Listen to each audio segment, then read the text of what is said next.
Hello there, guys, and welcome to Daily Updates. I go by the name of Jacob. I hope you guys have had wonderful weekend. So please do let me know if, by any chance, you are unable to hear me, so that we can fix whatever problem we're coming across. So I actually did this live stream early for just one reason, because this is one of the most important testimonies that we've had so far. I mean, we've listened to General Mkwanazi, I mean, mentioning names and even going to the fact that Dumisani Khumalo will be coming to testify on these matters. But finally, we have that man called Dumisani Khumalo. So I thought before they officially start, we can listen and go through some stories, like what happened prior to this day, because today is where we are going to really hear what happened and what transpired. So if you look at the matters just before today, trending matters, you look at the fact that evidence leader Mr. Mutaung, he wants out of Madlanga Commission. Those are the reports. Allegedly, they're saying that he wants out of the Madlanga Commission, and there are no reason given to the fact that this guy wants out. He doesn't want to be part of the commission. And again, guys, if you can't hear me, just let me know so that we can fix whatever problem we have. So one question that came to me is that if this guy had agreed to be part of the commission, well, he's getting paid. He agreed and he led evidence, and now suddenly we hear that the man doesn't want to be part of the commission. It smells, there's a red smell in there. If you ask me, I must ask, why would the man just decide that suddenly I don't want to be part of this? So they really need to do a thorough investigation into why would Mutau not want to be part of this anymore. I mean, they don't give us a reason, which tells us that it is far much more serious than we can think. I mean, we can have conspiracy theories, but at the end of the day, there should be a proper explanation on Mutaung wanting to pull out of the commission. Again, guys, we're just doing this to do a countdown until we go to the actual stream. You might be wondering, why are we not live? Why are we not listening to the commission? It's because they're starting at 9:30. So as you are here, once they start, we are all going to move to the commission without any interruption. So I thought, because we've been having this stream since the commission started, it's only fair that we talk about it. So when you look at the details surrounding Dumisani Khumalo, the man is a suspended head of crime intelligence unit. He's suspended. He went to court, and the fact that he's coming today to testify is a very, very important day, because we know that whatever that is going to say, it is going to break the case of Mkwanazi or help the case of Mkwanazi. It can happen that the man can come and say, I don't know anything. But looking at the fact that they are charging him, there will be more secrets, there will be more evidence, and we are going to know a lot of things. I mean, it was Mkwanazi who said that Khumalo will present information that will expose attempts to undermine crime intelligence unit. So it tells us that when the man comes, one thing we are going to hear is that this is what Mklunu did, this is what the other one did. But I have some clips that I want you guys to listen to, which are really speaking about the case of this man, Dumisani Khumalo. I mean, one of the problem that he came across was hiring that 31-year-old Dineo Mukweli last year. They gave her a position of a brigadier in the Crime Intelligence Unit's Technical Support Services. And she had no experience. I mean, giving her that position, she jumped all those positions and went to a brigadier. No prior experience in the South African Police Services. And when you look at it, they say that previously she was employed in the cybersecurity of BMW South Africa. I mean, it seems like they don't have any qualified person.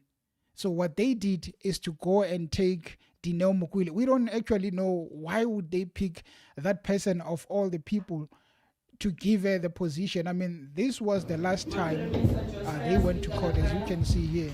Mr. Dumisani Khumalo.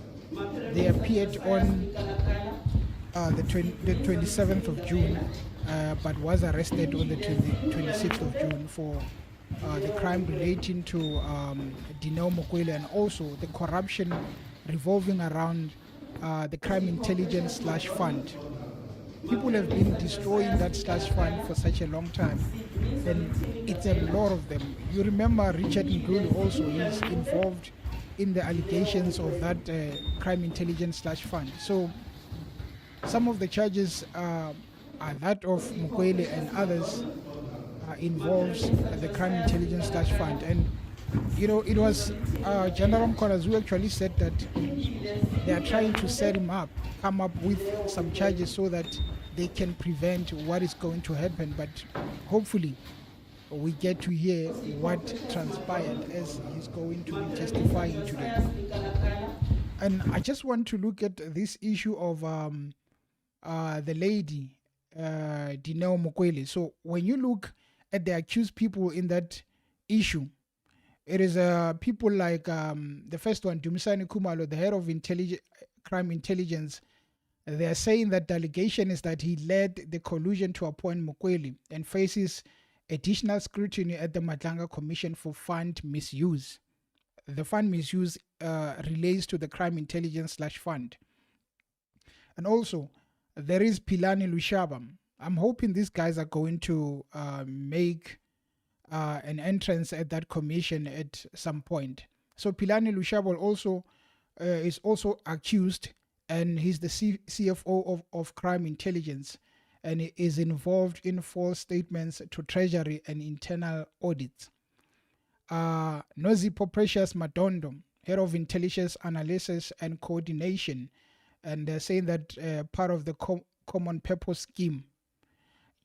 Major General Joseas Lekalaka, and that is a Gauteng provincial head of crime intelligence, and he facilitated the irregular hiring of Dineo.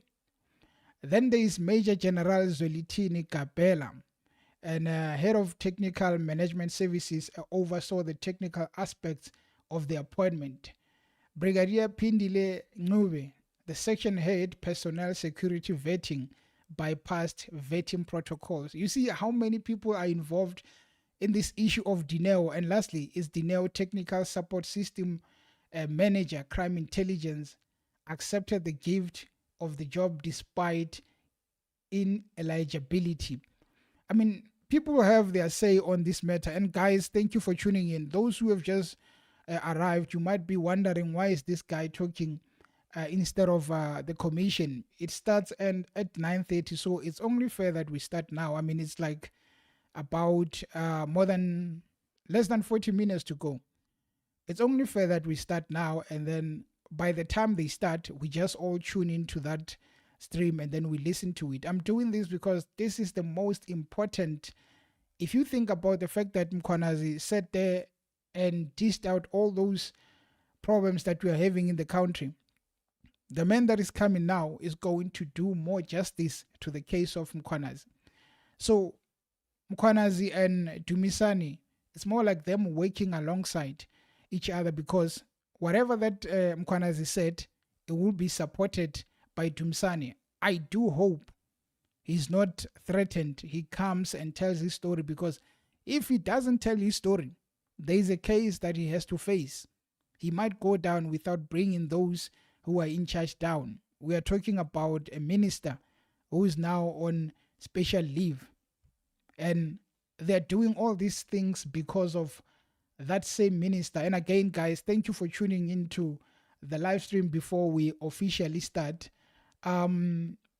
This was the man in court, and so I wanted to listen to this clip. Reportedly is of Lieutenant General Dumisani Khumalo, when he spoke about the hiring of the 31-year-old Dineo Mokwele. I hope the sound is okay. Let me just play the sound.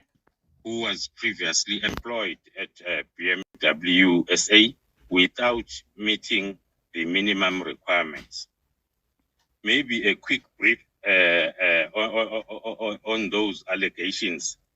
The division had submitted the need for this vacant post of the section head of our technical support services to the division HRM during the year 2022. And indeed, this specific skills post was advertised internally within the SAPS during February 2023. And then after the panel had set and evaluated all the applications, the panel came to the decision to withdraw the post as there were no suitable candidates who met the minimum requirements of a technical expert and not an experienced crime intelligence collector. The post then was advertised externally during April with the minimum requirement of a relevant diploma or degree, managerial experience in the field of the post. The applications were received through the division human resource management of the SAPS, where they were screened and thereafter processed towards the division. After then the interview process, a recommendation was submitted to the Divisional Commissioner, Human Resource Management, for moderation, which then was done. And the moderating committee consisted of senior managers, excluding the Divisional Commissioner in the SAPS, led by Lieutenant General Nkua. There was also General Kamane, General Jacobs, General Timpane, CFO, Deputy National Commissioner Msigiri, who recommended the said candidate, and it was then approved by the National Commissioner. The division received the approval from the moderating committee during September 2024.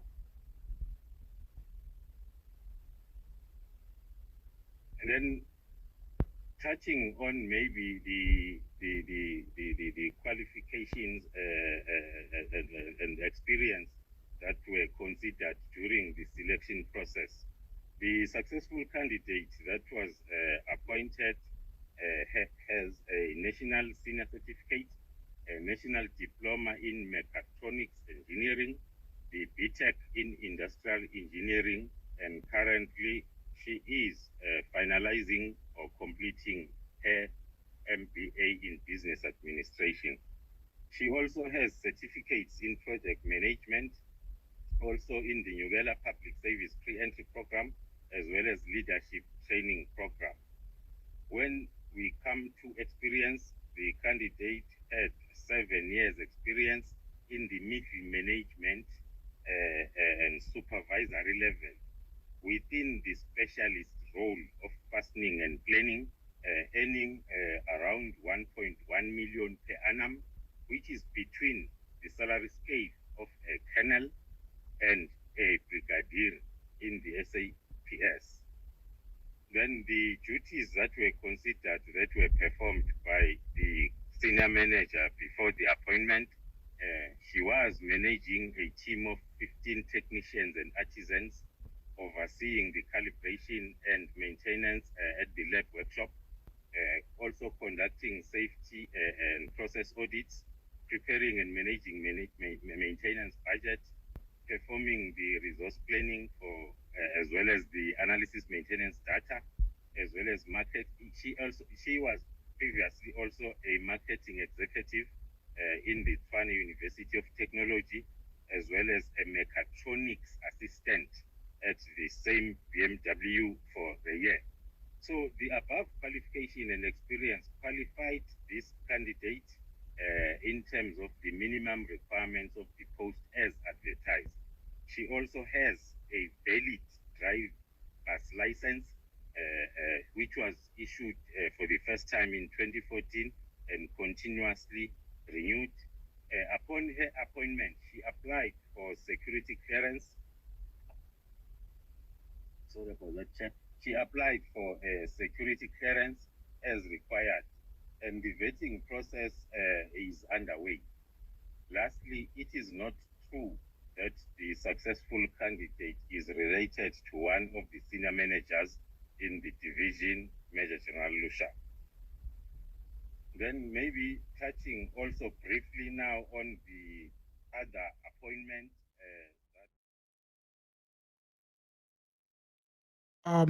As you can hear, guys, that is the voice of Dumisani Khumalo. Let me introduce myself again. My name is Jacob for the Daily Update ZA. So I see there are a lot of people coming, 1,200, and thank you for coming. People might be surprised on why are we listening to this guy, why are we listening to these clips? Well, as you can see at the top right, there is a countdown timer. So what's basically happening is that we are waiting until the commission officially starts, and then we are going to redirect the stream to the commission and listen without any interruption. So I thought it's only proper that we have a conversation about it before we go to the actual event, because this guy is the most important, Lieutenant General Dumisani Khumalo, in terms of the commission. You need this person to give you all the information so that whatever that comes, we are going to know that General Mkhwanazi said this, and this one is supporting. So he's at the moment, he went to court on the 27th and he's suspended for the hiring of Dineo. So I wanted to look back at how the country works. You know, I mentioned one of the charges, it's Dineo Mokwele's appointment, and also there's the allegations revolving around the crime intelligence / fund. I want you to listen to one of the testimonies that we listened to at who's that? The Zondo Commission. Very, very interesting revelations. But I just want you guys to listen as we wait and look into the fact that slush funds have been misused for a very long time. So now Dumisani is also being charged for that. But you look back, you'd realize that it is not just Dumisani. A lot of them are misusing the funds. Colonel Naidu, could you then deal with the renovations that were carried out to Minister Nati Mtekwa's property? Yes, Chair, I was personally involved in this transaction. I was informed by General Lazarus that we needed to do some upgrades at the Minister's house. Chair, I'm not sure where this instruction came from, but with regards to myself, it came from General Lazarus to me. Chair, this was to put up a boundary wall. This was at the Minister's house. I'm sorry, I thought you were going to 249. You've gone beyond that, huh? We was had 249 taken care of? Yes, it was. Okay. It deals with that annexure that was so badly... Oh, okay. Are you at 251 now? Yes. Okay, all right. Yes, continue. Chair, I was given instruction by General Lazarus. Chair, I just want to correct this, 251, and I'm going to read it. General Lazarus informed me that that he had received an instruction from General Mgluli, who had received an instruction from Minister Mtetwa. Chair, I'm not sure about that. I can say that I received an instruction from General Lazarus, and he received an instruction from General Mgluli. This part I'm not sure of. He didn't say to you that General Mgluli had received an instruction from the minister? No, Chair. Okay, so this was an error on your part? That is correct, Chair. Okay. Chair. Yes. The comrades have been enjoying, I'm calling them comrades even if they are deployed in the crime intelligence or what, they've been enjoying the money. I mean, these guys don't care about who they remove or what money they misuse as long as it benefits them. So we've had this issue around the Zondo Commission and still nothing happened. Today we are having Dumisani Khumalo, who's also being charged for the crime intelligence / fund, and he's coming to appear. Hopefully, he's going to support the case of General Mkhwanazi and bring Senzo Mchunu down together with Sbia and all those people who are involved in these allegations. So, guys, again, you might be surprised. We are waiting for the stream to start at the commission. It's like 22 minutes to go. So you can stay here until they start. And then once they start, we are just going to jump into the streaming. We are doing this because this day is very important. And I think they are probably going to finish with Dumisani Khumalo by Wednesday, because he's one of those people that once he's done, there will be direction on where they are going. But the question will then remain, once the commission is done and a lot of money is wasted, are they going to make arrests? Because we know that they never make arrests, regardless of what happens, what evidence is brought forward. There is just never an arrest. So I was listening to Advocate Moses Kakani, I think, on the 27th, they're speaking about these issues of Mkhwanazi, these issues of evidence is laid about this. Evidence is laid about people who are not present, who can't cross-examine, who are not there, and views are formed about them. I have no brief for them, but it is utterly unjust for people to blab your name somewhere on television, and you don't know whether you will be able to clear your name tomorrow through cross-examination, and that runs for 3 months until you get the opportunity to cross-examine. Of course, we like it when it accuses people we don't like. We don't mind. But all of us have formed a view of the Zondo Commission, Madlanga Commission. Names of people are mentioned, and no one has the chance to question those who mention their name. And until we learn that justice is something that must be enjoyed by everybody, including those we differ with, we will not be able to create a just and equal society. And I want to refer you to something that I've been reading. I think a lot of us have to agree with what Advocate Skakan is saying in terms of allegations are brought, everything is brought, but they are never making arrests. I mean, we've seen this movie before. The comrades know that if I bring this one to justice, if I bring that person to book, one day they might come after me. So there's no way that they're going to arrest each other unless they don't like you. So as for Mr. Mchunu, I wonder if really they are going to protect the man, or they are believe that the different colors that we have to do coloring change the frame. They don't. And we must have noticed that we've made no dent, that all the cases you are quoting here, some of whom have taken sides about them, are cases brought by white NGOs who contest nothing else but your way of life. You've not brought in your own epistemic experience into the law. You've become a wheelbarrow, as I say, something that receives a recipient of white Western liberal knowledge, because no law school taught us to question what we are taught. And Frantz Fanon tells us this as an advice that I think is the same as Madlanga was telling us. He says this: each generation must, out of relative obscurity, discover its mission, fulfill it, or betray it. Close quote. That is Moses Kakan. Again, guys, as you guys come into the stream, wondering why are we not starting, the timer says that we are about 18 minutes to start the commission. So wait patiently there and know that once they start, you're going to be the first one to tune into that. We've been doing this. It's like the last 30 minutes. We've done this live stream so that we can count down to the start of the commission, just because Dumisani is very important.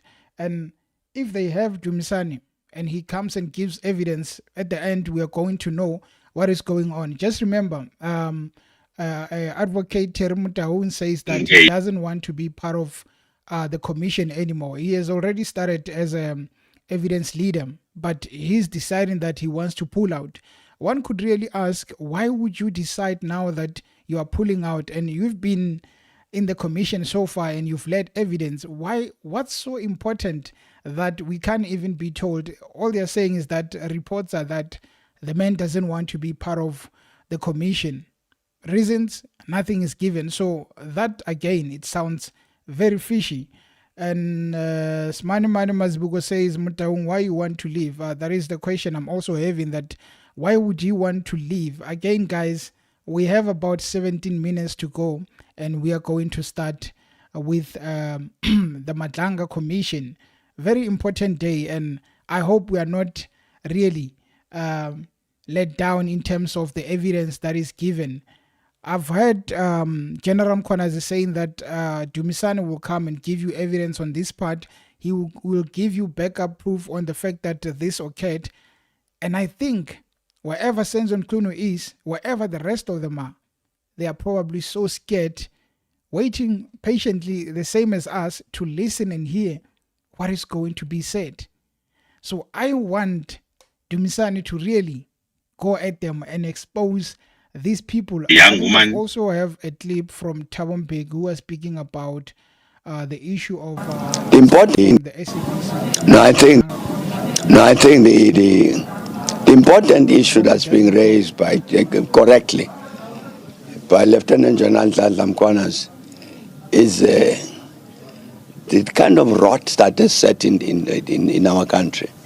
He's pointed to a very, very important issue, this connection between crime and government, criminals and politicians, the weakening generally of the criminal justice system, including all its elements, policing, prosecution, etc. I'm very, very glad that Nhlanhla Mkhonazi had the courage to speak out on this thing. Because at last now we have the possibility of the Madlanga Commission, which will then hear evidence from everybody. So at least the country has a picture of what's the real state of the criminal justice system. Who are these criminals who are doing all sorts of terrible things? Who are they? Where do they come from? How do they operate? To answer those questions, because in the end, there must come a comprehensive response to the issue of crime and corruption in the country. A comprehensive response, and I'm sure that's going to come out of what the Madlanga Commission will hear. And therefore, the practical, actual steps, what is to be taken, will be based on concretely what is happening in the country. I'm very, very, very glad indeed that General Mkhonazi, General Masemula, the leadership of the police have decided they must speak out publicly about all of these things, because I think the country needs it. Again, guys, I keep seeing the question, when are we starting? At the top right, there is a timer, a countdown timer. It's at 14 minutes, 23 seconds. So just know that once it says 0, we stop talking and wait for the commission to start. And when it starts, I'm closing camera and everything audio, and we are heading straight into the commission. So if you are new now, you are not at the wrong place. It's not a Mickey Mouse. Just know that we are just waiting patiently for them to start, and we are all going to listen. It's a very important day, and I think each and every individual wants, sorry for the audio, wants to listen to this day and really know what is going on. As you can listen to Thabo Mbeki, he says, who are those criminals? We want to know. But as a normal citizen of South Africa, I'm like, why would a former president ask us who are those criminals? You were a president. I mean, all presidents, they know what is going on in this country.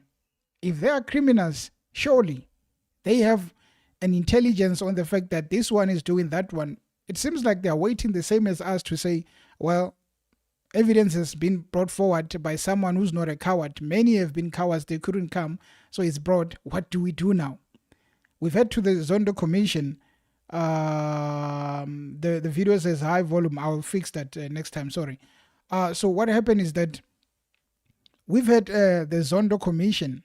Nothing happened. I would really respect the current president, if after this commission, after billions of money have been spent, by the way, if he goes and implements those that would be brought forward by Madlanga, if the recommendations are implemented and he fires or people get arrested, we are definitely going to have some little respect, despite the fact that billions would have been wasted. I mean, next week, we have the ad hoc committee into these allegations. So we'll be listening to the commission. On the other hand, we'll be listening to MPs trying to find out what happened. We are about 12 minutes to go, guys. If you are new here, if you just came, just know that bear with me for the next 12 minutes. Then we are going to be live. I'm not going to have to bother myself with volumes and all these things. So yeah, we are going to do it. I don't know if we can listen to it because I see people saying that the volume was super high. Let me try and put it down so that I don't hurt your ears, because some clips have lower volume, hence The important issue that's being raised correctly by Lieutenant General Lamkwanas is the kind of rot that is set in our country. He's pointed to a very, very important issue, this connection between crime and government, criminals and politicians, the weakening generally of the criminal justice system, including all its elements, policing, prosecution, etc. I'm very, very glad that Nhlanhla Mkhwanazi had the courage to speak out on this thing. Because at last now we have the possibility of the Madlanga Commission, which will then hear evidence from everybody. So at least the country has a picture of what's the real state of the criminal justice system.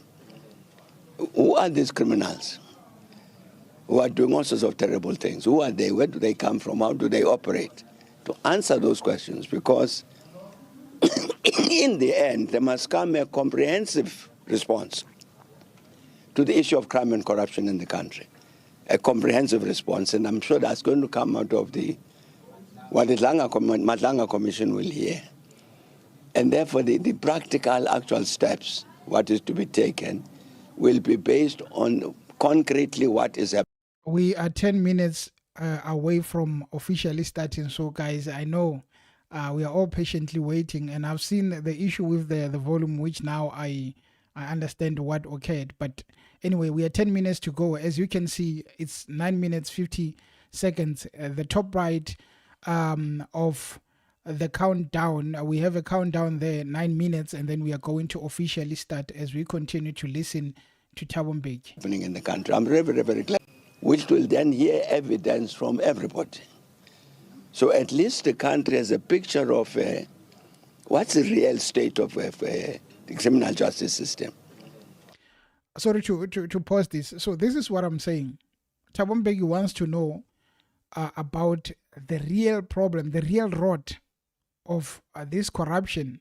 But I'm saying that he was a president, and as a former president, he really has intel on the fact that there is too much rot in the country. Even if Zuma comes and says, well, what crime do we have? What's the rot? I would also be surprised, even with the current president.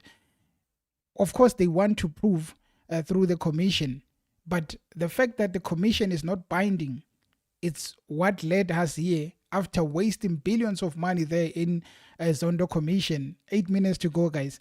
So presidents, they come and speak because it's fine for them to speak, but they don't implement these things that they are recommended by the commissions. Even with Zondo, the minute you don't implement, I mean, it was a whole halabaloo about the fact that people have been corrupt, the state capture. It is 2025. Who is in jail for those crimes? Nobody's there, because they know that I put you in jail, it is going to be a problem. So we are about 8 minutes, guys. We are going to start. I'm just checking through the link, the live stream link. Nothing has started yet, so rest assured, You are not at the wrong place. We are just 7 minutes to go, and we are going to listen to the most anticipated testimony by none other than Dumisani Khumalo.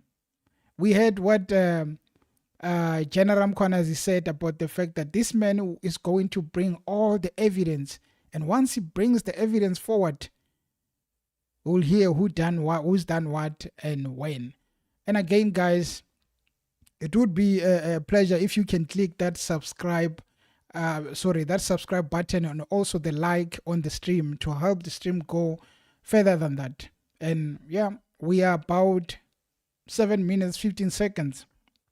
I'm sure the commissioners are also about to start, because they are not like the politicians who would say the meeting starts at 9 and they come at 10:30. So these ones, they're going to start on time. As you listen to me, just know that we are about to get there. And there's this guy, by the way, Fidel Adams. He's also would be making his way, and I've heard him talking a lot. So rest assured, he will have to come and answer for these things that he's been speaking about. The fact that he says there was envelope that was put on his door, that is when he knew about the information he did. A lot of corrupt. I mean, you get an MP who's just new in parliament as an MP. Suddenly he knows the information, the crime intelligence information. These people are helping each other in this mess that is being created. So for the fact that we have General Mkhwanazi who spoke up, even though people are criticizing him that he's also facing charges, that we are not going to focus on. For now, we focus on the fact that when are they arresting the man who's been given leave?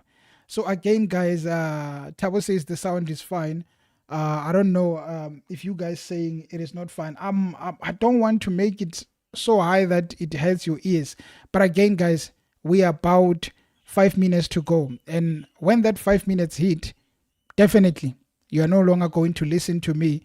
So by being here, just know that we are all waiting for the commission to start. It starts at 9:30, so rest assured it's about to start.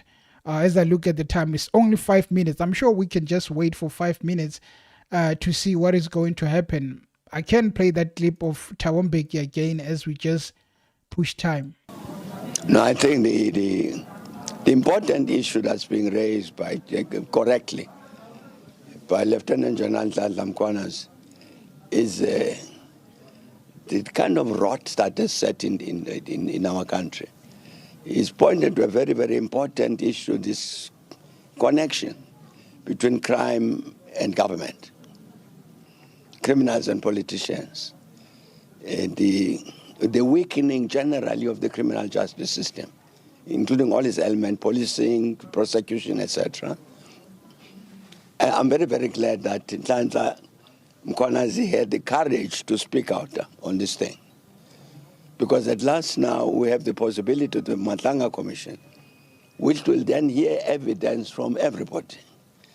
So at least the country has a picture of what's the real state of the criminal justice system.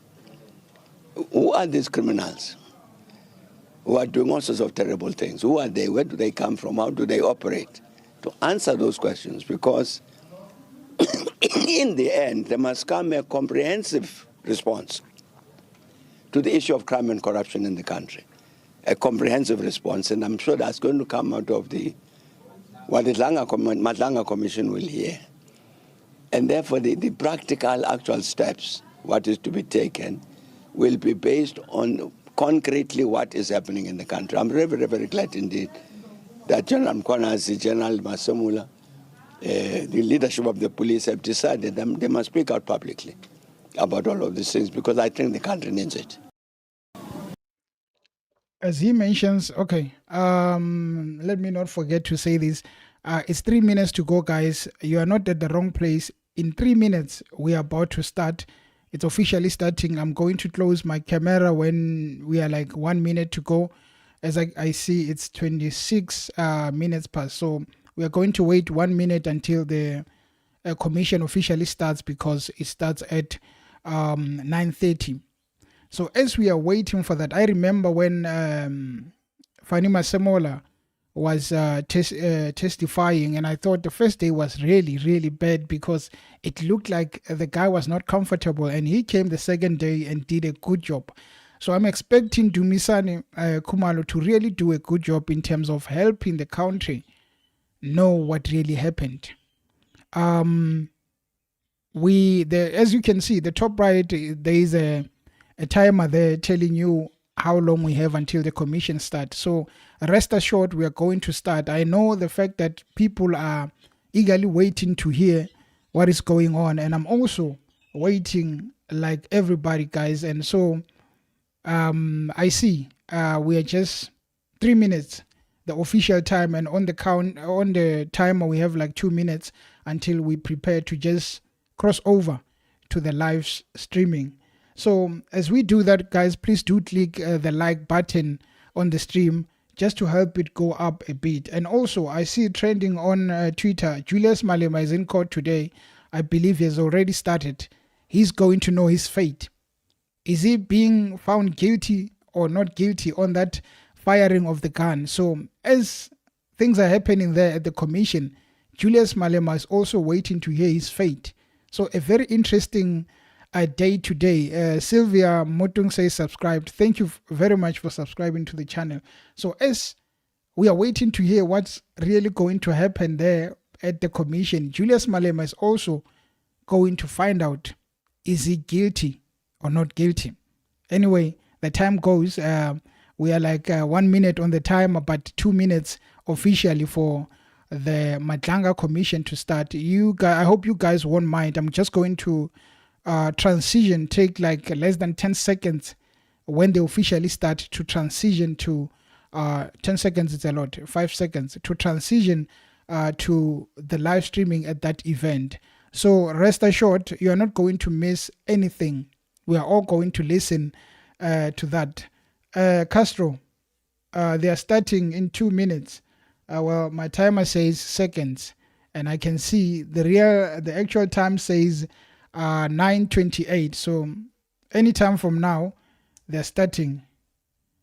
So African says Julius already found guilty, unless I wasn't following, because they said they're starting at 9 p.m. there by Julius Malema. So I'm going to close my camera just so that I don't make things uncomfortable for you guys, and the timer also. And I'll just leave the microphone and then just wait until they officially start. So rest assured, they are starting soon from now on. We are going to listen to the commission, and I think that is the only thing that matters. So until we start, I'm just going to be here and speak with you guys, and thank you for really subscribing, those who did, and also liking the video. It means a lot for you guys to be part of the live streaming, and hopefully they start anytime from now.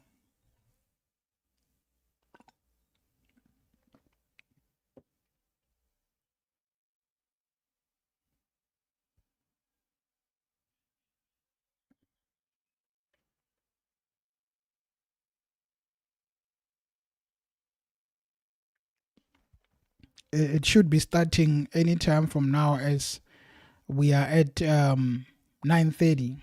So I believe we are about to start, but wait until the pictures come in, guys, and I'm surely going to make sure that we don't miss anything. I'm going to do a transition. Just okay, I see they're about to come. I'm just going to do a few seconds transition, so please bear with me as we go live to that briefing.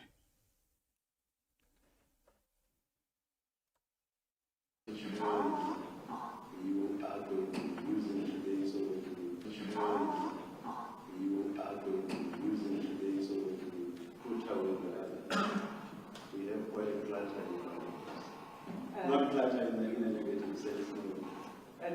Commissioners, I'm very well aware that there are thousands of pages before you with this witness. For today, what you will require is the bundle statement, file 1 of 1, and it says Lieutenant General D. Khumalo statement. You'll need the annexes to that statement, which says Lieutenant General D. Khumalo annexes. And I'm also struggling with these files too. Then you will need file 1,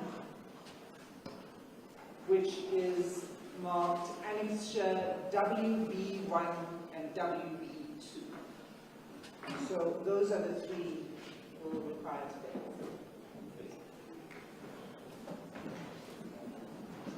Will you be getting to WB1 and WB2 shortly, or should I put it behind me? It's quite likely we'll get there after tea.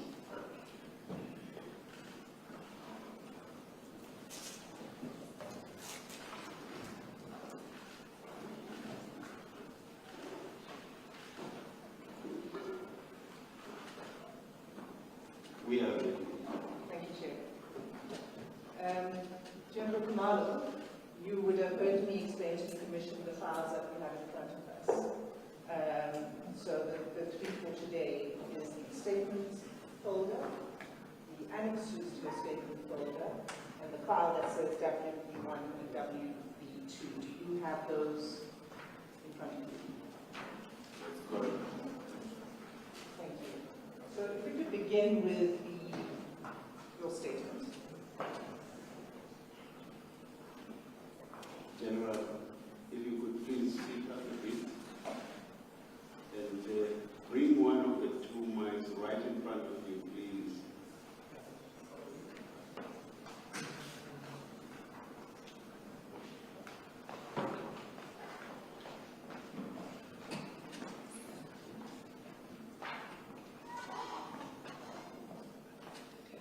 Thank you.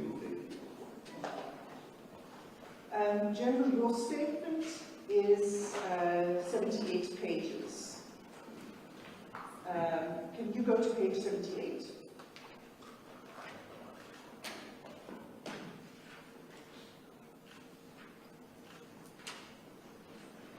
Is that your signature at the end of the statement? That's correct. And have you read the statement? Yes, okay. And can you confirm on oath that the contents are true and correct? I do confirm the contents of the affidavit are true. Will there be any technological issues if the general leaves his mic on? I think it's quite awkward that he keeps switching on and off, switching on and off.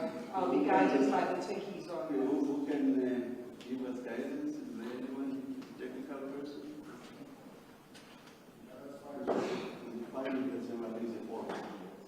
Please leave it on, General. Thank you.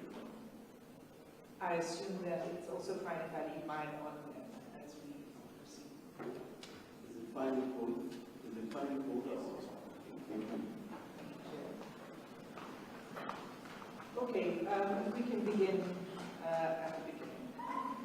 Page 1 of your statement sets out a table of contents. And you've divided your statement into 3 parts.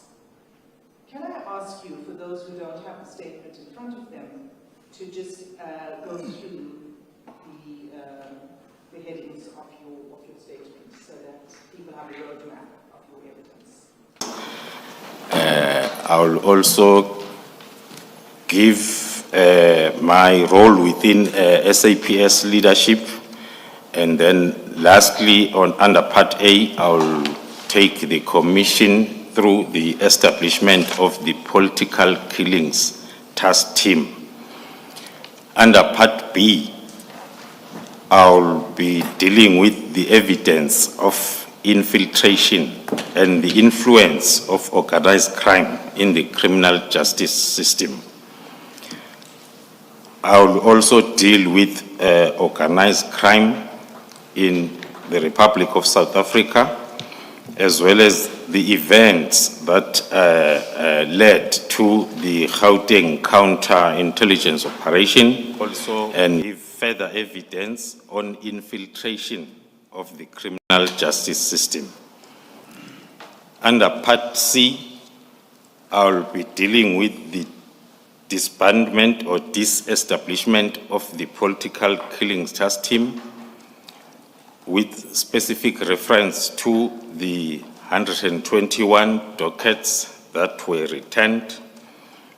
I will also deal with the retaliation against the political killings task team, and then I will conclude my affidavit.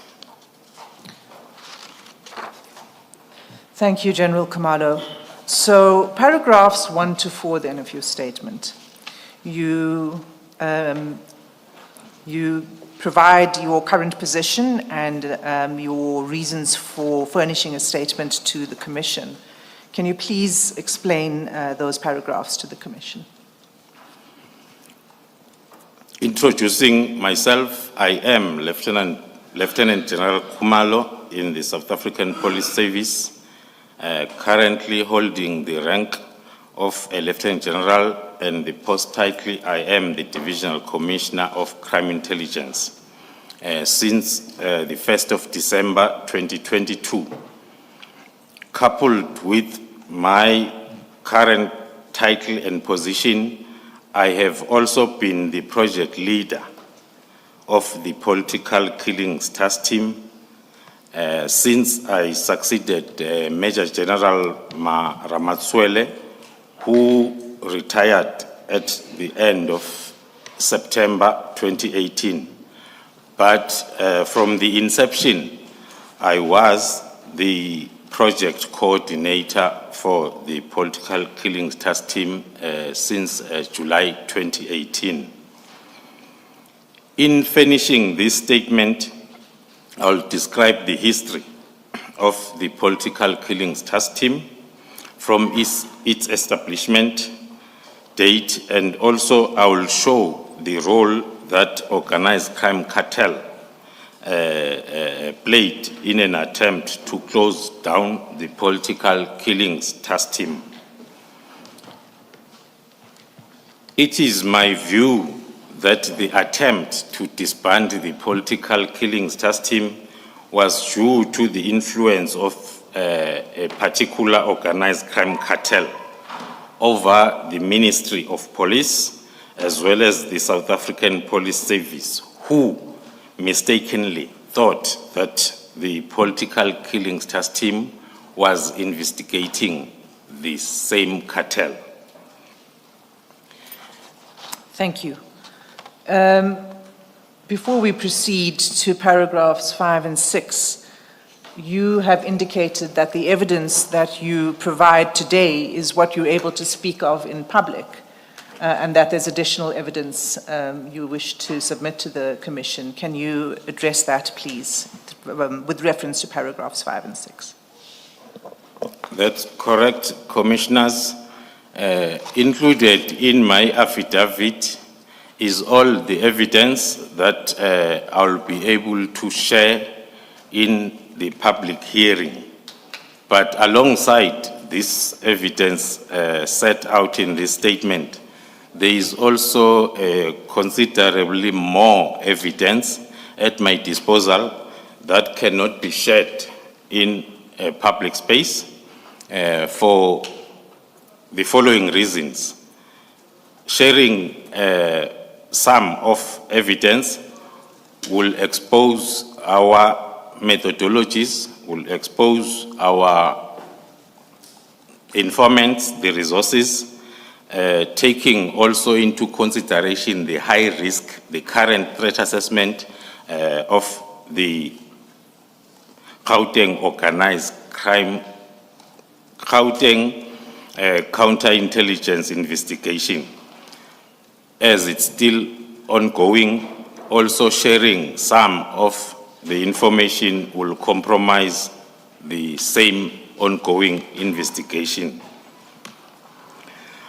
After giving oral evidence on the basis of this statement, I will apply to the Commission for the remaining evidence to be heard in camera or in respect of the second class of the evidence described above, to defer the giving of such evidence in open hearing until such time that it will be possible to do so without again compromising the current and ongoing criminal investigations.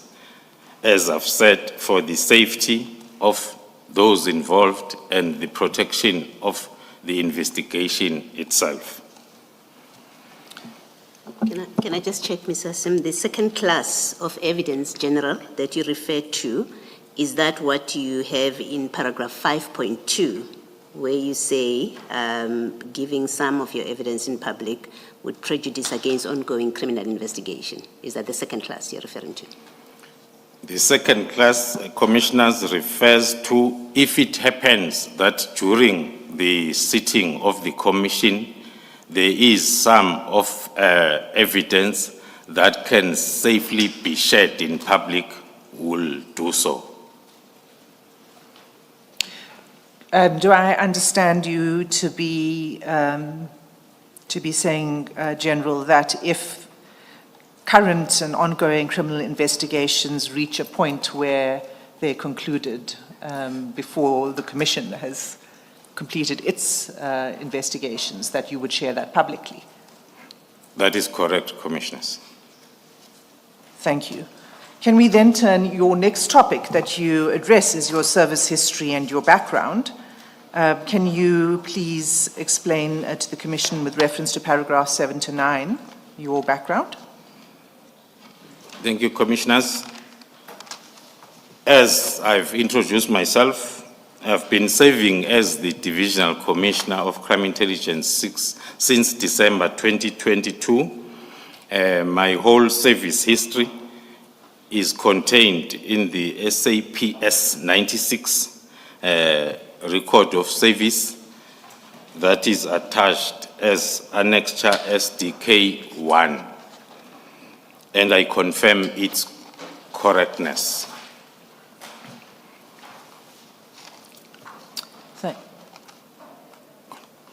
Are you done, or you want to continue with that? I'm continuing. I joined the South African Police Service in July 1991, as confirmed and reflected in the attached service records, as a constable, and I grew up each and every rank to the current rank of a Lieutenant General. I've served the police for the period of 34 years. Testimony to that are the 10 years, 20 years, and 30 years loyal service medals that has been bestowed to me. I've served and excelled in all policing environments or programs at both operational and managerial levels. That is from crime prevention to crime investigation and to crime intelligence. Thank you, Commissioner. Thank you. And the long service medals, are those reflected in your SAPS 96? That is correct, Commissioners. All right. So in your next section, you speak about something called the 5-pillar approach. So as I understand it, this is your approach to crime prevention and combating. Can you please explain that to the Commission? Thank you, Commissioners. It happened as I grew up the ranks that between 2011 and 2018, I was at the level of a brigadier, and I was appointed the head of national operations, responsible for the planning, the execution of the plan, the monitoring of the operation, as well as the assessment thereof. It happened then that during my course of duty, I identified one of the shortcomings that was affecting our threat-specific or periodical operations, and at some level also affecting the normal operations of the police, which was lack of coordinated efforts. SAPS had become more over-specialized in terms of the environment that you are operating on, which was making it difficult then to approach the operations then in a unified and coordinated manner. What do you mean by specialized, General? By over-specialized, meaning that if you are within the crime prevention environment, you'll regard it as your specialization that has got nothing to do with the investigation environment of crime. Hence, then, it was affecting the coordinated efforts in terms of dealing with a particular crime or threat in an operation format. The initiative, then, that is normally called and referred to now as five-pillar approach, was meant to address that shortcoming. As I've mentioned that during my assessment of all the operations that I was coordinating nationally, this shortcoming came up and it was rendering our operations to be ineffective. Since then, we had to initiate this five-pillar approach, which was firstly presented to the South African Police Board of Commissioners in 2016, where it was formally approved. I subsequently then oversaw the implementation of this approach in all national interventions or police operations. Since the introduction of this approach, the five-pillar approach then has been adopted as the standard operational methodology of the whole of the South African Police Service. Before Advocate Hassim asked you to tell us what this five-pillar approach is exactly, I too had a question for you on this. You deal with it in paragraph 10, or I should not even say you deal with it, you mention the five-pillar approach, and you again mention it, let me see where, in paragraph 14 as well, you mention it.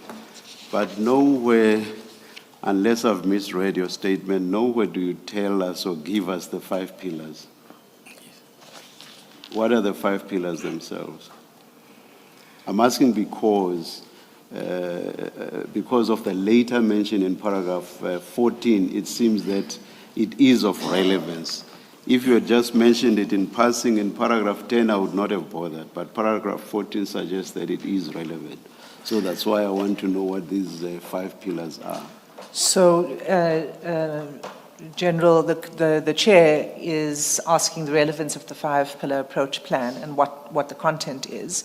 And as pointed out, you deal with it later to say that that is the approach that informed the work of the Political Killings Task Team. So it's quite important that you set out what the five pillars are. The first pillar is, the second pillar is, right up to pillar 5. Thank you. Thank you, Commissioners. The first pillar talks to the intelligence gathering, coordination, and analysis. The second pillar talks to the proactive approach in dealing with crime or a particular threat. The third pillar talks to the more combat approach in dealing with the particular threat. And pillar number 4 talks to the reactive through detection. In other words, focused investigation of reported cases. Pillar number 5 talk to communication and liaison aspects of the whole approach. But as the chair has indicated, I will dwell much on those pillars when I get to paragraph 14 and linking this 5-pillar approach to other operations where it has been used with more specific reference than to the political killings task team.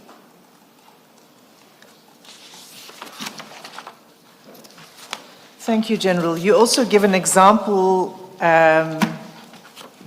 is the example that you provide in paragraph 12 an example of the implementation of this approach?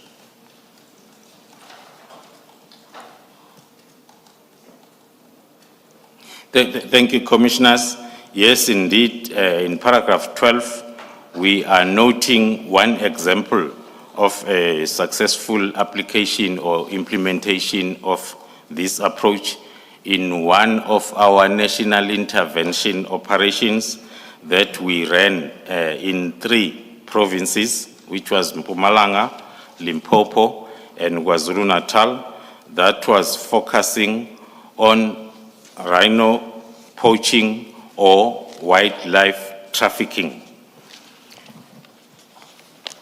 I was the leader, the project leader, as well as the commander of this operation, which ran from or under the nickname Ops Rhino, which ran then for close to 7 years in those 3 provinces, where we implemented this 5-pillar approach in its totality. The operation itself happened then to coincide with a need for us to develop the strategy that was going to be implemented in the country in dealing with wildlife trafficking.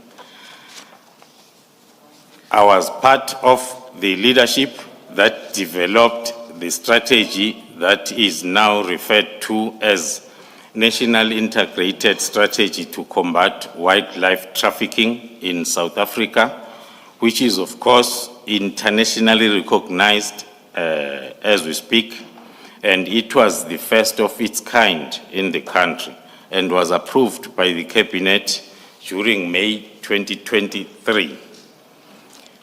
The primary objective of the strategy was to guide the law enforcement agencies in South Africa and to equip them with necessary resources to reduce and prevent the escalating problem of wildlife trafficking. It was recommended by the Cabinet as a more practical tool for the investigation and prosecuting of wildlife trafficking syndicates internationally. Thank you. General, where you say it was recommended by Cabinet, you mean commended by Cabinet? I'm sorry, That's Commissioners, it was commended, yes. And so, General, as I understand, because you're still busy dealing with your background, are you going to return to the issue of this approach to investigations when you talk about the work of the PKTT? That is correct, Commissioners. I thought of explaining this approach at the beginning of my affidavit because it will assist us as we go through the methodology that is currently utilized in the political killings task team. Thanks. All right, so can you, in paragraphs 13 to 16, you speak about crime investigation and your role since your background since 2018. Can you briefly take the Commission through that? Yes, Commissioners. Since July 2018, I was assigned initially as the project coordinator, which subsequently led to my appointment as the project leader from September 2018. The National Task Team that is still responsible for the investigation of politically related incidents in the province of KwaZulu-Natal. This was as a result of the directive by the President in establishing the Inter-Ministerial Committee, which was appointed to ensure that those that are responsible for the killings in the province of KwaZulu-Natal are held accountable.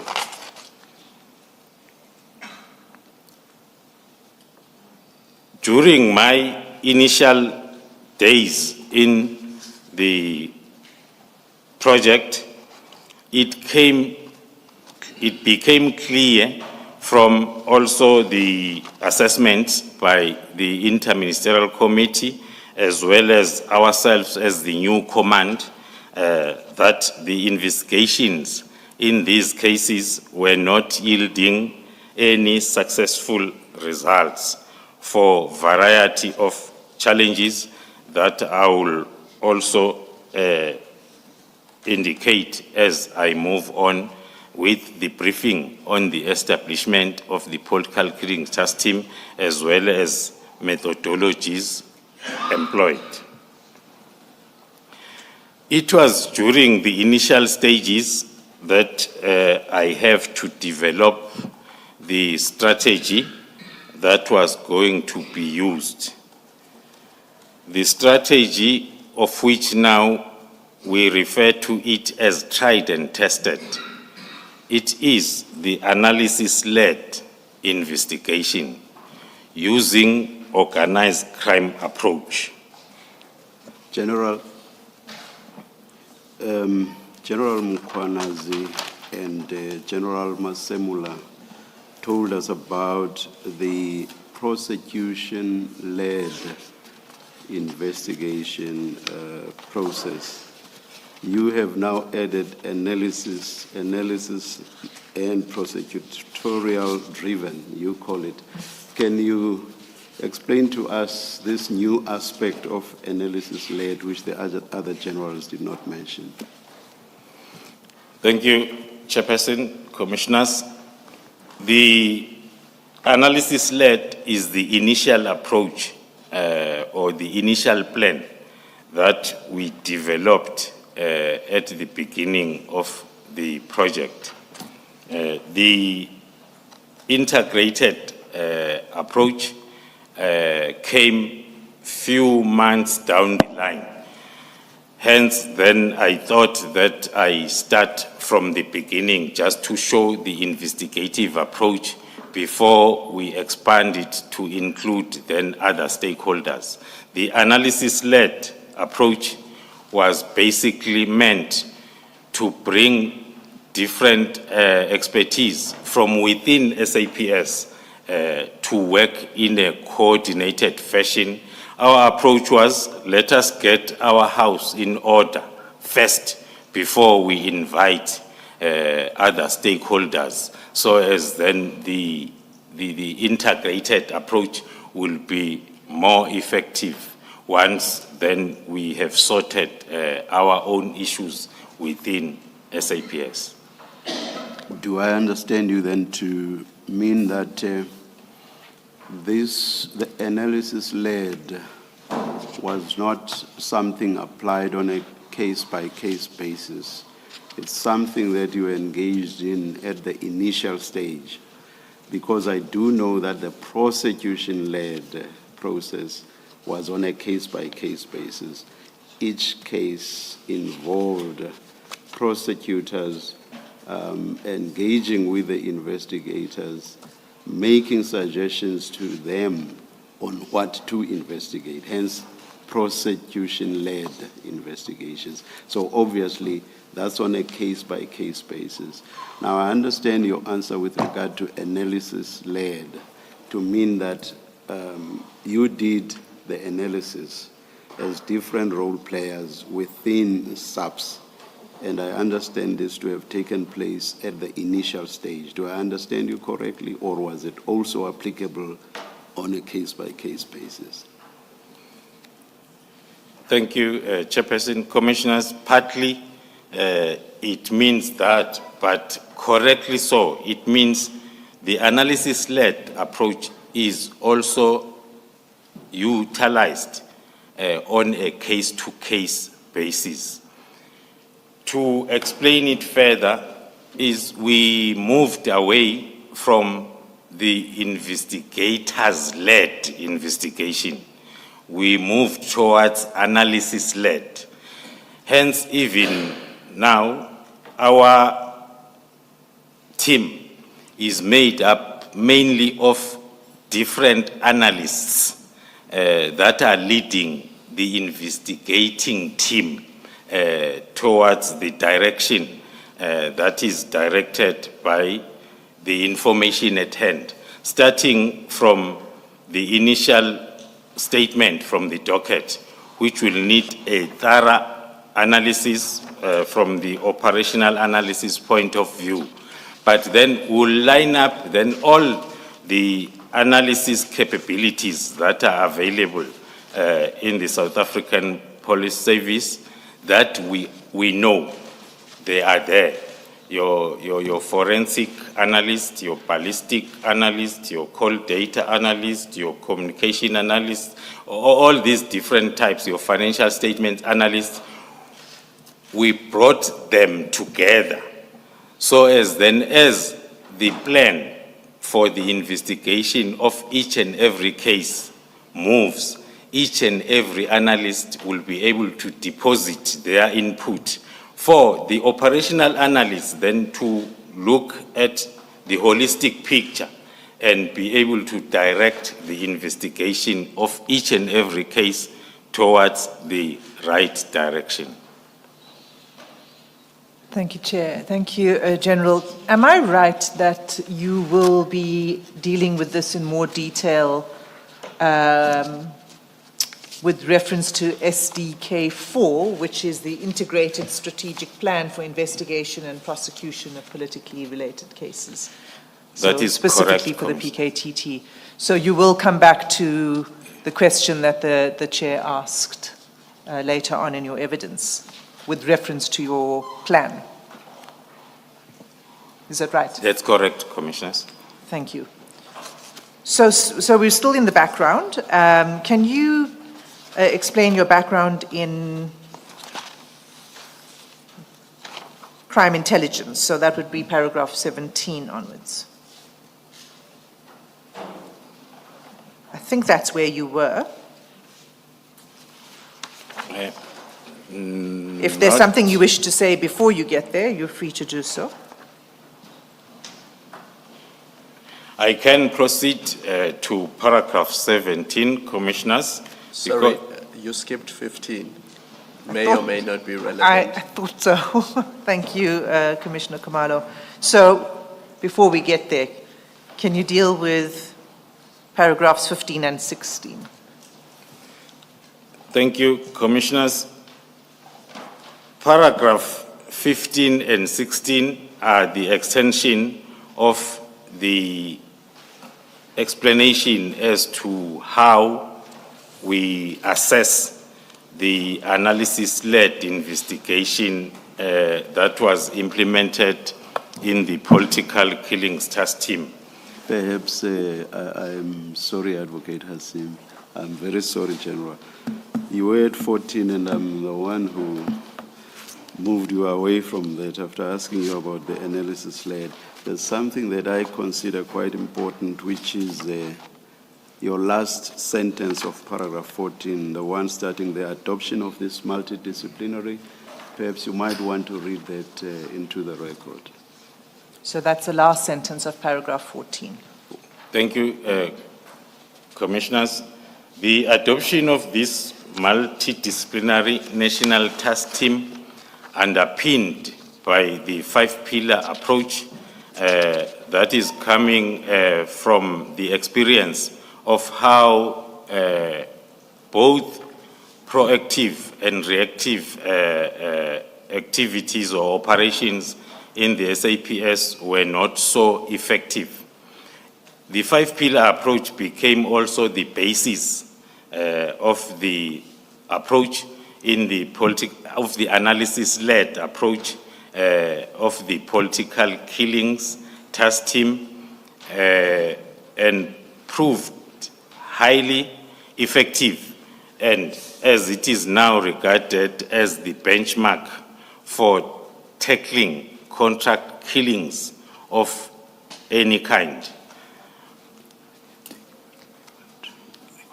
That's fine, thanks. On paragraph 15, we are citing one other example of how effective is this analysis-led investigation, coupled with the 5-pillar approach, can be utilized in any other organized crime approach investigation.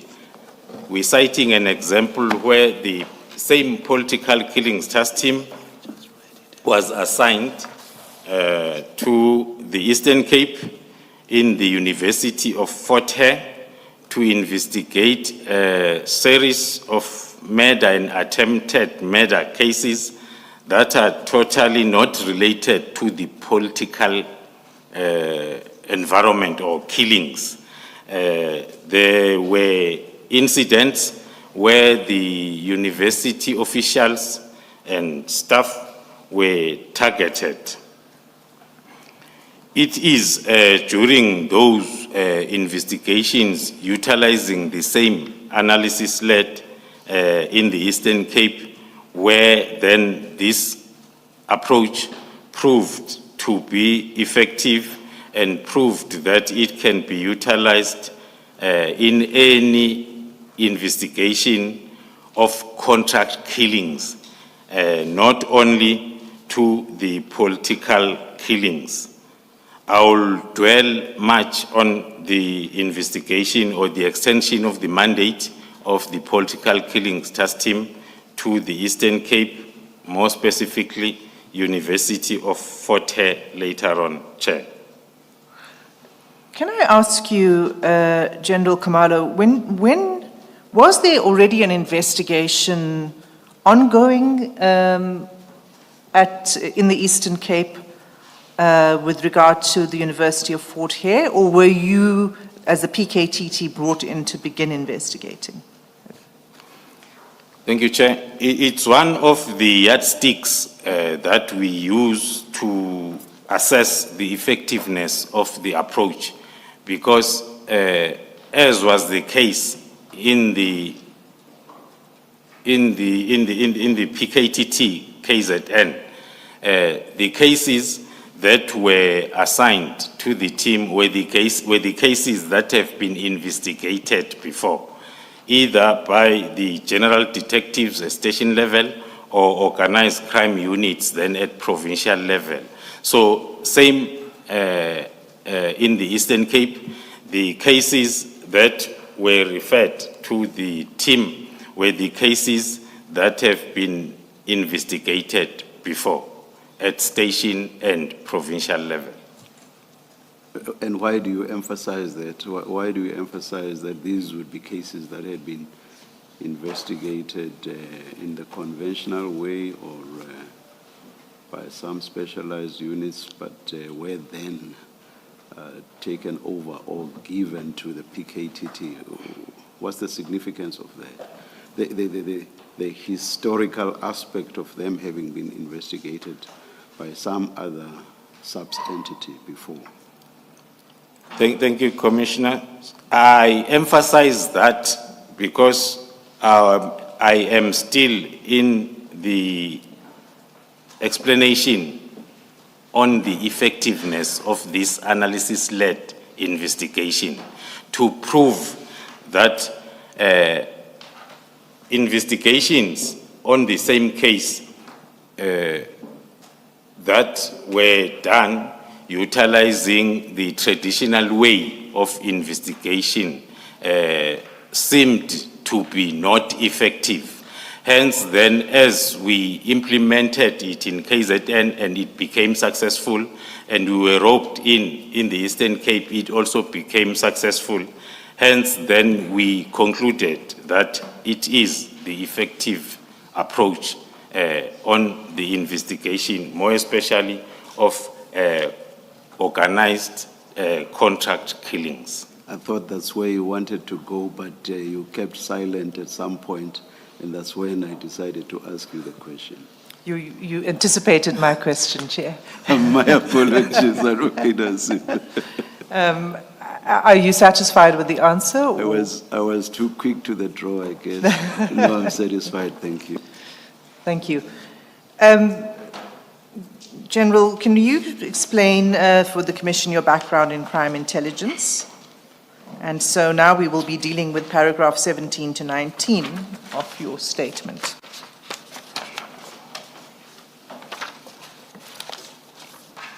Thank you, Commissioners. As I've indicated before, that I was appointed as the Divisional Commissioner of Crime Intelligence in December 2022.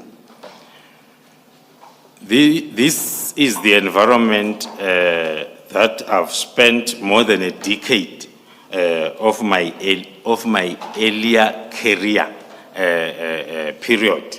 It is normally referred to as non-commissioned period from the rank of a sergeant up until then the rank of a junior officer, a captain. I was within the crime intelligence environment. And also between the year 2011 and 2012, I was appointed, I was by that time then at the level of a brigadier within the division operational response services. But between the year 2011 and 2012, I was appointed as the acting head of counter and security intelligence in the division crime intelligence. Sorry, Advocate Asim, can I just get clarity on this? General, as Divisional Commander of Crime Intelligence and Project Lead of PKTT, where were you based? Were you in KZN or in Pretoria? Because you said in your intro that the crime syndicates had mistakenly assumed that the PKTT was investigating them in Gauteng, specifically in Johannesburg. So I just want to get clarity. Where were you based throughout this period, let's say from 2022 to 2024? Thank you, Commissioners. Between the period 2022 to date, or to 2024, I was based in Pretoria as the Divisional Commissioner Crime Intelligence full-time. And I was also still the project coordinator of the political killings task team.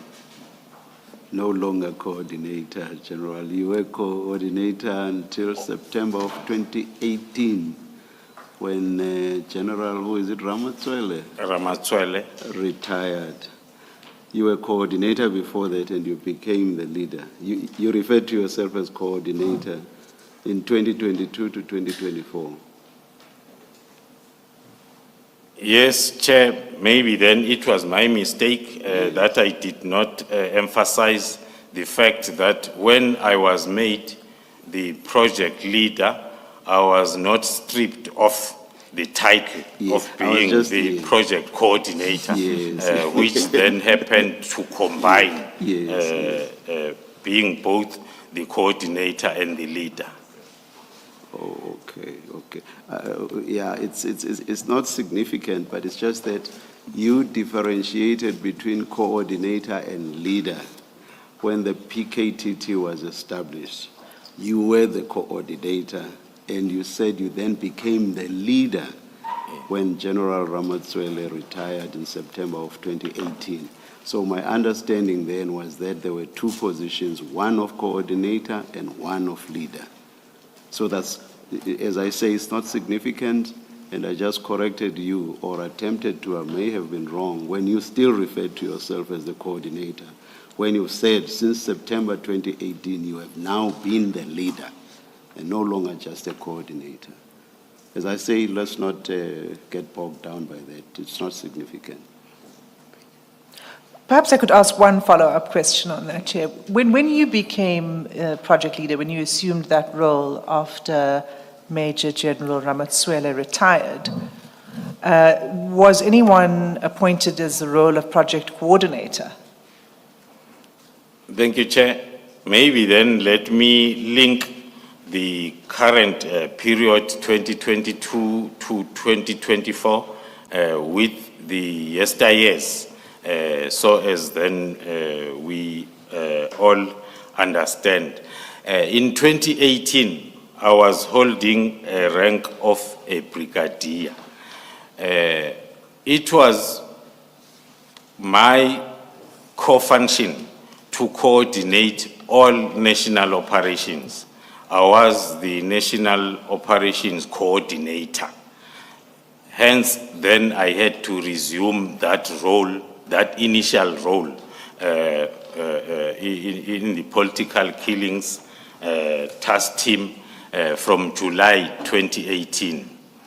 And then when General Ramatswele retired, I was then appointed to be the project leader, which coincided with my promotion to a major general's level, the level where General Ramatswele was when he was a leader.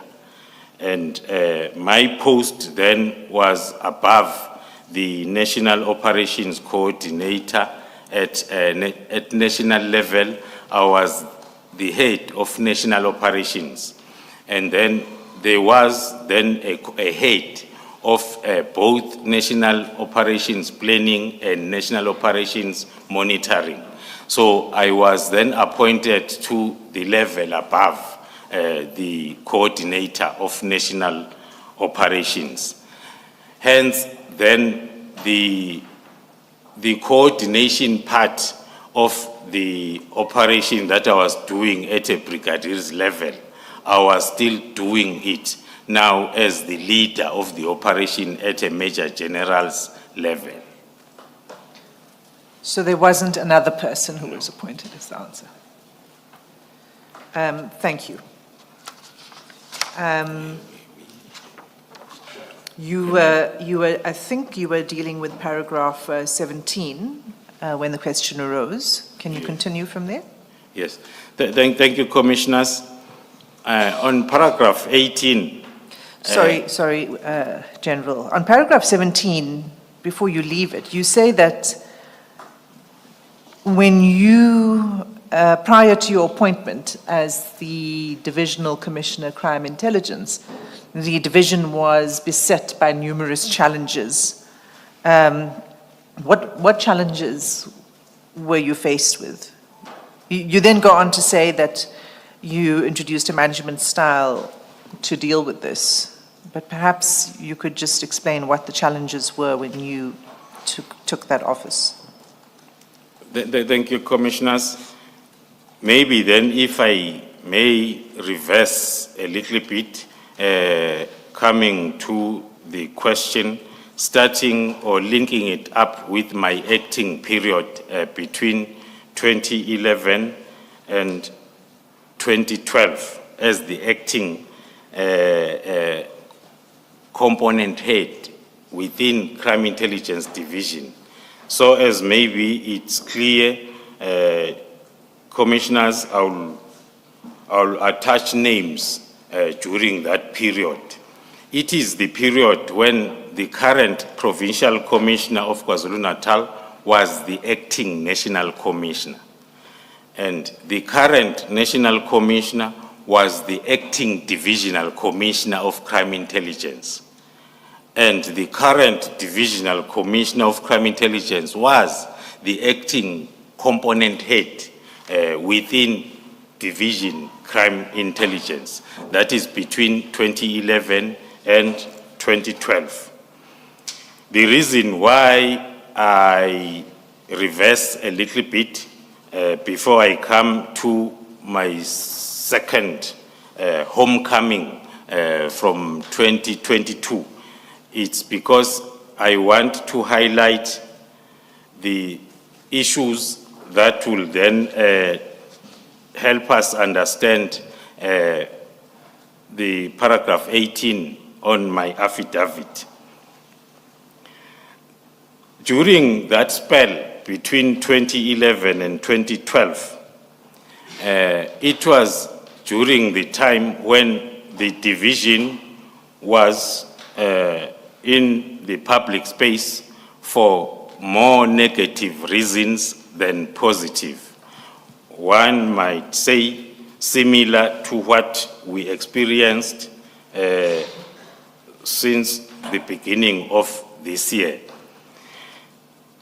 The critical issues, without explaining them more, because they are reflected on the state capture report that are talking specifically to the division crime intelligence. So during 2011 and 2012, there were attempts by the acting management that I've cited to put a stop to most of the issues that were negatively affecting the environment. To sum them up, there was a misuse of resources as well as methodologies of the environment.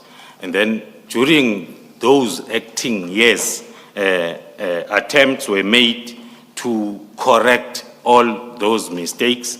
If I may refer to the testimony by the then acting National Commissioner who came before this commission as the Provincial Commissioner KwaZulu-Natal and expanded more on the happenings and experiences in relation to crime intelligence during those acting periods. So the division was attempting to move away from those situations, but then unfortunately it did not happen because all the acting heads that I've cited then happened then to be moved away prior to the finalization of that project of trying to turn the environment around.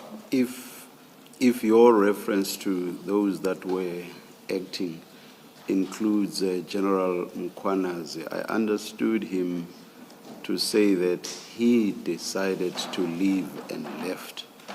And you have said those that were acting were moved.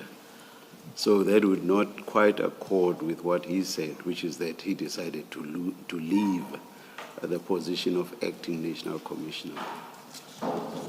Unless I misunderstood him or I've forgotten his testimony in this regard.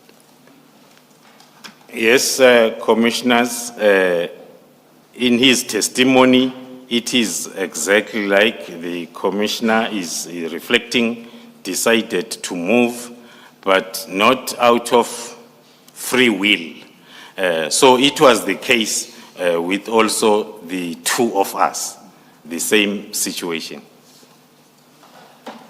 Thank you, General. I interrupted you, I'm sorry. Yes. I was tempted to reflect on the 2011-2012 so as then when I approach 2022, now when I'm appointed the divisional commissioner, firstly to say, maybe let me quote the words of the current national commissioner during my appointment, where he said... Where are you quoting from, General? You're quoting from the National Commissioner's statement, or...?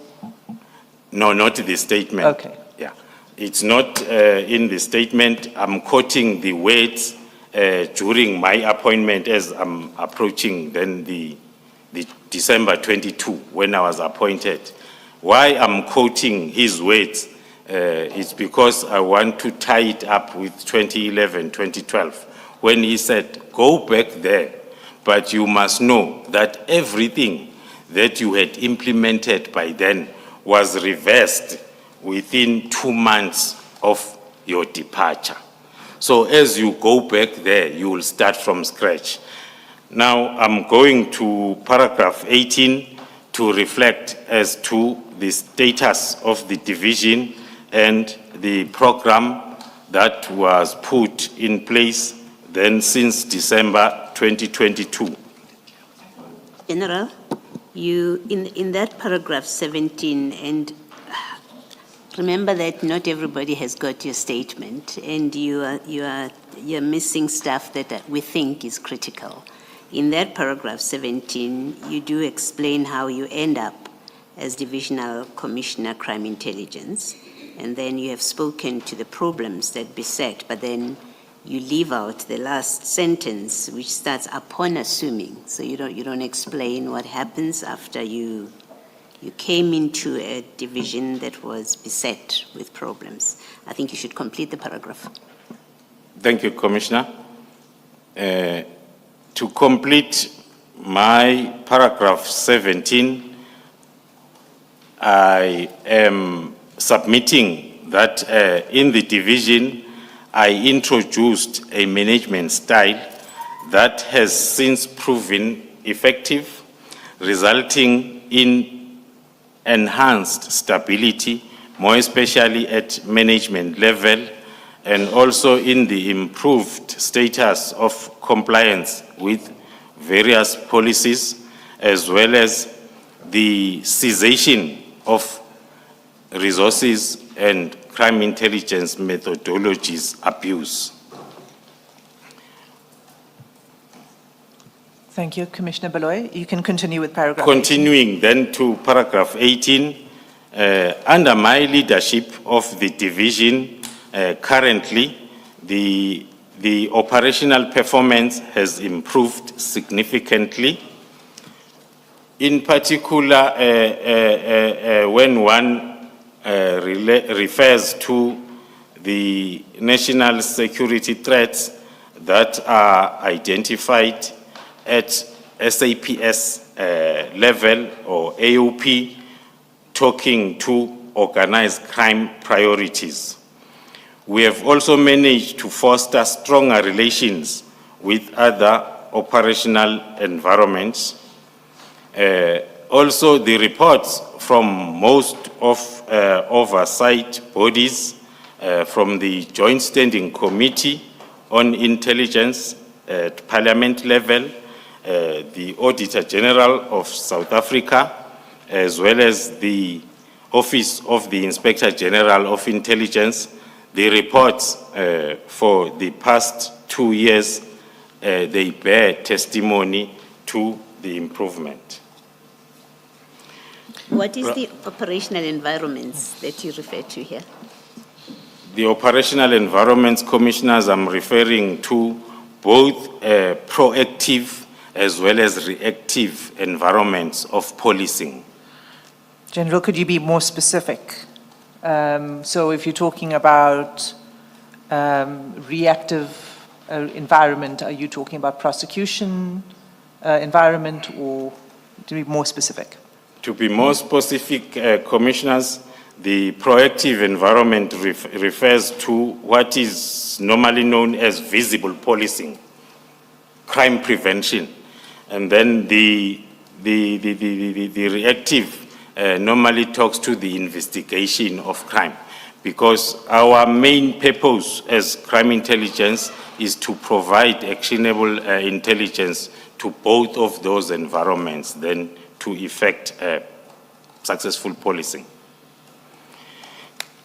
In paragraph 19, in closing on the discussion of my role within crime intelligence, the examples that I've highlighted, they just highlight the broader scope of my contribution in the service, in the South African Police Service, in line with the Constitution of the Republic as well as the South African Police Act.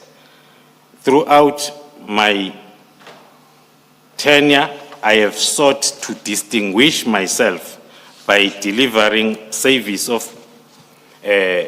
particular meritorious as well as exemplary nature, which is characterized by being resourceful, also characterized by correct leadership as well as profound sense of duty.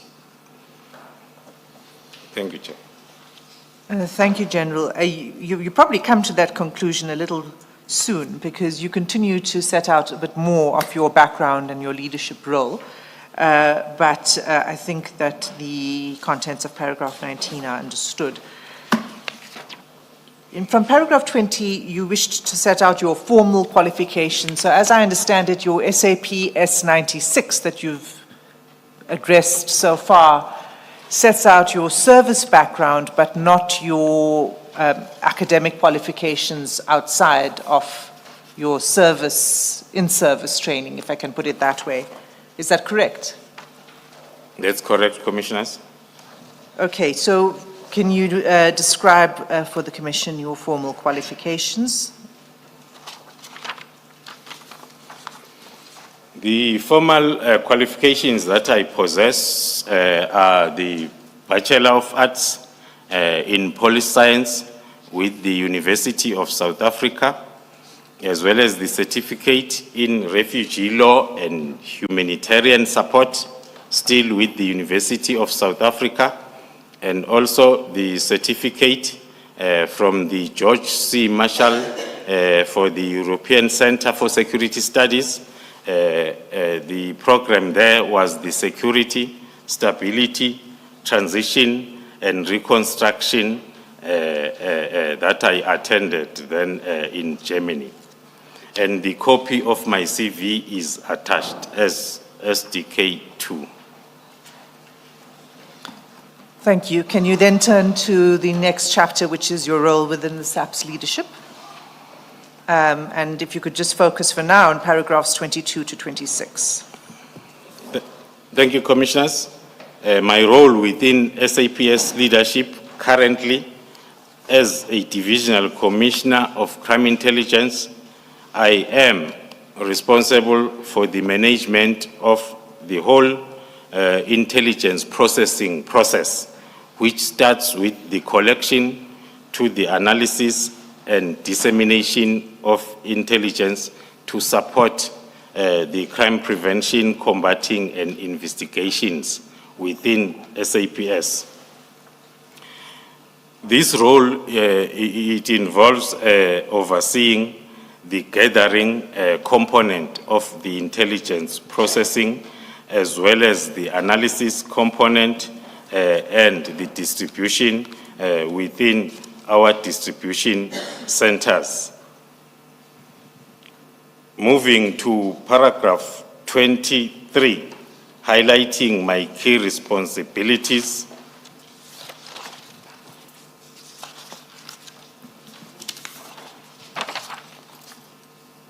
My responsibilities are firstly in terms of the National Strategic Intelligence Act. Those are the responsibilities of any divisional commissioner of crime intelligence within the South African Police Service. In other words, the appointment or the incumbent of the the office of the Divisional Commissioner is firstly in terms of the Constitution of the Republic, Section 2010, which gives then the powers, the functions, and the monitoring of intelligence services in the country, including those services, intelligence services of the South African Police Service. And then coupled with the Constitution, as I've referred, there is Section 2(3) of the National Strategic Intelligence Act of 1994 that provides for the establishment of the SAPS crime intelligence to gather, to correlate, and to evaluate the intelligence in support of the functions of the SAPS. Before I proceed with the list of the key responsibilities from paragraph 23.1 to 23.8, Commissioners,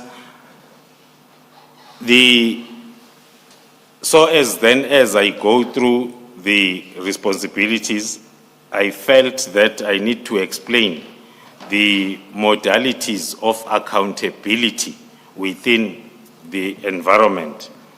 I referred to the environment as established in terms of the Constitution as well as the SAPS Act, and also in terms of the National Strategic Intelligence Act.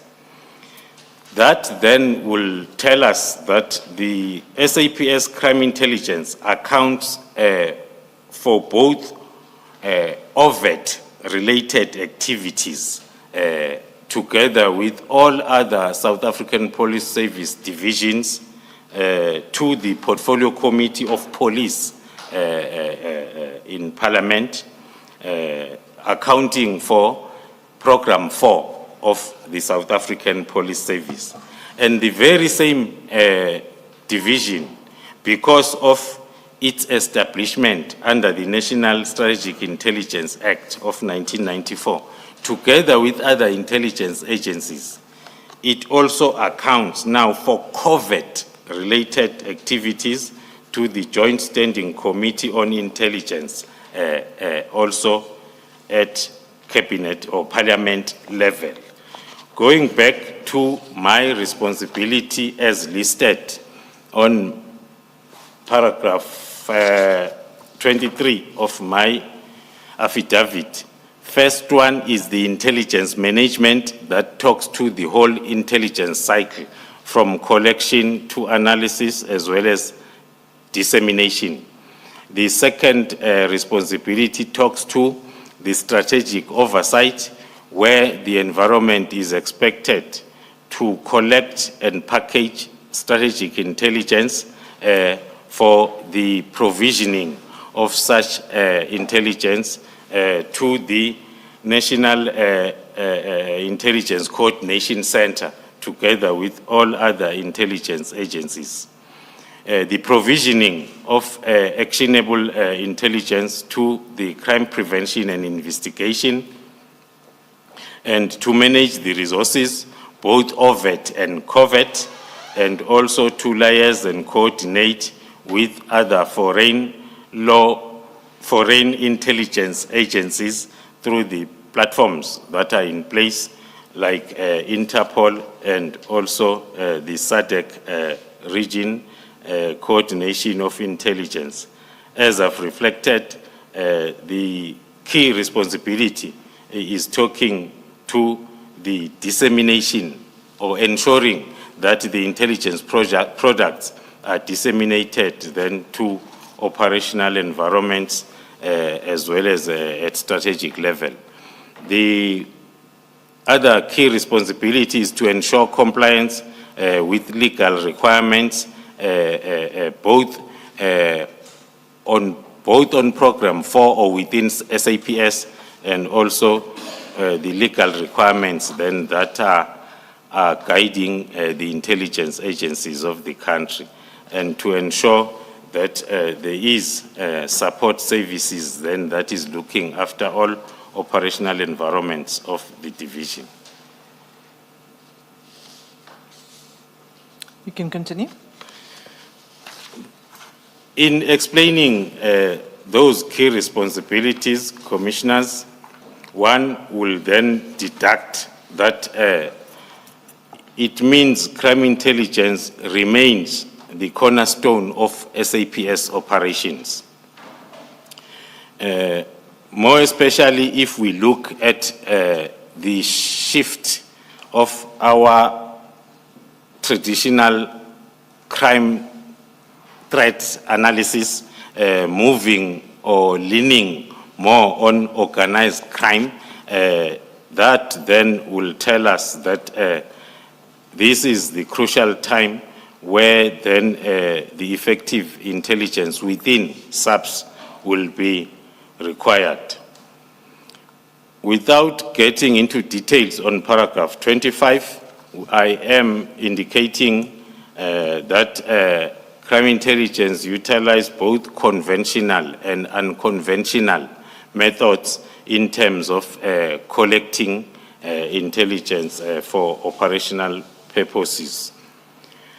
In paragraph 26, also, which is in line with my conclusion as per the previous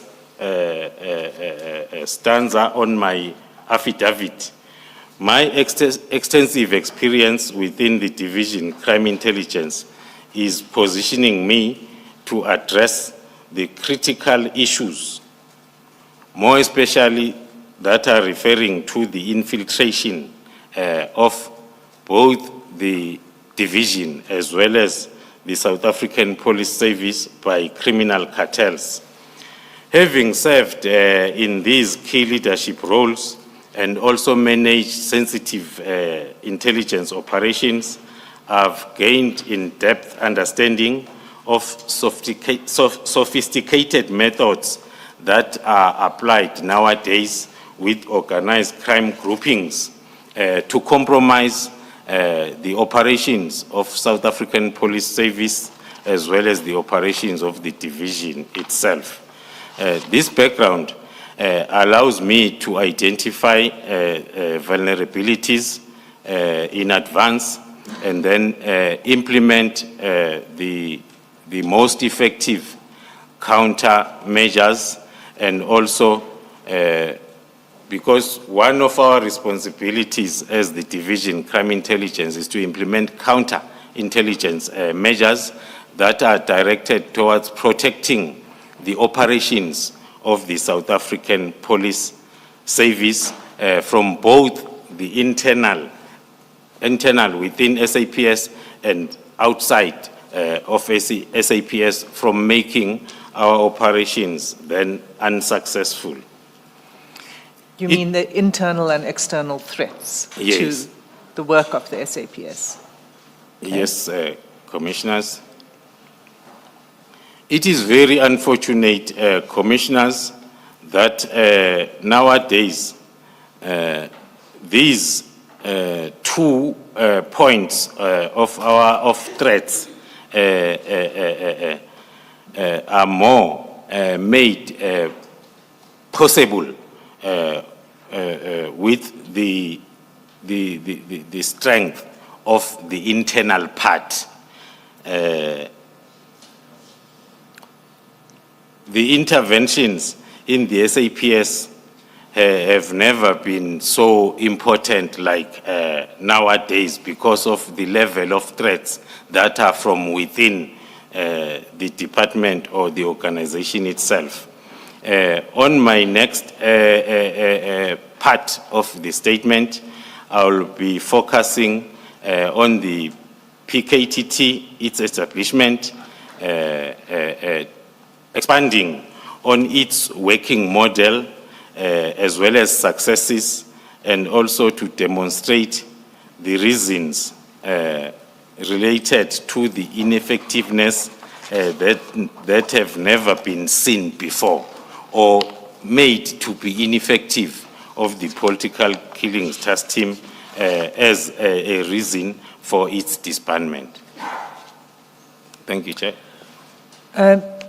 General Khumalo, before you turn to the establishment of the PKTT, when you speak of the threat being so pronounced, is that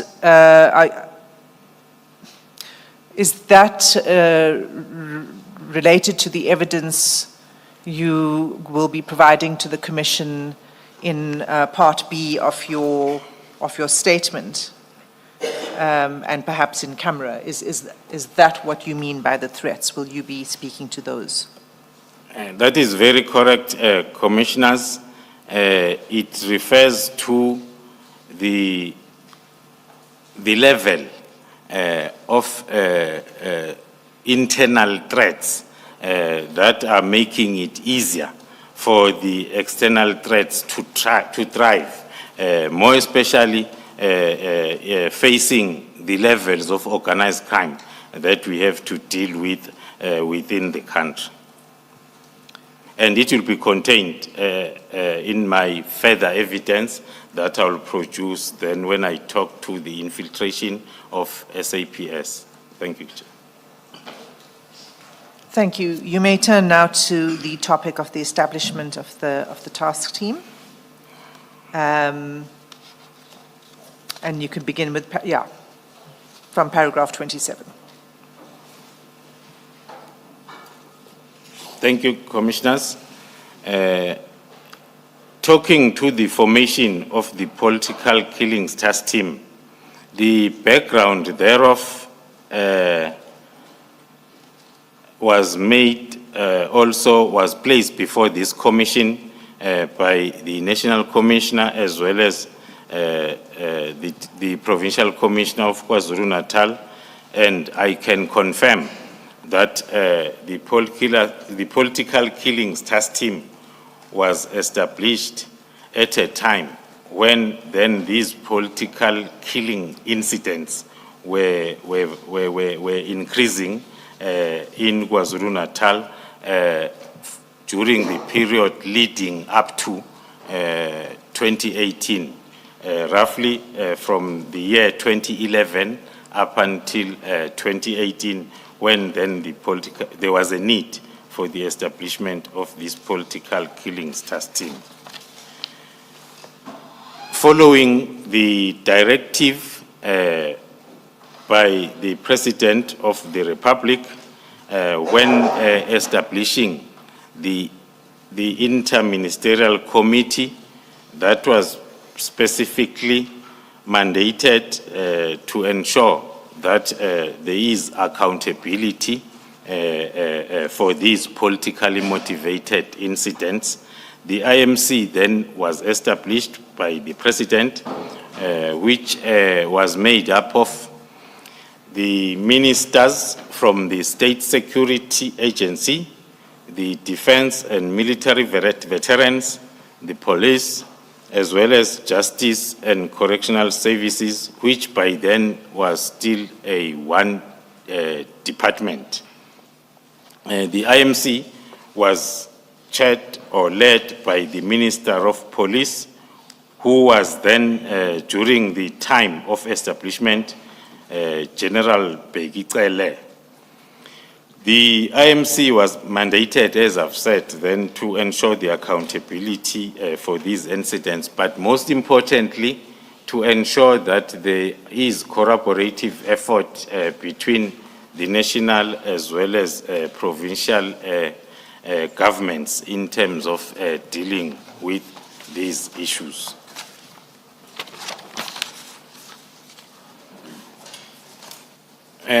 Commissioners, maybe then I will take an opportunity from paragraph 29 to 30 to explain the common misperception that we have seen and heard around the establishment of this political killings task team.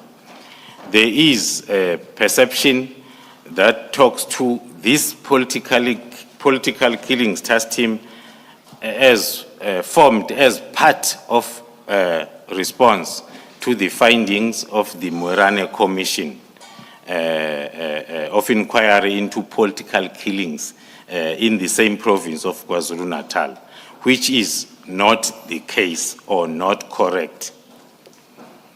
As far as I recall, more especially as I was part of the initial stages of the political killings task team in July 2018, the Moerane Commission findings were only published in 2019 when the political killings task team was in place or established already. As I've indicated, the processes of establishing the political killings task team started in May 2018 with the planning and also putting together the resources that will be utilized. Hence, then it commenced its operations in July. Of course, the Moerane Commission had findings that came after the team was already established. One of the findings talks to the loss of public confidence in the criminal justice system in that province in relation to these cases that are politically related in nature. As part of recommendations, the Moerane report talks to the importance of recruiting and training as well as deploying police officers that will be able or that are properly qualified to deal with the situation as it was the case then, as I've indicated, from 2011 to 2018. One can safely say that it happened that most of the recommendations by Moerane Commission were implemented in advance by the political killings task team, which was already in place. So those findings are contained in our initial threat and risk assessment of the threat that we had to deal with, which is political killings in the province. General, did the Moerane Commission, did it consider the work of the PKTT at all? Or the PKTT as an organization at all? One can speculate, commissioners, that it did because the political killings task team was already in place when then the commission was still continuing. There were participants to the commission that were also part of the political killings task team leadership at strategic level.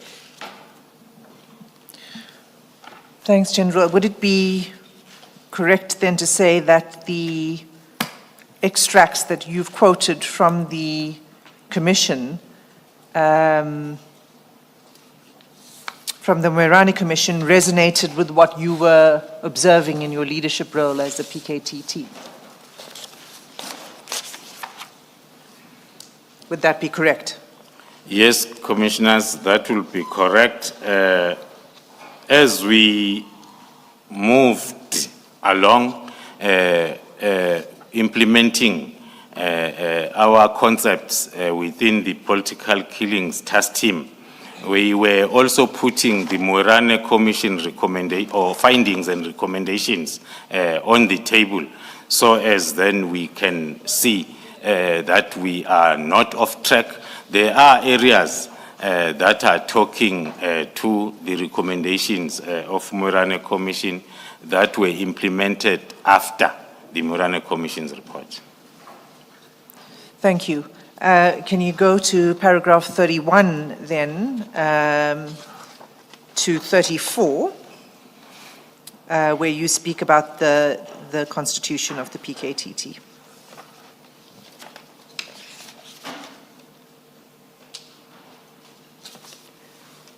Thank you, Commissioners.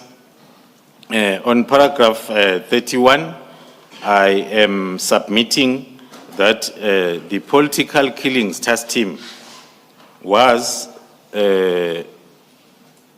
established and constituted administratively by the National Commissioner of Police,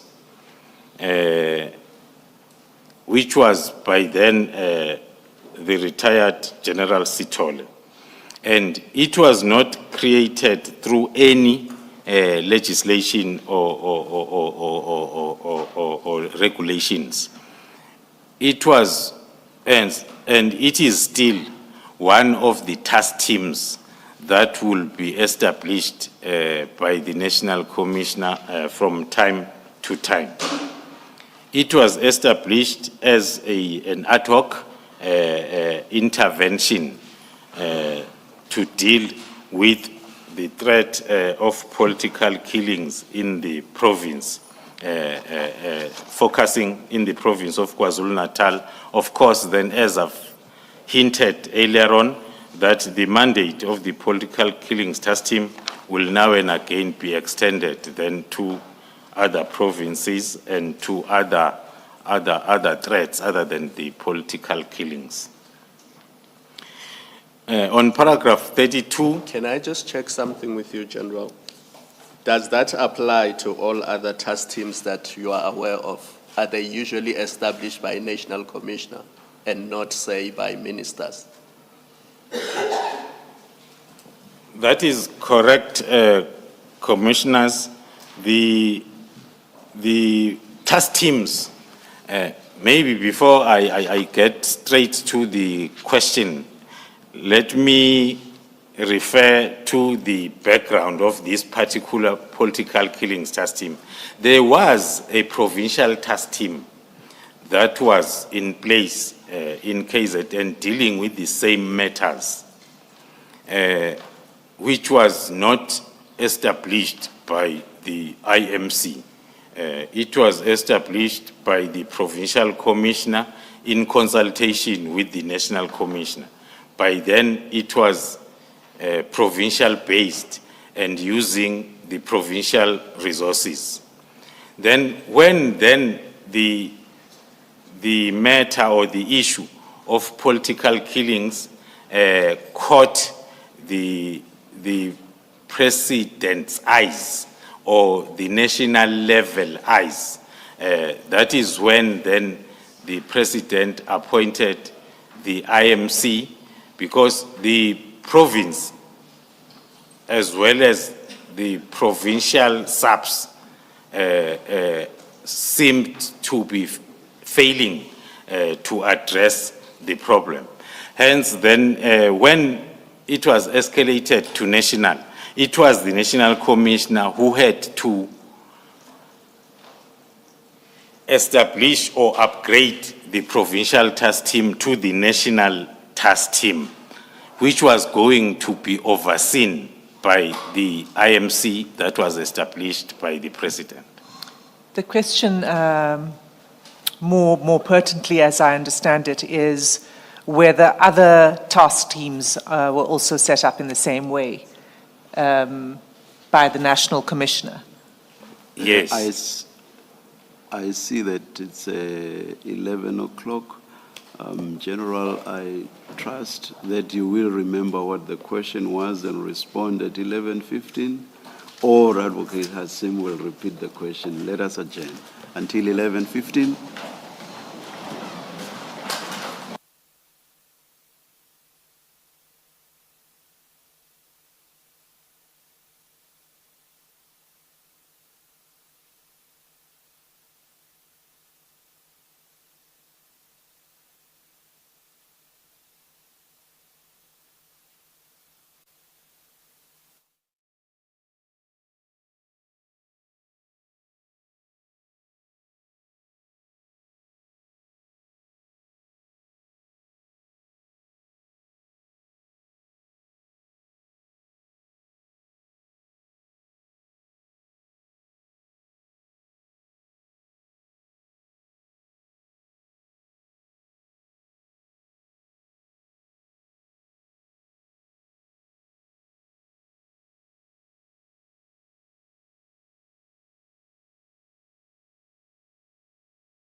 Cell phones off, please. We're about to start. Thank you.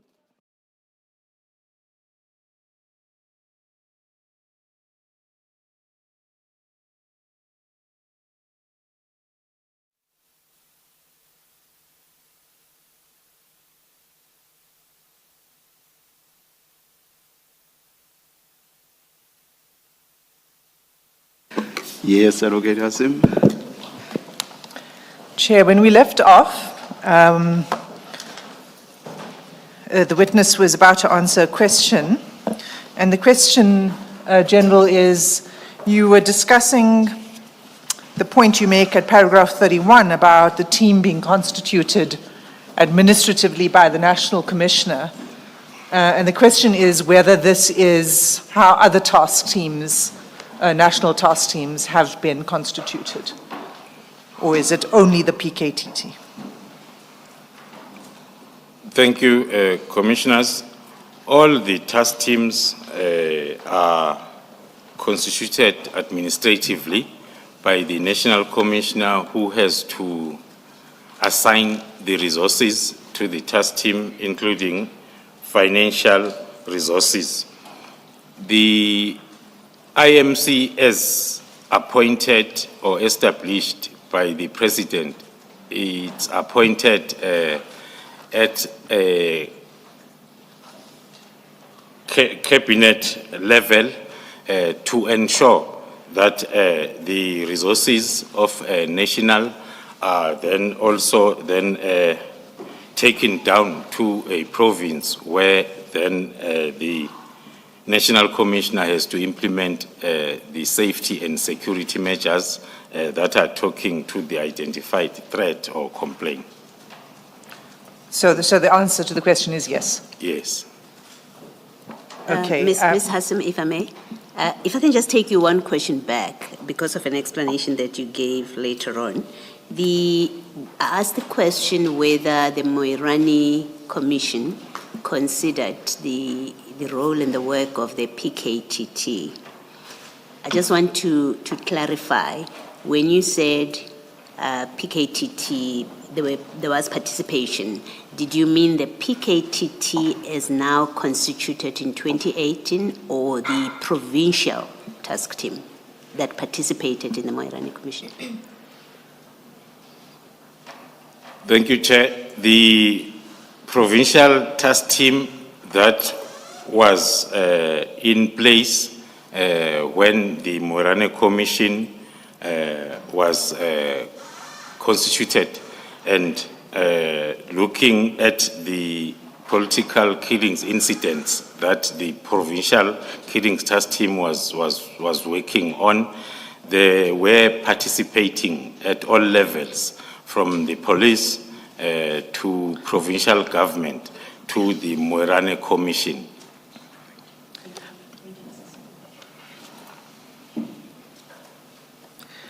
So that takes us to paragraph 33.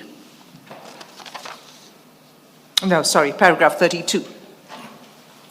Can you elaborate on that, please, for the Commission?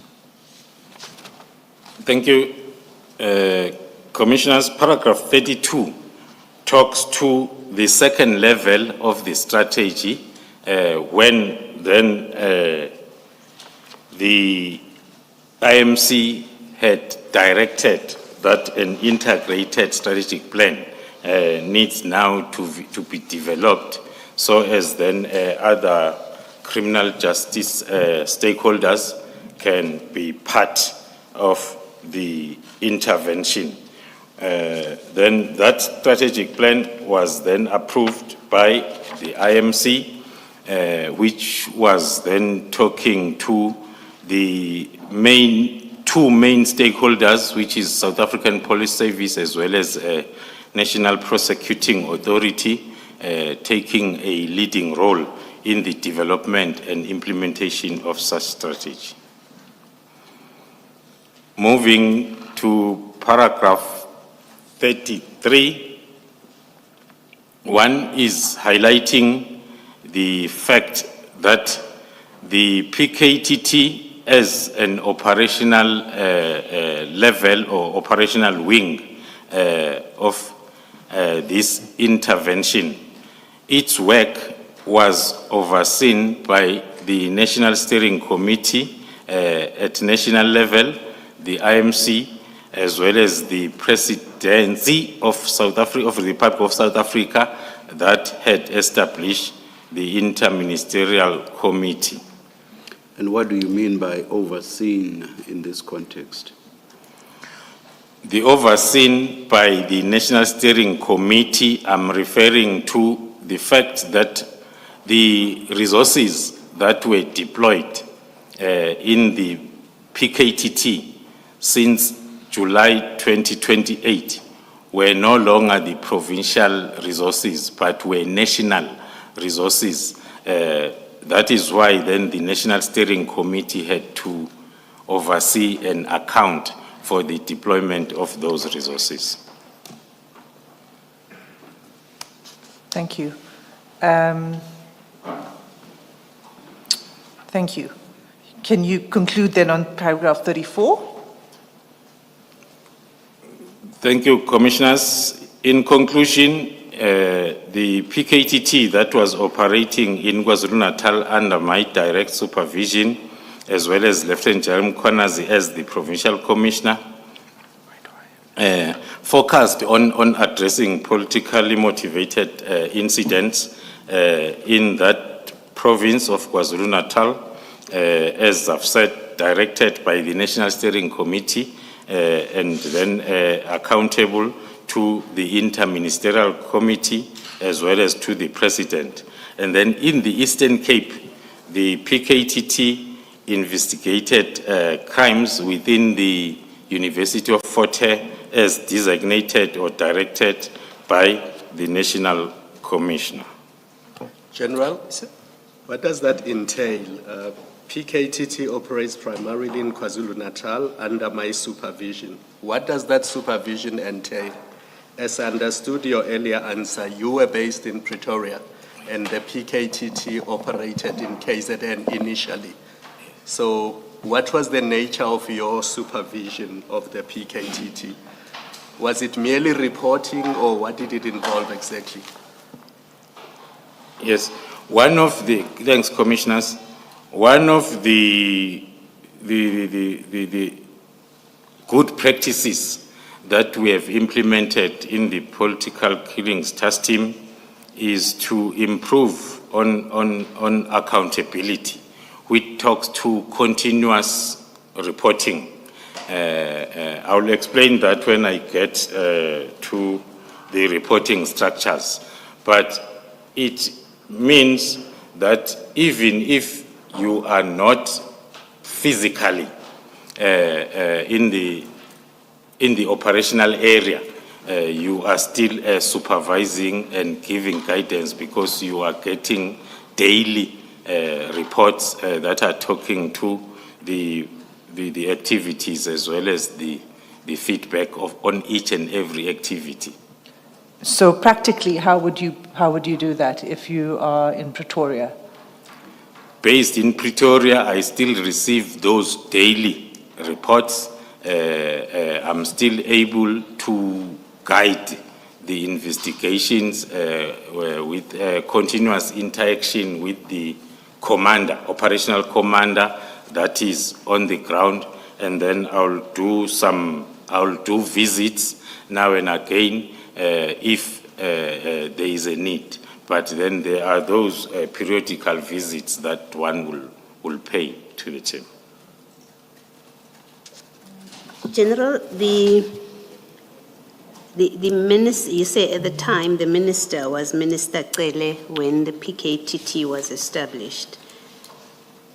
In your recollection, did Minister Cele, outside of the IMC, the Interministerial Committee, did he give any directions to the PKTT, instructions or guidance outside of the component of the IMC?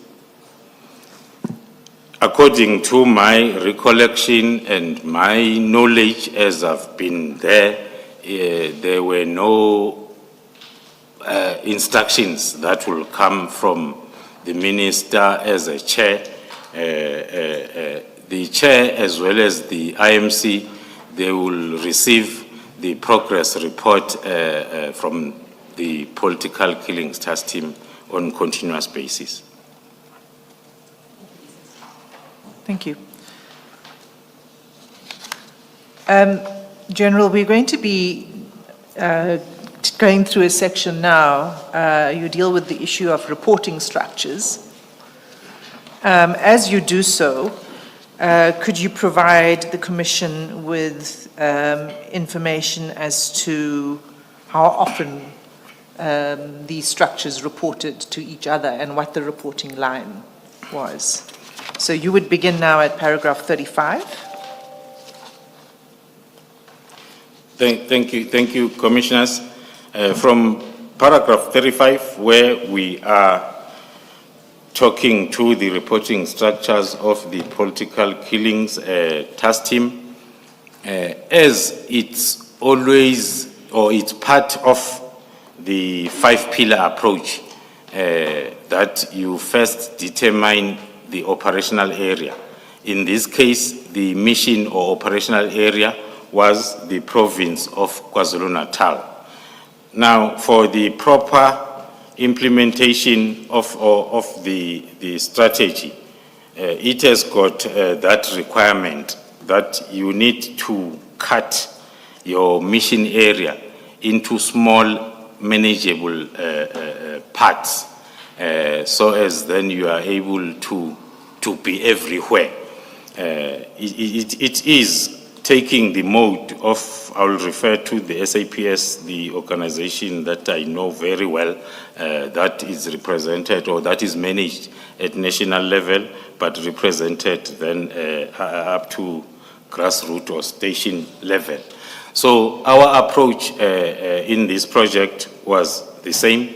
We determined the whole province as the mission area, as it was affected by these incidents, and then we divided the province into 4 parts, which are the south coast of the province, the north coast, the Midlands, and the central part.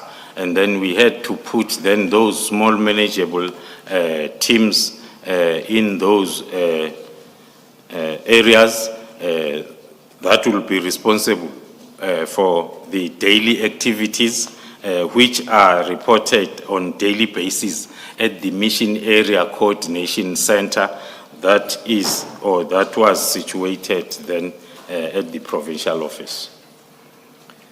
So did those smaller units, the Tactical Joint Operational Centers, report to the Mission Area Joint Operational Center? Or how did that work and how often? As I indicated, Commissioners, earlier on, that we were and are still implementing the analysis-led investigation. So at the mission area, head office level, we will have then the commanders that are experts on each and every part of, firstly, analysis. The different parts of analysis, there will be commanders at a mission area level, as well as the commander of investigations, that they will sit then at that head office level to give guidance to these 4 teams. But the same structure and expertise that are found at mission area level will be duplicated at all tactical level, those 4 small manageable structures, so as then they are able to give guidance also at that level. Thank you. I'm just trying to get a sense of practically how that would work. I understand what you're saying about giving guidance, but practically, how would that work? How often would they meet, for example? Okay. Thank you, Commissioners. As I've indicated earlier on, that one of the best practices or pillars of this approach, firstly, it emphasized more on command and control. It emphasized more on discipline. It emphasized more on accountability, irrespective of the level. You may be at a very lower level of SAPS, but you are still accountable for each and every action or tasking or activity that is expected of you. So that is done on daily basis at a tactical level. And then on daily basis, the commanders there will submit the report at mission area, head office level. So the mission area is moving together with these 4 teams continuously or daily. And then once a week, then they will have that extended mission area meeting where the 4 commanders will sit with the commanders at mission area level to plan for the week or month. In other words, they will be giving the medium-term directives so as then at tactical level, then they are able to give those daily taskings that are inputting into the medium-term directive given every week. Thank you. So that's the at operational level, and then in paragraph 36 you deal with reporting lines above the operation, well, from the MAJOC upwards. So yes. Can you take the Commission through that, please? Thank you, Chair. Maybe then to explain paragraph 36 properly, so I will start from where I ended with the 4 small manageable areas in the province that are reporting on daily basis to the mission area. And then the mission area, they will consolidate the weekly reports. At tactical level, it's daily reports. And then at the end of the week, the mission area in preparation for the weekly meeting so as they are able to guide the lower level. And then the MAJOC or the mission area will then report to the provincial steering committee, and then and thereafter the provincial steering committee together with the leader of the operation will report then to the national steering committee. During the years, the previous years, the reportings to the provincial steering committee as well as the national steering committees, it was always, every time, there will be an inter-ministerial committee.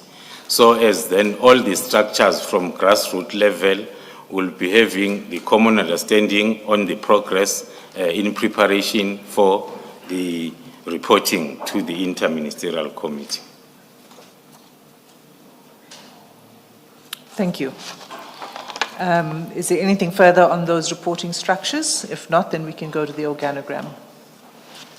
So maybe then, Commissioners, if I may indicate the importance of these reportings. I've touched on the main purpose of the 4 small manageable teams reporting on daily basis to the mission area command structure.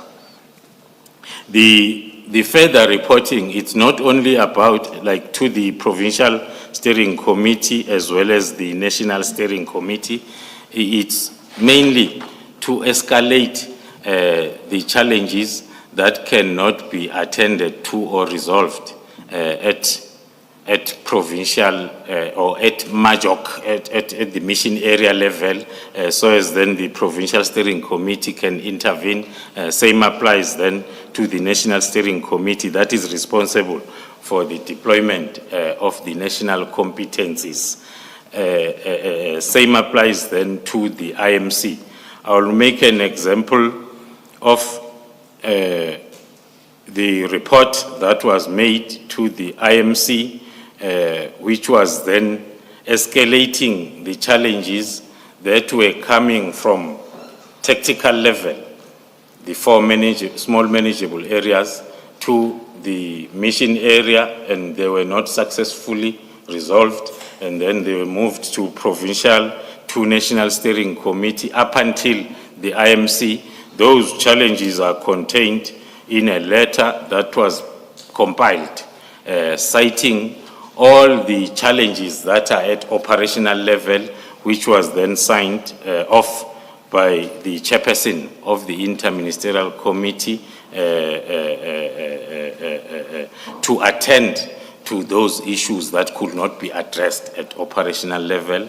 The letter, I'm not sure whether it's attached to my bundle, but it's the letter that was referred to under oath by both the DPP KwaZulu-Natal as well as the Provincial Commissioner KwaZulu-Natal, the letter that was signed by the former chairperson of the IMC.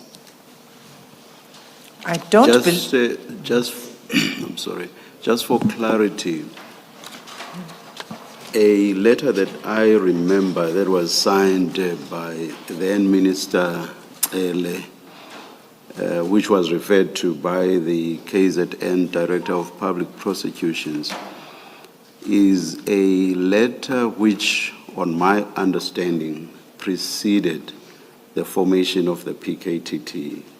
General Cele, or rather Minister Cele, in that letter was highlighting all the problems, even referring to 2012 cases, I think, all the way up to about 2018 cases. So basically saying these are the problems that have been encountered with regard to all these cases.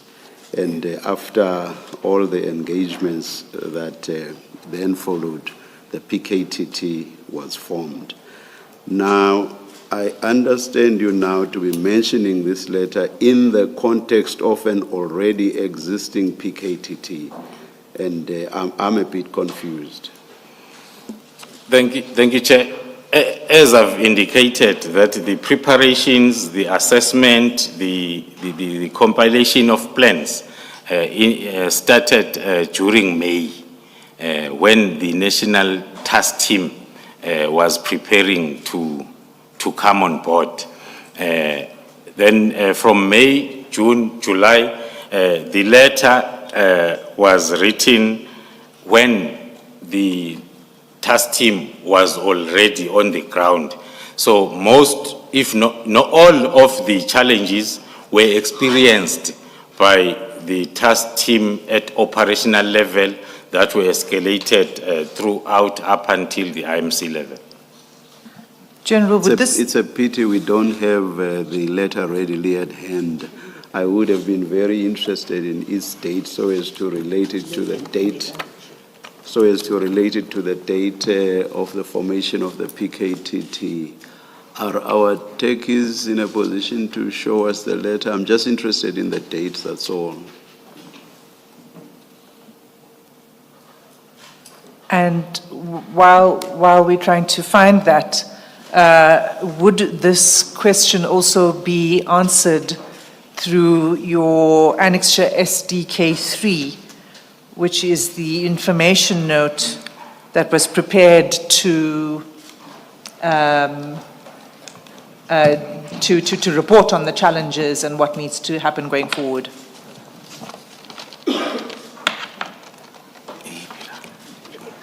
And we can deal with it when we come to that annexure, perhaps, which is quite soon.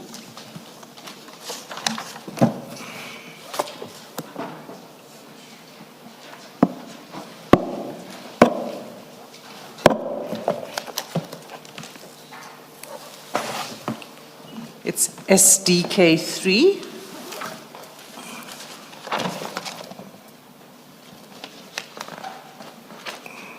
Have we got it? General, the letter is now available. It might be easier for you to look at it at the screen just behind you.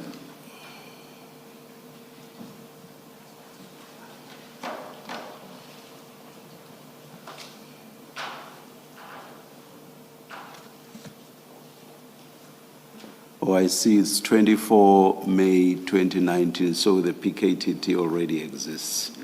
Yes, Chair. As I said, I'm probably confused. It seems, I should not even say it seems, it's clear that I was. Sorry about that, General.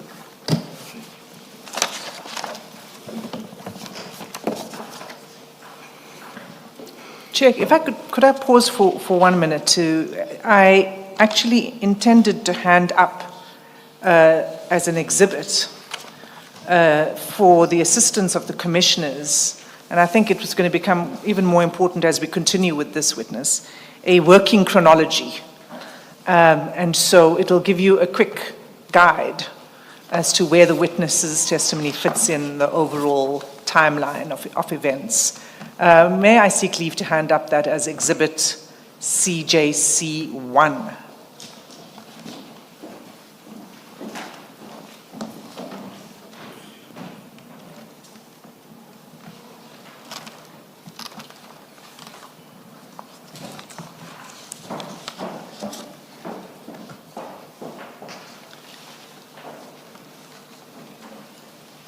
Thank you, Chair. Okay, so if we may then just revert to the paragraph where the witness was addressing the question of reporting lines of the PKTT, which was paragraph 36. And General, you've covered this, but could you also explain to us how often the IMC met? How often would there be reports to the IMC, and for what purpose? Was it for policy guidance, or can you just be a bit explicit about that? Thank you, Chair, Commissioners. At political killings task team level, we were not privy to the scheduled meetings by the Inter-Ministerial Committee. We will get the notification as then it will be inviting us to come and brief the IMC. But based on the experience and being involved, there were meetings, one, maybe twice per year on the initial stages up until 2020 as a result of COVID-19. And then one will remember very well from our side that there was no IMC during that time. And then afterwards, and then the committee resumes to meet or to convene. So at provincial and national steering committee, as I've indicated, mainly the national steering committee will meet now and again when there will be IMC, but most importantly, towards the end of the deployment period, and then the national steering committee will sit and assess the performance and get a detailed threat and risk assessment so as they are able to take an informed decision in terms of extending the project or not. Thank you. General, when you say end of deployment, you mean the end of the authorized period? Yes, Commissioners. Okay.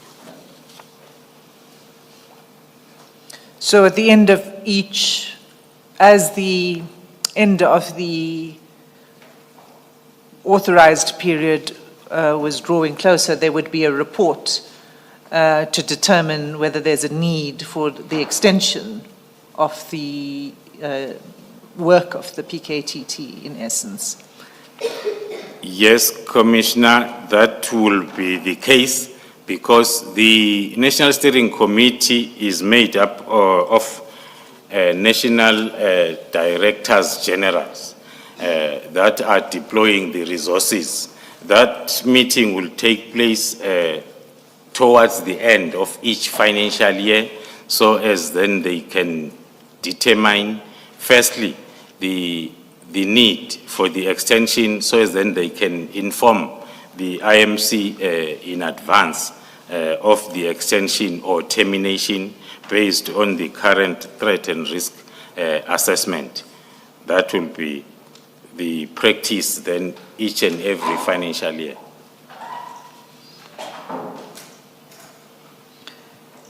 Thank you.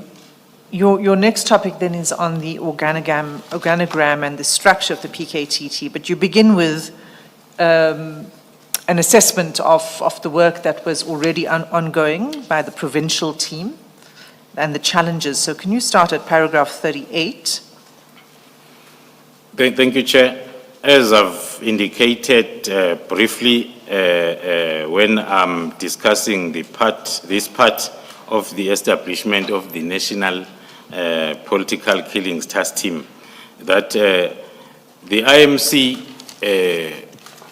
was formed around May 2018, and then the IMC had their initial meetings in May as well as June, when they went down to the province of KwaZulu-Natal to assess the interventions that were in place addressing the complaint or the threat or the issue that has been raised by the president. And then they received briefings from the provincial task team by then. During those two initial IMCs, where then they will do the assessment, and then one of their observations was that that task team was working in silos, and the members that were deployed in that task team, as they were from local level, they were compromised, and that more especially it did not have an investigation and prosecutorial plan or strategy. That as a result, then there was little or no progress in the investigation and prosecution of these cases, the point that I highlighted earlier on as to what is it that the National Task Team had to put in place in order to correct that situation.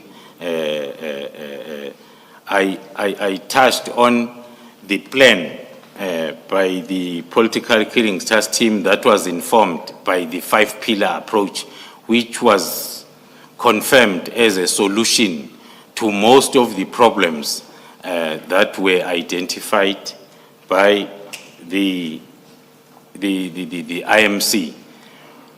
One can add that happened at a time, I saw during the testimony by the Provincial Commissioner, Lieutenant General Mkhwanazi, when he highlighted that the establishment of the National Political Killing Task Team coincided with his acting period in the province.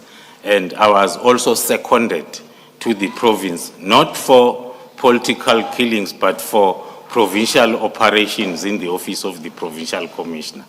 So the movement from the Provincial Task Team to the National Political Killings Task Team was overseen by myself. Hence, then, it was not that difficult to compile the strategy because the strategy was emanating from the tried and tested 5-pillar approach that has been proven to be successful during the wildlife trafficking interventions. Then the same plan was then implemented in KZN. Thank you. So can I take you to your annexure SDK3, because that speaks directly to the implementation of the strategy that you just referred to. And this is the information note, as I understand it correctly, is prepared by well, you can say who prepared the information note. That's on SDK 3.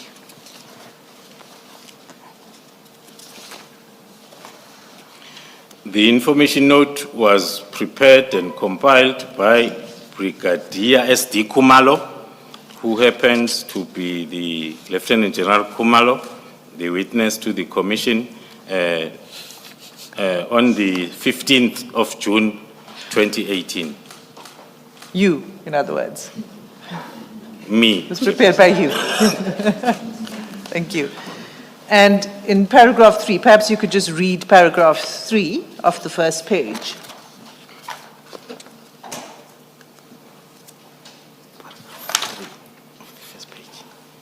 Paragraph 3 of the first page. Sorry, General, before you do that, and for purpose of the record, so that when we later look at this, there's no confusion, Ms. Hassan, at page 19, it indicates, the document indicates the signature of Mkwanazi NS, and then as you page through, unless I miss it, I don't see General Khumalo as one of the parties presenting, preparing. Well, what does it mean, General, that you prepared and yet it is signed by General Mkwanazi? Thank you, Commissioners. The current operational or administrative guidelines in the SAPS, in line with the command and control, the compiler of the plan, because this was the plan, will not have to attach the signature on the communication of the plan. You will only attach the signature on the plan itself that will be used at operational level, because it will be a plan. But then the plan that is inclusive of other strategic decisions then will be signed by the accounting officer of that particular environment. In this case, it was the acting provincial commissioner, KwaZulu-Natal. Commissioner Baloyi, could I ask you to turn to page 22, and that might answer your question. It's not page 22 of the information note, so I believe it's the last page. I see that. At the bottom, it indicates information note compiled by Brigadier. Thank you for that.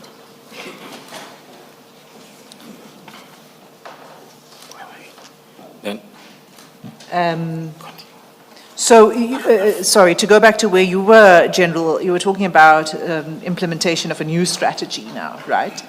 Could you please read paragraph 3 on page of the first page of the information note? Paragraph 3 of paragraph 2 under background reads, the IMC in full interministerial committee met with the task team that was investigating these cases on the 21st of May 2018, and one of the preliminary observations was that this multidisciplinary task team was working in silos and that it does not have an investigation and prosecutorial plan or strategy that is aligned to the overall government priorities contained in the National Development Plan 2030, the medium-term strategic framework, and other key policy prescripts of creating safe and secure environment. Thank you. And then on page 15 of that bundle, so 2 pages over,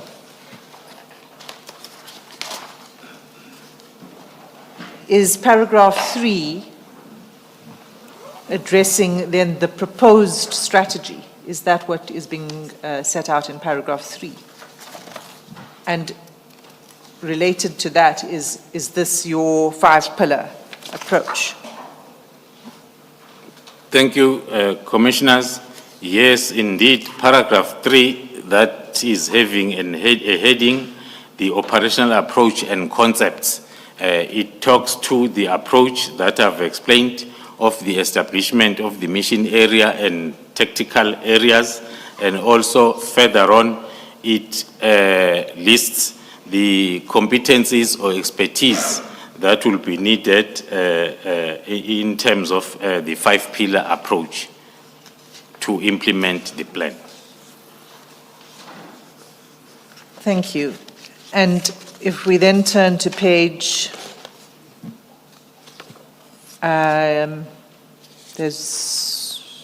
page 19 to begin with. Can I just ask, sorry, I do apologize for this delayed question. General, in where you set out the pillars, and that's bullet point 3, and then there is a sub-bullet there, which is the second one, the second sub-bullet after 3. It's so the first one is crime intelligence gathers, and then the second one is NIU and TRT to implement. You see that? You see where I'm referring? Yes. Yes.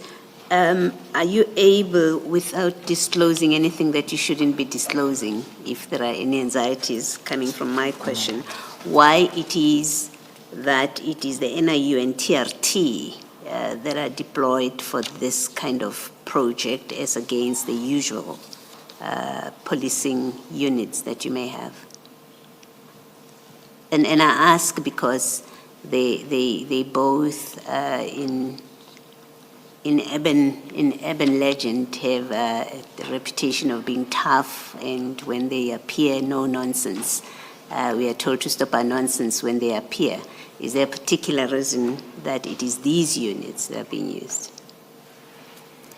Thank you, Commissioner. Maybe let me start by highlighting the difference between, on the 5-pillar approach, the proactive as well as combat approach. Proactive is your normal crime prevention capability. And then the combat one is starting from the public order policing to TRT, the specialized uniform. The specialized uniform then in terms of training.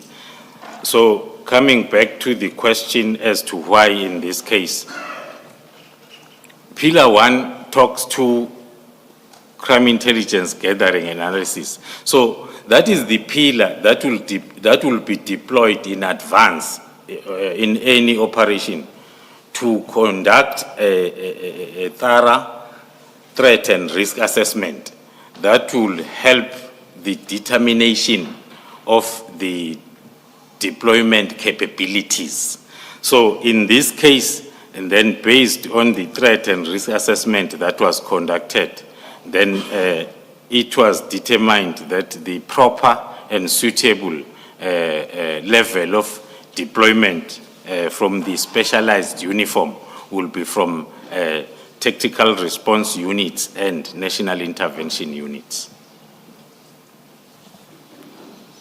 Thank you, Commissioner Baloyi. I think that it's a question that we will return to again as we go through the work of this team.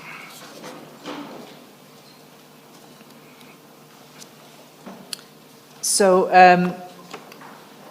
General, at page 19 is the recommendation to implement the strategy that was outlined in the preceding pages. Is that right? That is correct, Commissioners. And the second recommendation is for a budget to be approved for the operationalization of that plan. Is that correct? That is correct, Commissioner. And the amount for that budget, can you just let us know? The estimated budget for that initial deployment of the political killings task team was at 49.1 million for the period of 6 months. And from what budget was that to be drawn? It was province? It was going to be from the national budget as the plan and the implementation, as well as the recommendations and the request for these resources, because the plan and the request was for resources personnel as well as financial resources. So it was going to be from the national budget. So the request was for the budget to be approved as a national budget, and that's indeed what then followed. Is that correct on pages 20 and 21, the signatures? That is correct, Chairperson. Thank you. So that deals with your annexure SDK 3 and paragraph 38. I think now where your statement intends to go is to the setup of the structure of the team. Is that correct? That is correct, Commissioners. Under paragraph 39, after the approval, we are indicating that indeed then from July 18, then we started then implementing the structures as I explained earlier on. Can you then turn to paragraph 40? And maybe you could just read paragraph 40 and then we can go to annexure SDK 4. Paragraph 40 reads thus: to enable the political killings task team to function as a multidisciplinary team, including personnel from relevant law enforcement and justice agencies, an investigative and prosecutorial strategy was developed. Such strategy is attached as annexure SDK 4. And is this strategy then meant to address the lack of coordination between different stakeholders or different agencies within law enforcement? The integrated plan attached as SDK 4 is now meant at improving the coordination, streamlining the activities of other criminal justice system stakeholders, as I reflected earlier on that the main stakeholder was National Prosecuting Authority, which were then part of this integrated plan. Thank you. So if you can turn to SDK 4, and particularly after you deal with background, at page 27, you explain the objectives of the strategy. Can you take the Commission through that, please?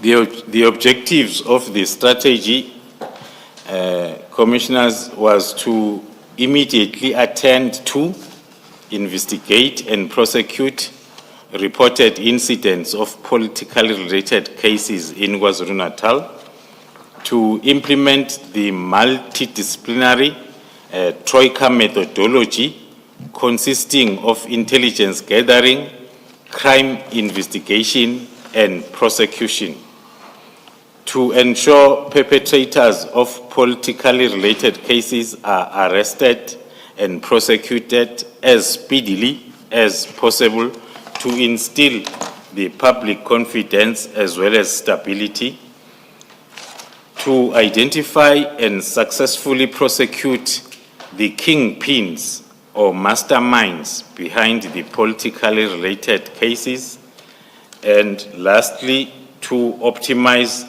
the provision of witness protection program. Thank you. So the approach, as we're learning, is different from the business as usual approach. And that brings us back to the question that emanated from Commissioner Baloy, and specifically on page, just need to find it.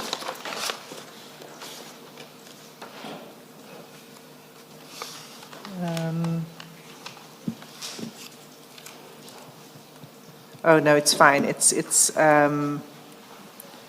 actually not in this annexure. It's in a later annexure. I'll come back to the point about the approach and the use of different agencies. Can you then take us to paragraph 44?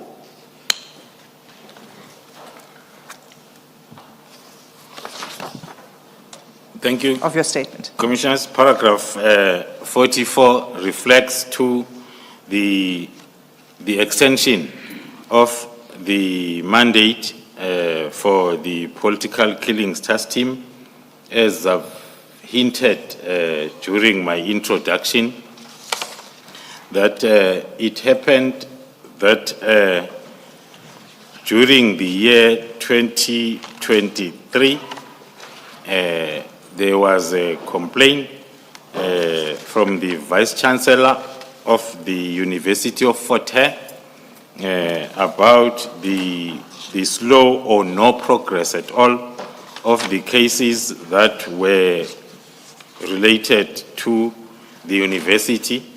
And then that complaint was then handed over by the presidency to the 3 ministries who had to come up with the intervention.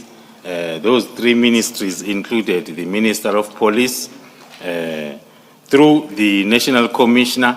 Then the extension of the mandate was extended by the National Commissioner for the political killings task team to be deployed to go and intervene by investigating those cases in the University of Fort Hare. Thank you. I'm looking at paragraph 44.2, General. It says, in response, I prepared a proposal for recommendation by the National Commissioner and approval by the Minister to extend the PKTT to the Eastern Cape. I just want to understand approval. Why would this have had to be approved by the Minister? I'm asking this in the context of evidence that has said on operational matters, the Minister is not supposed to be involved. Was this not an operational matter? Why would the Minister have to approve? Thank you, Commissioners. The approval as reflected under paragraph 44.2 is not directing or talking to the Minister of Police approving the deployment. The PKTT was operating in KZN. So it was the National Commissioner who approved the operational deployment. But then the chairperson of the IMC had to be informed, because the very same chairperson of the IMC was also one of the ministers that were assigned by the President to intervene in the University of Fort Hare, Eastern Cape. For me to understand, did the same thing happen then? That is an approval by the Minister when the 10 PKTT members were sent up to Gauteng, where we are sitting, to assist with the GCI ops investigations. Did the Minister have to approve that? If not, why not? Aren't the two comparable? Thank you, Commissioner. No. My response will be no in the latter. And then why not will be the deployment in the University of Fort Hare, Eastern Cape, as I've indicated. It came the route of the presidency as assigning 3 ministers to intervene. Then the assistance in the Gauteng counterintelligence investigation was an operational decision after the facts and lots of consideration in terms of then the threat that was in place. So it is not, the Gauteng counterintelligence investigation is not streaming from the presidency to IMC route. It was just an operational decision at National Commissioner's level. Can you maybe go to page 99 of the same document under the heading recommendations?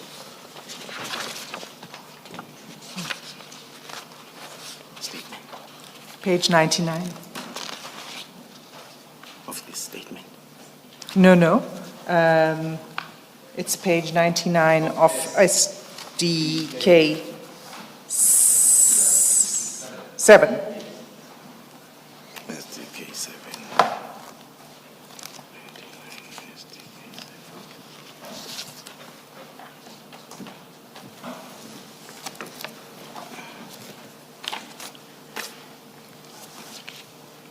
Yes, Commissioner.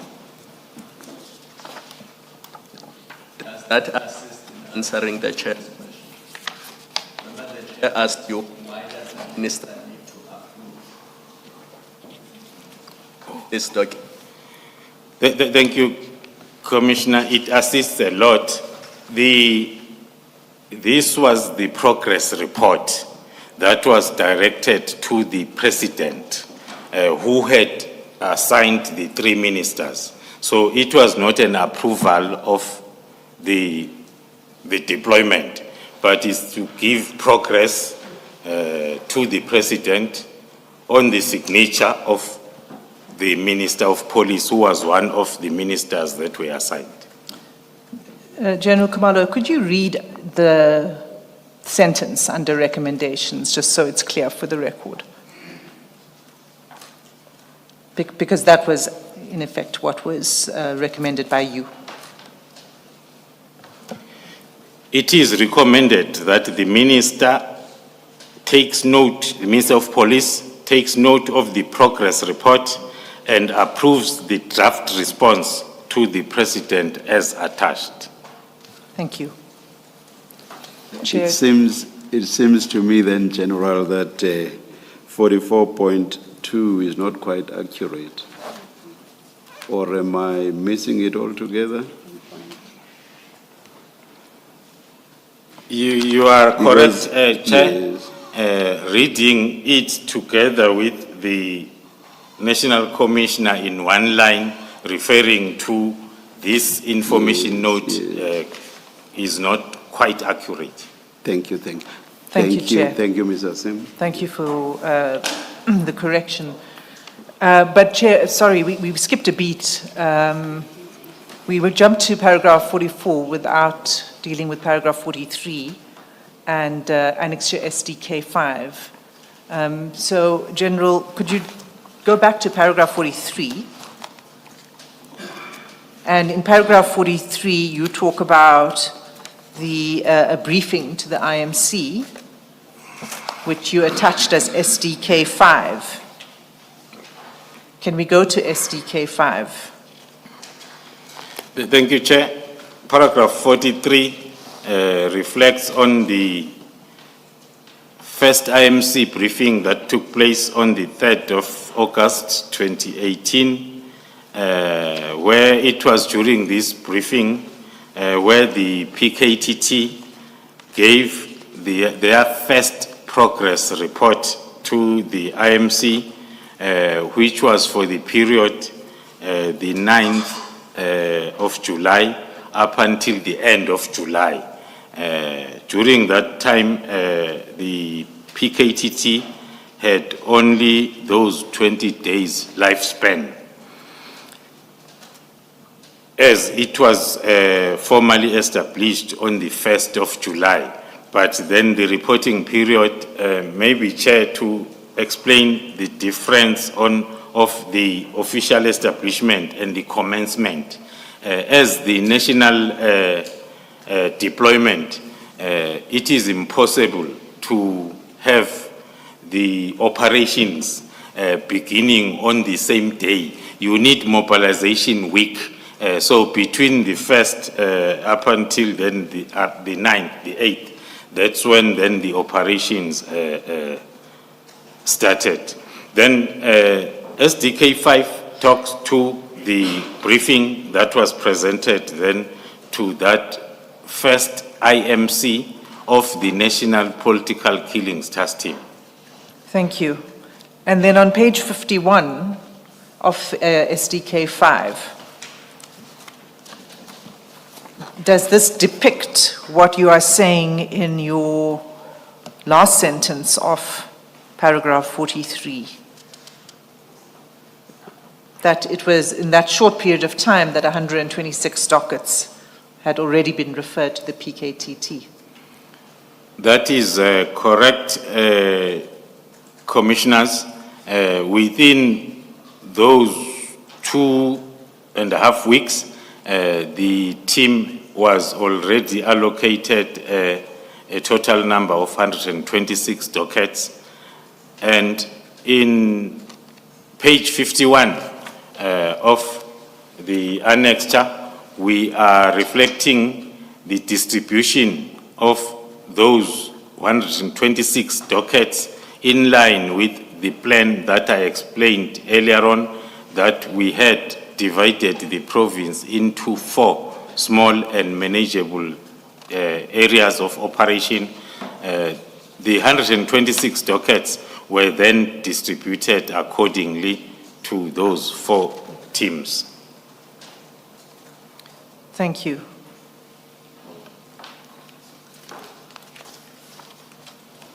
In the same annexure, at page 83,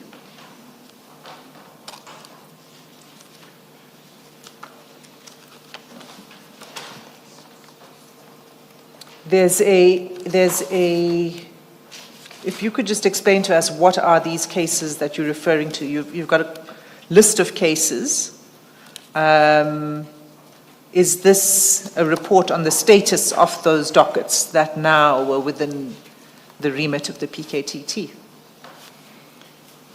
Thank you, Commissioners. As part of this initial report, we had to list all the cases that were already allocated to the team, dividing them amongst those that were still under investigation, those that were at court already, and those that were finalized if there were any.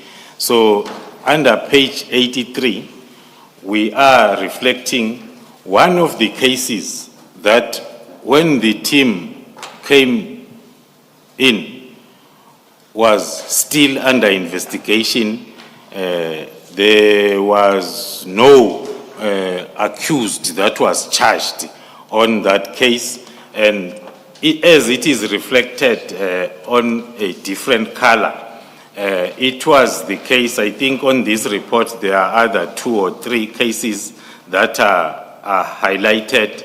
That was an indication of the cases that the team had worked on within that 2 to 3 weeks and had the potential of going to court by charging identified suspects.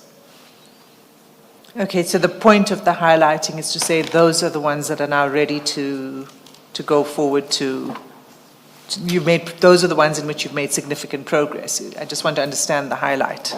The highlight is talking to those where the team had made progress within 3 weeks. It's twofold. This particular case is still going to be part of my testimony affidavit. It also talks to the misinformation that has been flying around, that talks to when the team was established. This case was already at court, but I will discuss that in details as we move on. Thank you. Okay, so we'll return to that, you say. Then can you go to paragraph 45? And this is where you... Sorry, Ms. Hassan, if I may, before you leave entirely paragraph 44. The general under SDK 6, that's the letter from the President, and this relates to how the PKTT ends up looking at the Eastern Cape, in particular University of Fort Hare. Now, I just want to clear what might be a gap for me. We have earlier in your statement a description of the IMC, who constitutes the IMC. Now, this letter from the President is addressed to the Minister of Defense and Military Veterans and the Minister of Police, and then it's copied to the Minister of Education, and then somewhere in the body of it, I think it's paragraph 1, 2, 3, 4, it says, in paragraph 4, it says, I have directed Minister Nzimande to engage with the security cluster to find more sustainable solutions towards arrest and prosecutions. This is about Fort Hare. Is security cluster the same as those people that you have described in your paragraph 28 as constituting the interministerial committee? The understanding might look exactly like that, commissioners, but then the establishment of the IMC is done on a different directive, like this one. So the interpretation of the relevant ministers by then was then that the Minister of Education needs to engage the security cluster ministers to assist him.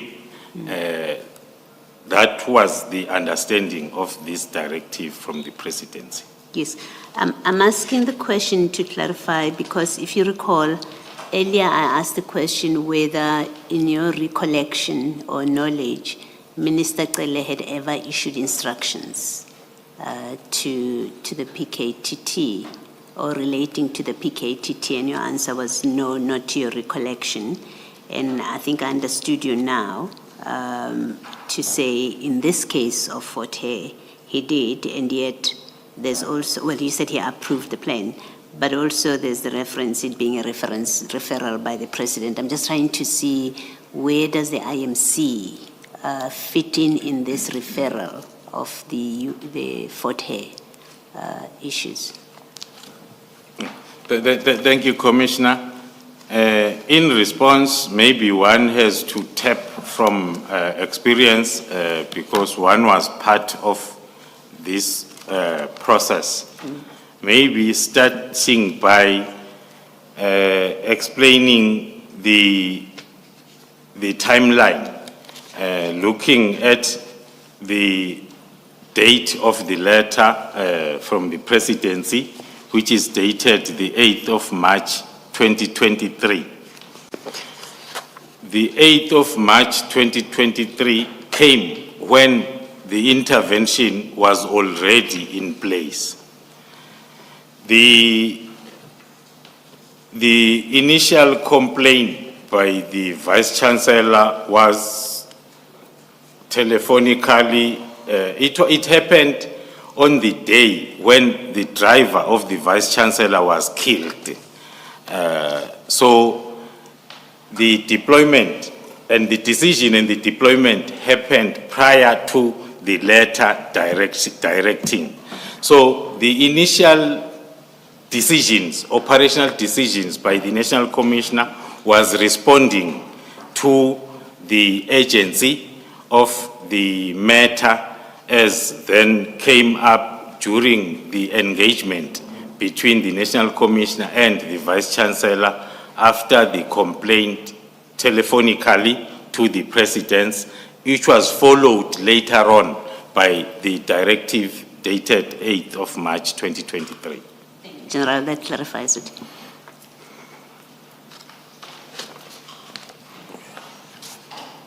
And then for completeness, perhaps, so then SDK 7 is the information note that you prepared to address the extension of the mandate to University of Fort Hare.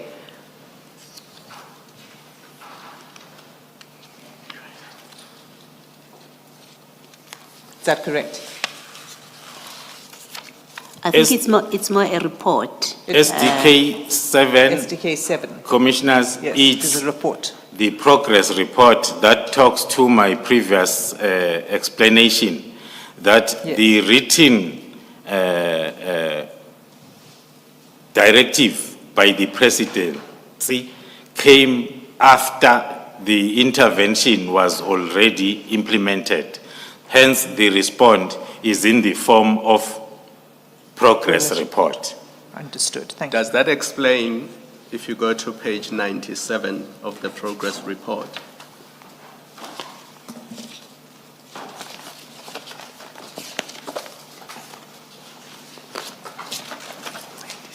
So if you look at block 3, investigating team, it says national task team. Does that mean the task team was already deployed? That is correct, Commissioner. At Fort Hare? That is correct, Commissioner. When this report was prepared? That is correct, Commissioner. In fact, General, if you look at 99, page 99, the date of the report, the letter from the President is the 8th of March, and then your report is the 23rd of March. So that speaks to what you've just said, that you were already in deployment by the time the letter came. That is correct, Commissioners. Thank you. And that decision was made solely by the National Commissioner. No minister was involved in the decision to deploy. That is correct, the task team at Fort Hare. Yes, Commissioner.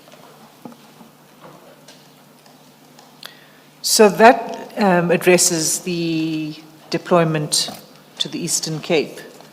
And then in paragraph 45, you speak of the mandate being extended further to include traditional leader killings in KZN. Can you just address paragraph 45 for the Commission? Thank you. Thank you, Commissioners. During March 2024, the mandate of the political killings task team was extended then to include the killings of traditional leaders in the same province, KwaZulu-Natal. The operational area remained the same, but it was then the criteria of cases that was extended, The information note as per SDK 9 will give then more on this extension of the mandate. And the extension note, the information note and the extension, this is really for for resources to enable the operation of the work on the traditional leader killings. Is that right? That is correct, Commissioners. The National Commissioner decided to extend the mandate based on the discussions that he might have had with the affected environments at his level. Hence, then it was then extended as per paragraph 5 of the SDK 9. And then at paragraph 100 page 110 rather of that annexure, the approval was for 20 million. Is that correct? That is correct, Commissioners. Can you explain, you had requested more than that, is that correct? And can you just explain the approval of the budget? Thank you, Commissioners. The request was for the budget for the financial year 24-25. That was submitted towards the end of March. And then the approval was granted for 20 million instead of the amount applied for as reasons provided by the accounting officer that the further allocation will be finalized then during the allocation of budget for the department for that particular financial year. So this was the approval of the first few expenditure activities before the approval of the budget for SAPS. And that budget too was to come from the national budget, is that correct? That is correct, Commissioners. So in your statement, you then go to the status of the dockets at 31st December 2024. Can we go to paragraph 46, please? Perhaps before that, Ms. Asim, if we just go back to that information note and for completeness, because this may well become relevant somewhere down the line. General, at page 109 of that information note, you have a comment. So you've got that approvals list. You're the first in that list of signatories as the recommender. And then General Sibia signs approving on the 26th of March 2024. And then you've got General Dimbane. There are notes there, and I think importantly perhaps, let's look at the second note, Ms. Hassan. That's post-elections. I can't quite read all of it. And then the general, it seems the National Commissioner comments in the next page, following that note from General Dimbane. General, if you would just read that. That's post-elections? So it's the second bullet, yes. Second dash. The second dash, yes.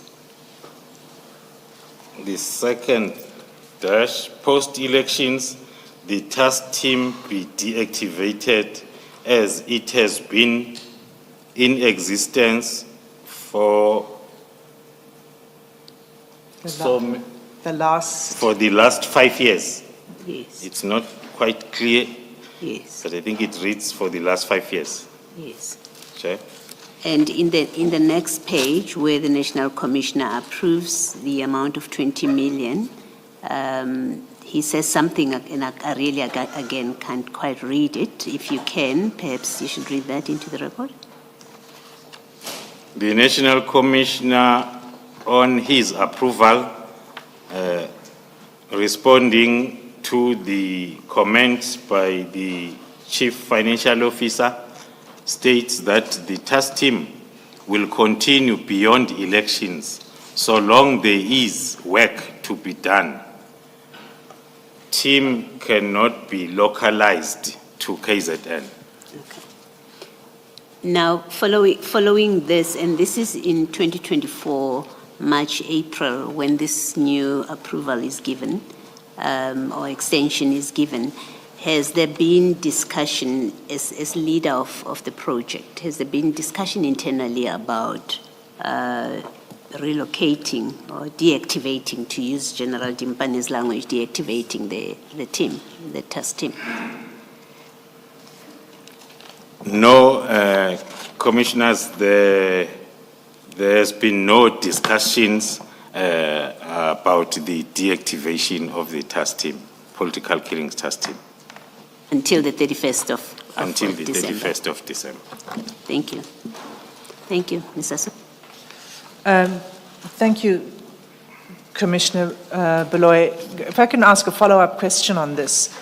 The information note was prepared by you, and it was approved by the Deputy National Commissioner Crime Detection, at the time was Lieutenant General Sabia. And then obviously it needs to be approved by Financial Management and Administration. And that is where we see the comment that post-elections the team is to be deactivated. So when you were engaging, I mean, did you engage with Divisional Commissioner for Financial Management and Administration on those comments, on those notes? Thank you. My responsibility, as it's rightfully reflected there, starts with the submission. As the project leader or manager, starts with the submission to the next level, which is then the Deputy National Commissioner Crime Detection for his or her recommendation. And then it was recommended, and then the next step then is the financial approval, which is then the Chief Financial Officer or the Divisional Commissioner Finance and Financial Management and Administration, which then indicated the availability of funds in words instead of indicating with those comments. And then the same submission then will be then to the National Commissioner, the Accounting Officer, to give the approval. So firstly, the engagement needs to be between the two. The CFO, who is then allocating the financial resources, with the Accounting Officer, who is approving both the operation as well as the financial allocation as recommended by the CFO. So the logic for now, commissioners, will be the initial discussion was between the Chief Financial Officer and the Accounting Officer in terms of streamlining the recommendation into the approval. Thank you. That clarifies it. You didn't have a discussion with the CFO. Thank you. So your next, the next issue you turn to is then moving away from April 2024, when this was approved for budget, to December 2024, where you explain now the number of dockets that were in your possession as at that time. Can you take the Commission through your paragraph 46, please, and the table? Thank you, Chair. The status as well as the workload that was with the political killings task team as at the 31st of December 2024, starting by explaining the number of tables that are reflected there. They talk to the extensions that I've explained under the establishment of the political killing task team, as well as the extensions that were there. The first column talks to the political related cases that is based on the establishment since 2018 July. The cases that were allocated to the team as at 31st of December 2024 were 333. The case dockets that were talking to the mandate of the political killings investigation. And then the second part talks to the parallel cases that were also allocated to the team in addition to 333. Those are 90 cases that, as at the 31st of December, were investigated and accounted for by the political killings task team based on their request. The reason that will always be there for a parallel docket to be requested from a particular station will be either during the analysis by the team it will come out that there is evidence that is linking the political related case with a particular case at any other station or country. It's either through ballistical analysis, it's either through fingerprints, it's either through the modus operandi and any other similarities that the team will recommend that that docket be assigned to the team for parallel investigation together with the main docket. So as at the 31st of December 2024, those dockets were 90. Then the other group of dockets, it's ad hoc dockets that were 120 as at the end of December. Those dockets are related to the task team will now and again conduct intelligence-driven operations that are mainly targeted to getting or finding the murder weapons, the firearms that are used in these political killings incidents. So during those operations, and then the team will confiscate a lot of unlicensed firearms for ballistic testing or ballistical analysis, and then some of those firearms then will be positively linked with the political related cases, and those that are not positively linked, and then the team will register. It's self-generated dockets. This will register then a docket of possession of unlicensed firearm. Those dockets were 120 at the time of this report. The next batch talks to the cases related to the traditional leadership killings in the province. As at December 31st, there were 51 of those dockets that were allocated to the team. And then the University of Fort Hare cases, there were 18.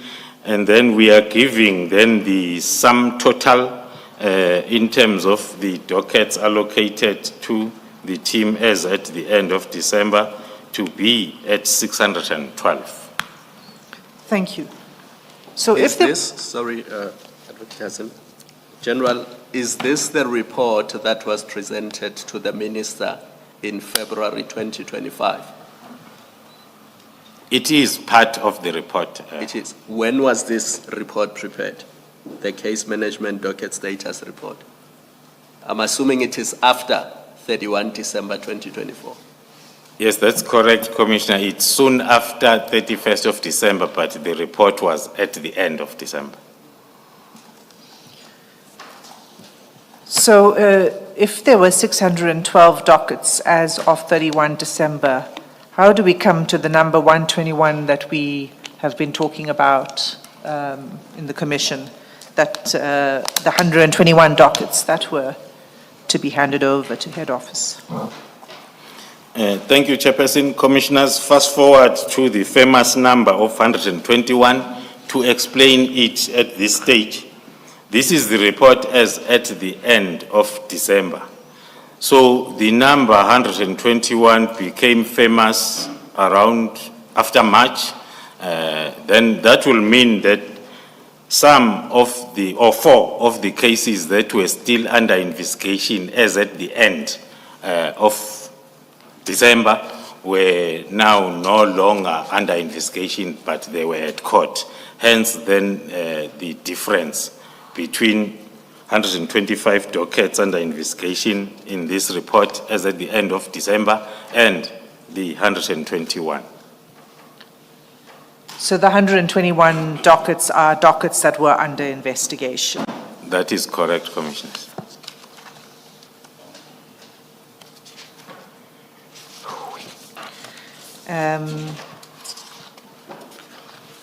All right, can we go to your paragraph 47?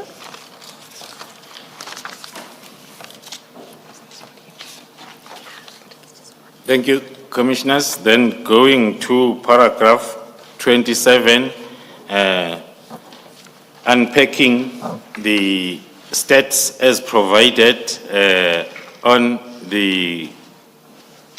paragraph 46. We are reflecting that the figures as highlighted under paragraph 46, they demonstrate both the scale and diversity of politically related cases in the province of KwaZulu-Natal, and also talking to the systematic approach that is used by the team that I explained earlier on in order to ensure accountability on the investigation and prosecution of these cases that are involving then the political stakeholders, the municipality employees or officials, as well as officials at the University of Fort Hare and the traditional leadership as per the current mandate and the extensions of the political killings task team. Looking at the numbers that I'm talking to under paragraph 47, the 612 dockets that has been allocated to the team gradually, so as and when the case is reported or as and when the mandate is extended, as at the end of December, 600 and out of that 612, only 125 of those dockets were still under investigation, with most of them being the contribution of the late extension of traditional leadership dockets that was still having less than a year within the task team. Those are 44 dockets. But then looking at the finalized dockets, more especially those that are finalized guilty, that will talk to the successful implementation of this adopted approach. And then moving on to the paragraph 48, where one is explaining other most important facts that need consideration instead of only numbers as reflected there to determine the successfulness, to determine the adding of value or no value of the team. There are other aspects that needs to be looked at. The team is not addressing murder cases the traditional way as it is done within SAPS currently. Where someone is killed, you go out and look for the killer, and then you try to link that killer with the evidence that you have in your possession, and then you consider as a successful investigation. As the team is approaching these investigations using the analysis-led as well as the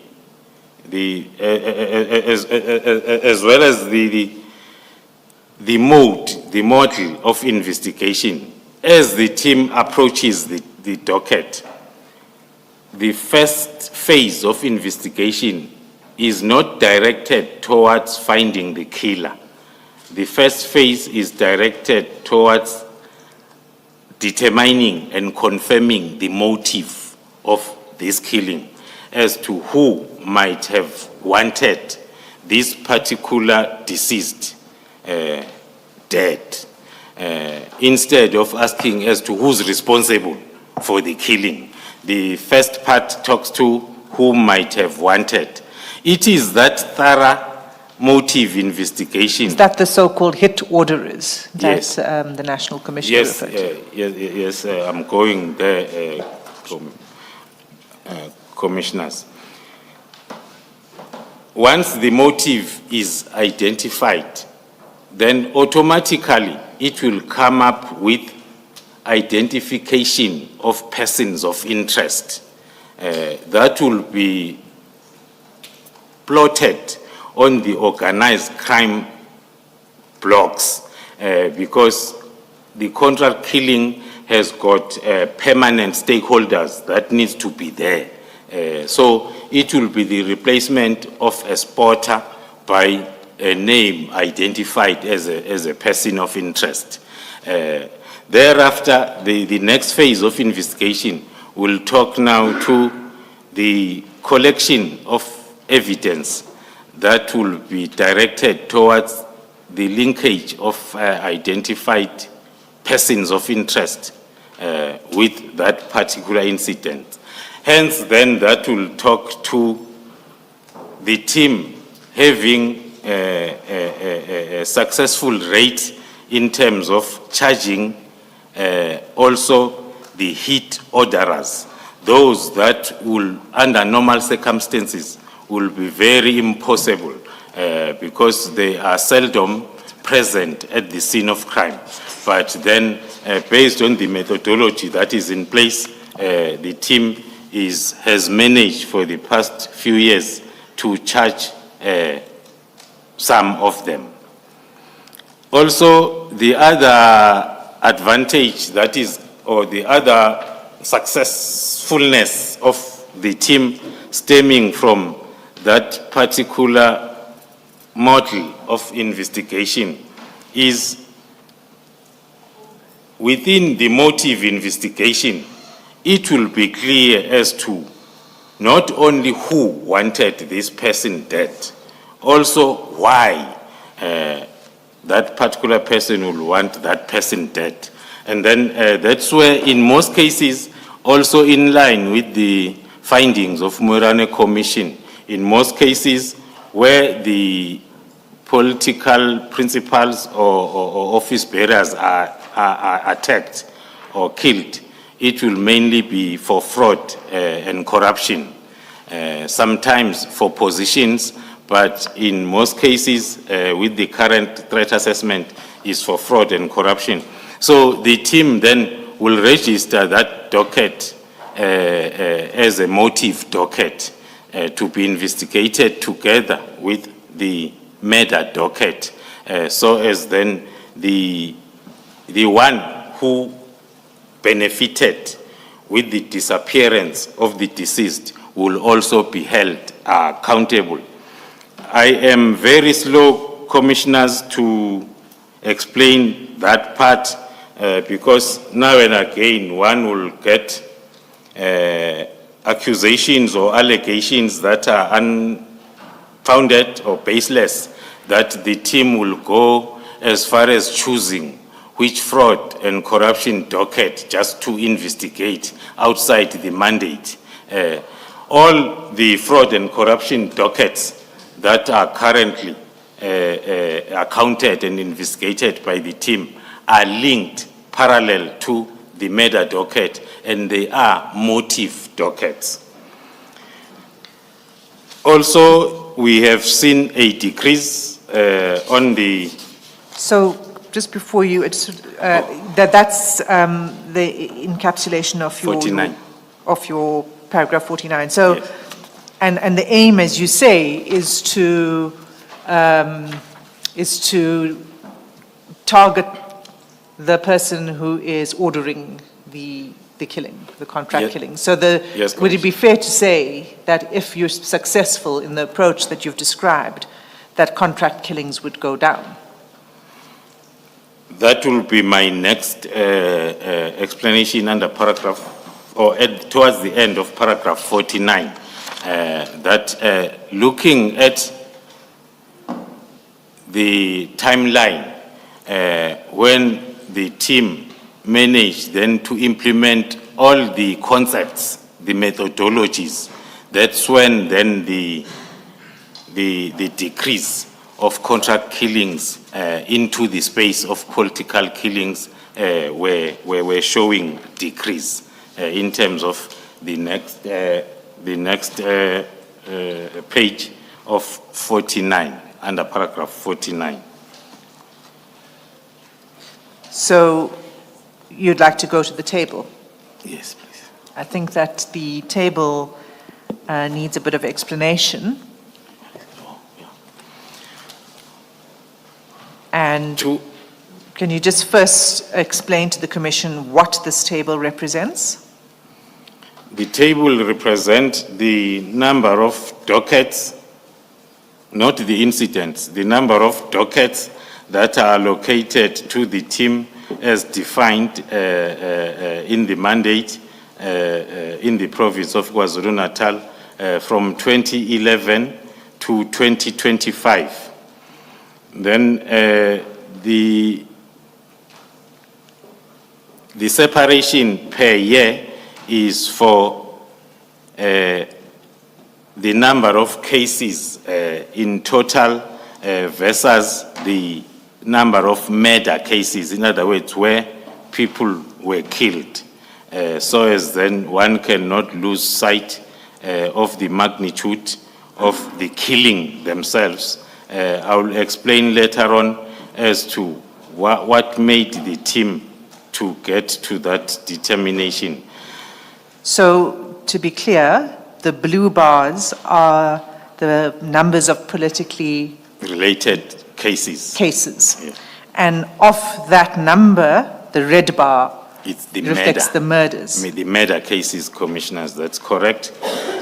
And what is the green bar then?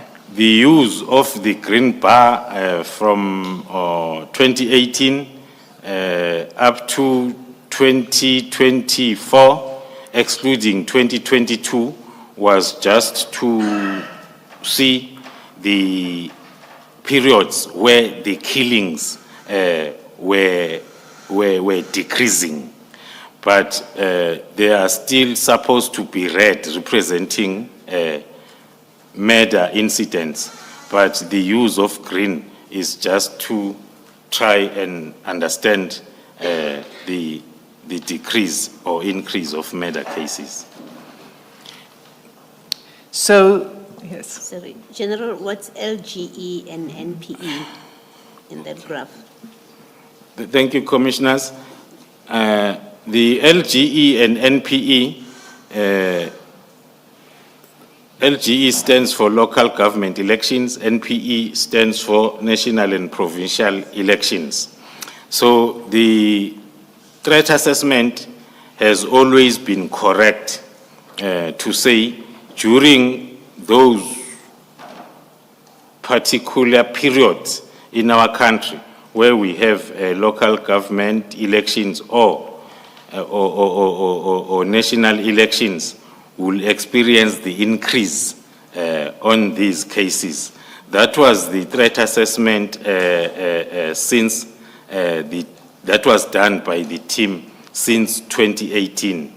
The 2017, 2016, 2015 backwards to 2011, those are the cases that were allocated to the team on their arrival in July 2018. Then from 2018 July moving forward, those were the cases that then were registered when the team then was already on the ground. So the monitoring thereof was talking to the decrease of murders moving forward. But then, before I get to what happened in 2022, I will explain the highest number of cases combined in 2018, which is 58. That was during the time when the policy at local government was implemented where local councillors will be able then to be allocated some resources if there are incidents then of criminality against them. So most of these cases in 2018 were faked intimidations or attempted murder sometimes. So that's what increased the number of total cases in 2018. But fast forward. So, General, we're going to break for lunch soon, but just to finish this point, are you referring to what the National Commissioner was speaking about? I believe he made a reference to false TR, threat and risk assessments. Is that what this is talking about in 2018? I'm referring to the same fact that the National Commissioner referred to, which was prevalent in 2018 of those faked. Some of them will go to the extreme. We have the recent incident where the councillor was trying to burn the house, so as then that can be the reason or evidence for him being attacked. Unfortunately, he was the only one who escaped fire because he was aware of the whole plan. Unfortunately, 3 or 4 kids and the wife perished in that fire. So it's one of the incidents that are talking to what was prevalent during 2018, and it's still happening. But most of those were intimidation and sometimes attempted murder incidents. Thank you. Chair, is this an opportune time? Yes, let us adjourn and resume at 2 p.m.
This number of identified officials is expected to rise as the investigation continues.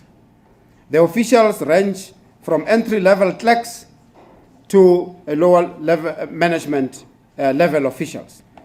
To date, the SIU has prepared 116 disciplinary referrals against these officials, of which 108 were delivered to the Gauteng Department of Health relating to maladministration, corruption, as well as irregular appointment of service providers at the Tembisa Hospital.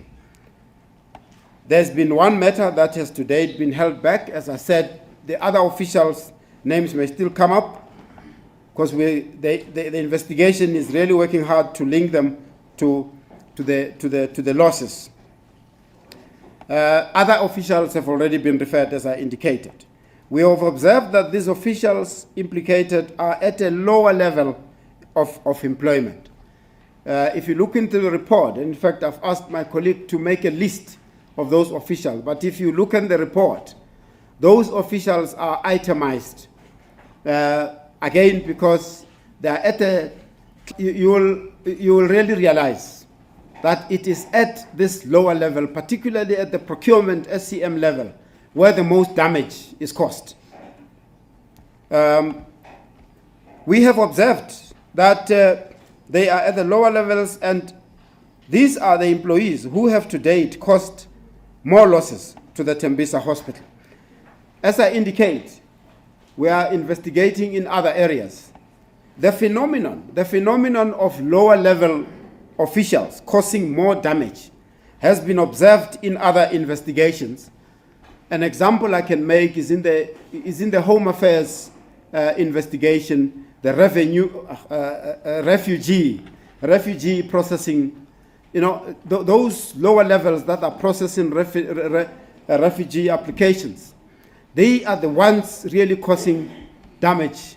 So it is really incumbent as we overhaul and review the system that we look at this lower level processing and what kind of checks and balances can be put and what kind of mitigation measures can be put in place.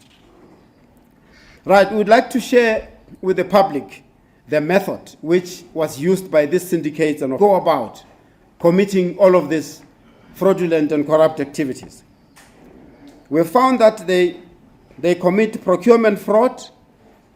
The SIU found that service providers were appointed using fraudulent documents for a flawed 3-code system to bypass the tender process, keeping transactions values at just under 500,000. The deliberate splitting of orders violated the Gauteng Department of Health's procurement policy, which prohibits subcade activities. The syndicate activities, as you may really observe, really it's the organized nature of this, of committing these corrupt activities here. Numerous invoices for similar amounts, of course, uncovered extensive corruption. The investigation reveals a pattern of corruption by officials and service providers, significantly undermining the intended purpose of allocated funds.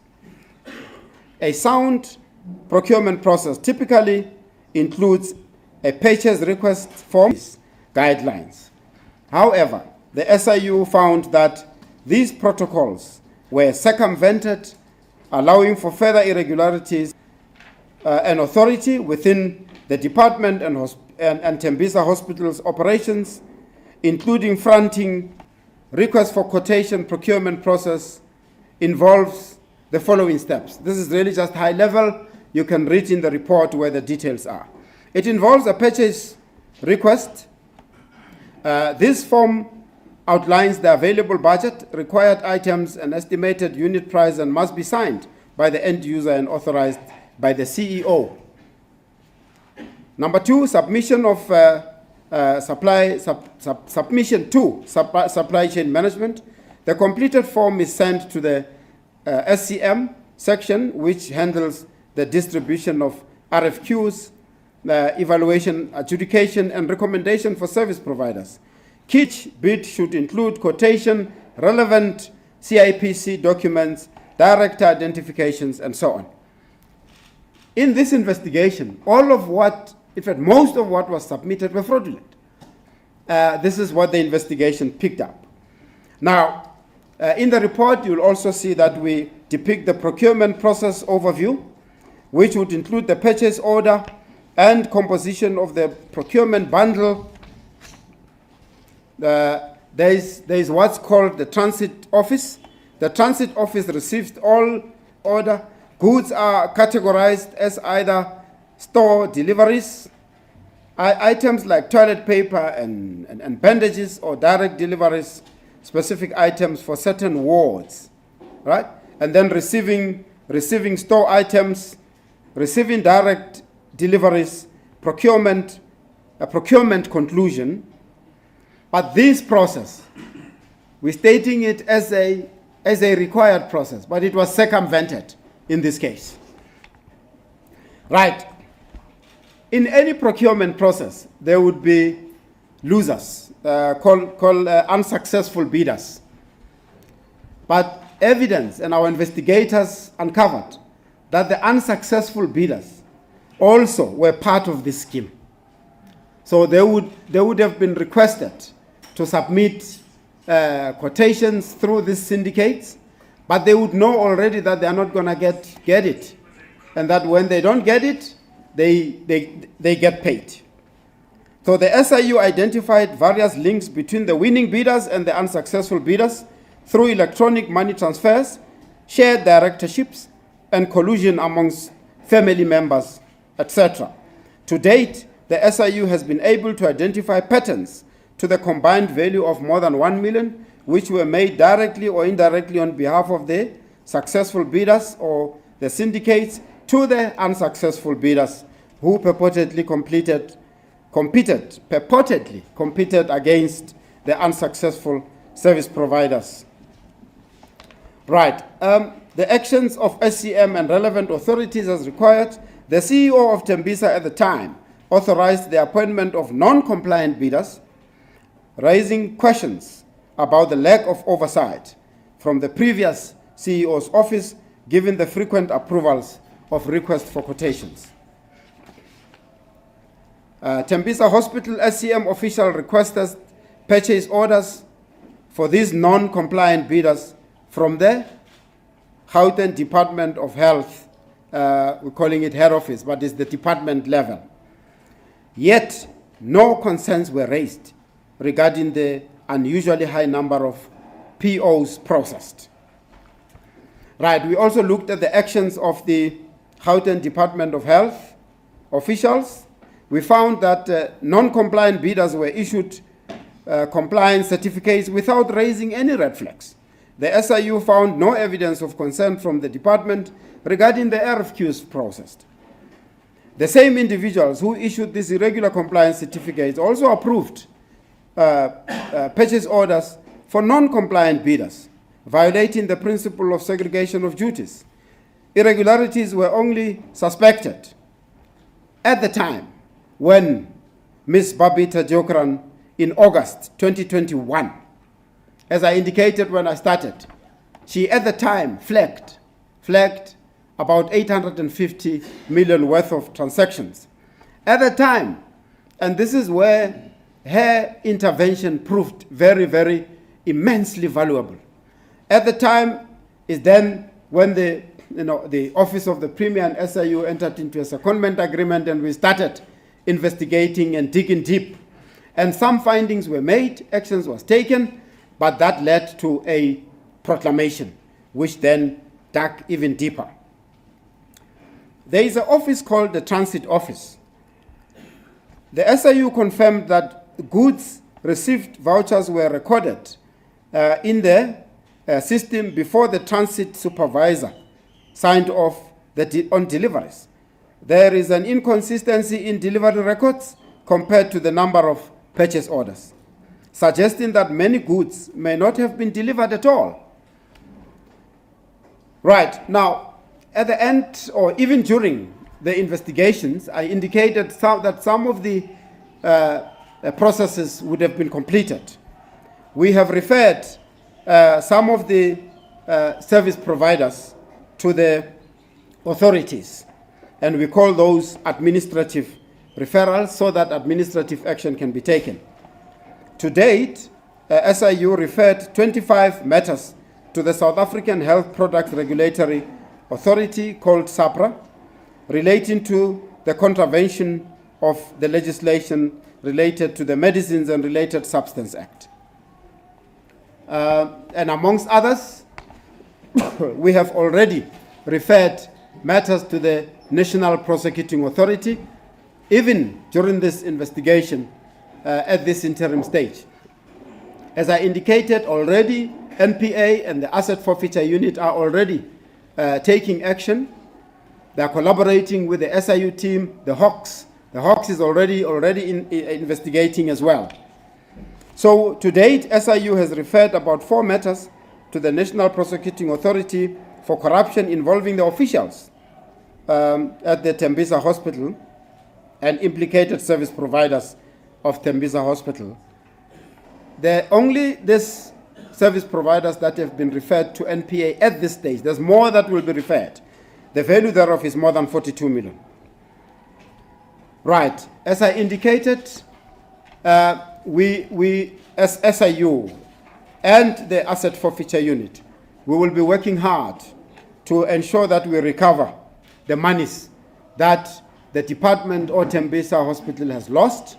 We'll recover it from the officials that are involved. We'll recover it from the service providers. So, as I indicated, to date there's about 116 referrals for discipline for action to be taken. I need to indicate we need to ensure that there's monitoring of these referrals and to ensure that action is taken. So these referrals will also be sent to the Minister of Health to monitor and ensure that disciplinary action is taken against this official. The officials and their levels, as I indicated, are itemized in the interim report. Because of the time, I will not go into one by one. As I said, I requested the list to be printed so that you can see. The highest level paid to an official, it's in the region of 28 to 30 million corrupt payment to an official. And the others range from various amounts. So you can really see that the extent of the collusion with the service providers was really immense. And we are really pleased at this stage that we have really taken this action. From the time it started through the Office of the Premier with the investigation under the proclamation, the observation, although not determinative at this stage, the observation is that we may have stopped this complete at the final report. Right, we've done some comparisons, which I will not read them in detail because of the time. We have conducted a comparative analysis to paint a picture of the corruption taking place at Tembisa Hospital. You'll find that depicted in the yeah, there we go. It's shown there. Not sure if those who are not in the room are able to see the screen, but it's depicted on in the report. Between 2018 and 2019, to uncover potentially fraudulent activities, right? The analysis of medical supplies showed a marked increase in expenditure from 315 million in 2018-2019 to 598 million. All these fraudulent and corrupt activities. Increase may be related to COVID in 2022 and 2023, to 255 million, right? This is at the time, it coincides with the time when Babita Deokaran flagged all the suspicious transactions. And you would have realized that when the release of the Gauteng Office of the Premier's SIU Secondment Investigation Report in 2022 would have indicated that decrease, and that would have indicated the curtailment of the syndicate activity. Additionally, despite the steady inpatient admissions between 2018 and 2024, significant spending increases on the patient numbers dropped in expenditure post 2022 and 23 coincided with the rising patient numbers. Right, as I indicated, that we had a secondment to a proclamation. I'm sure that when the Premier comes to the stage, he'll probably indicate that. Right, we've made some interim observations which are fully itemized in the report, but amongst others, we found that the investigation really highlights a comprehensive disregard for duty by officials at Tembisa and the department. Those responsible for procurement ignored fundamental regulations. Accounting officers abdicated their oversight role entirely. The failure of officials to perform their duties allowed for the unchecked spending of public funds with no verification of whether what was procured was necessary or represented fair value for the state. In a sense, officials were active participants in the malpractice or turned a blind eye, effectively allowing the public purse to be looted through a combination of maladministration, corruption, and collusion with third parties. Now, the SIU report stresses that stemming this rot requires a direct focus on the individuals in these roles.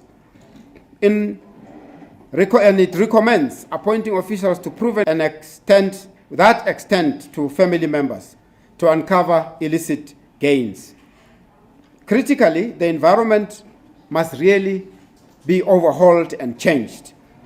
Officials at these levels must be, at all levels, must be empowered to practice and, most importantly, decisive investigating law enforcement agencies. Directorate for Priority Crime Investigations, called DPCI, and the Hawks.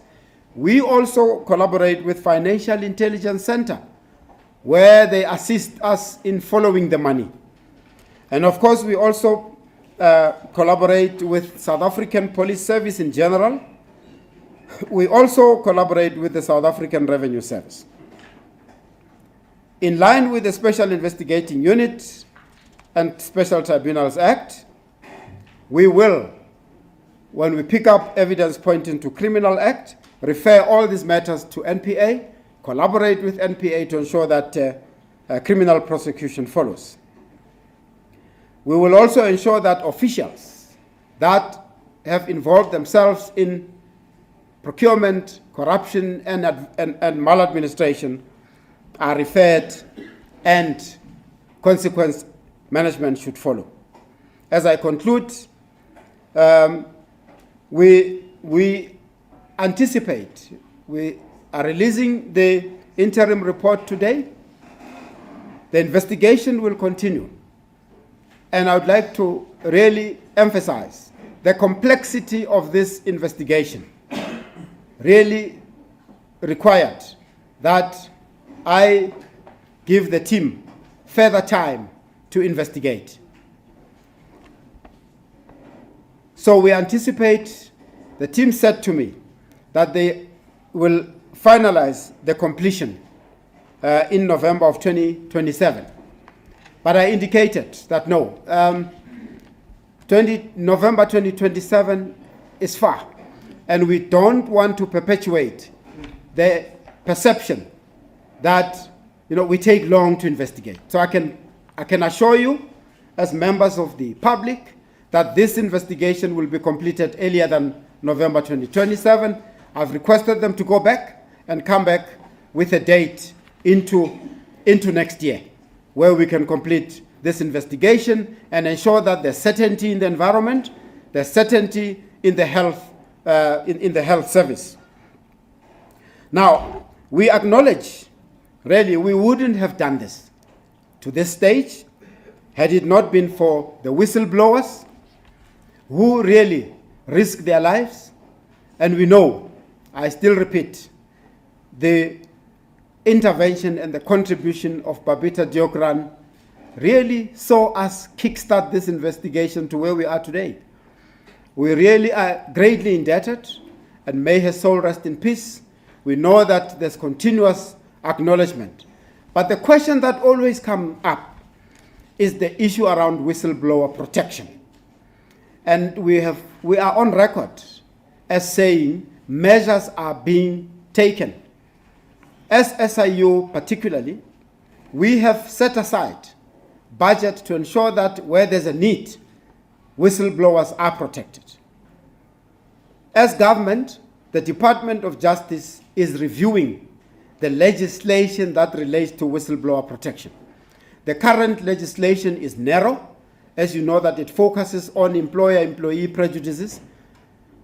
The legislation, as it's reviewed, it's really going to have a wider definition of a whistleblower and afford whistleblowers a wider protection. We are aware that those measures, the legislative measures will now be, or will soon be put into the legislative program, so that the legislation can now really legislate for wider protection of whistleblowers.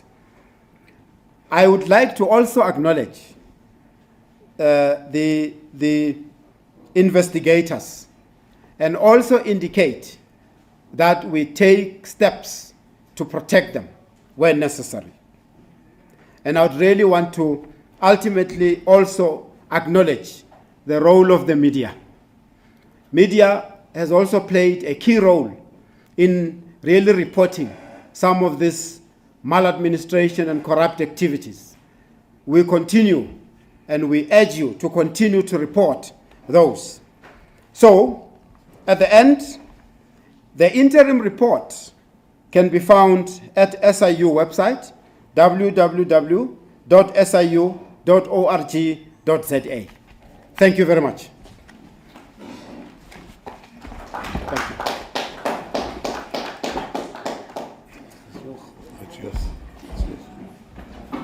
Thank you very much, Advocate. Just before I call the next person to speak, I wanted to say that our official hashtag is Tembisa Hospital Capture.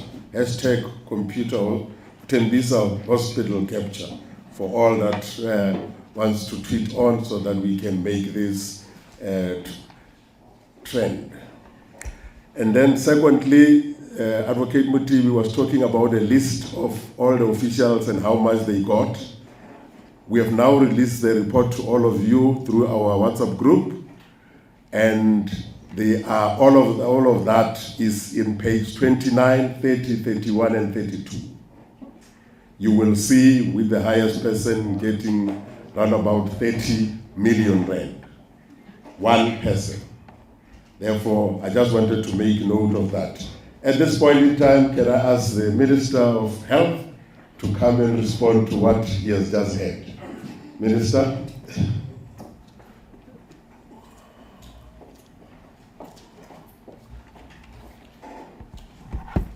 Thank you very much, Kaiser. Thank you, Advocate TV, and let me acknowledge the Premier, the Deputy Minister, and the MEC. I'm not sure, Kaiser, whether I'm responding to what the Advocate has said, or I'm adding my own things. But what I could just say is wow, and a big wow, Advocate. And you'll remember the wow I also made to you before, last year. The question which I am struggling, maybe somebody within this house will help me. Why Tembisa Hospital? Why Tembisa Hospital? Why was it selected by so many syndicates? What was their purpose and what drove them? I think those questions need to be answered.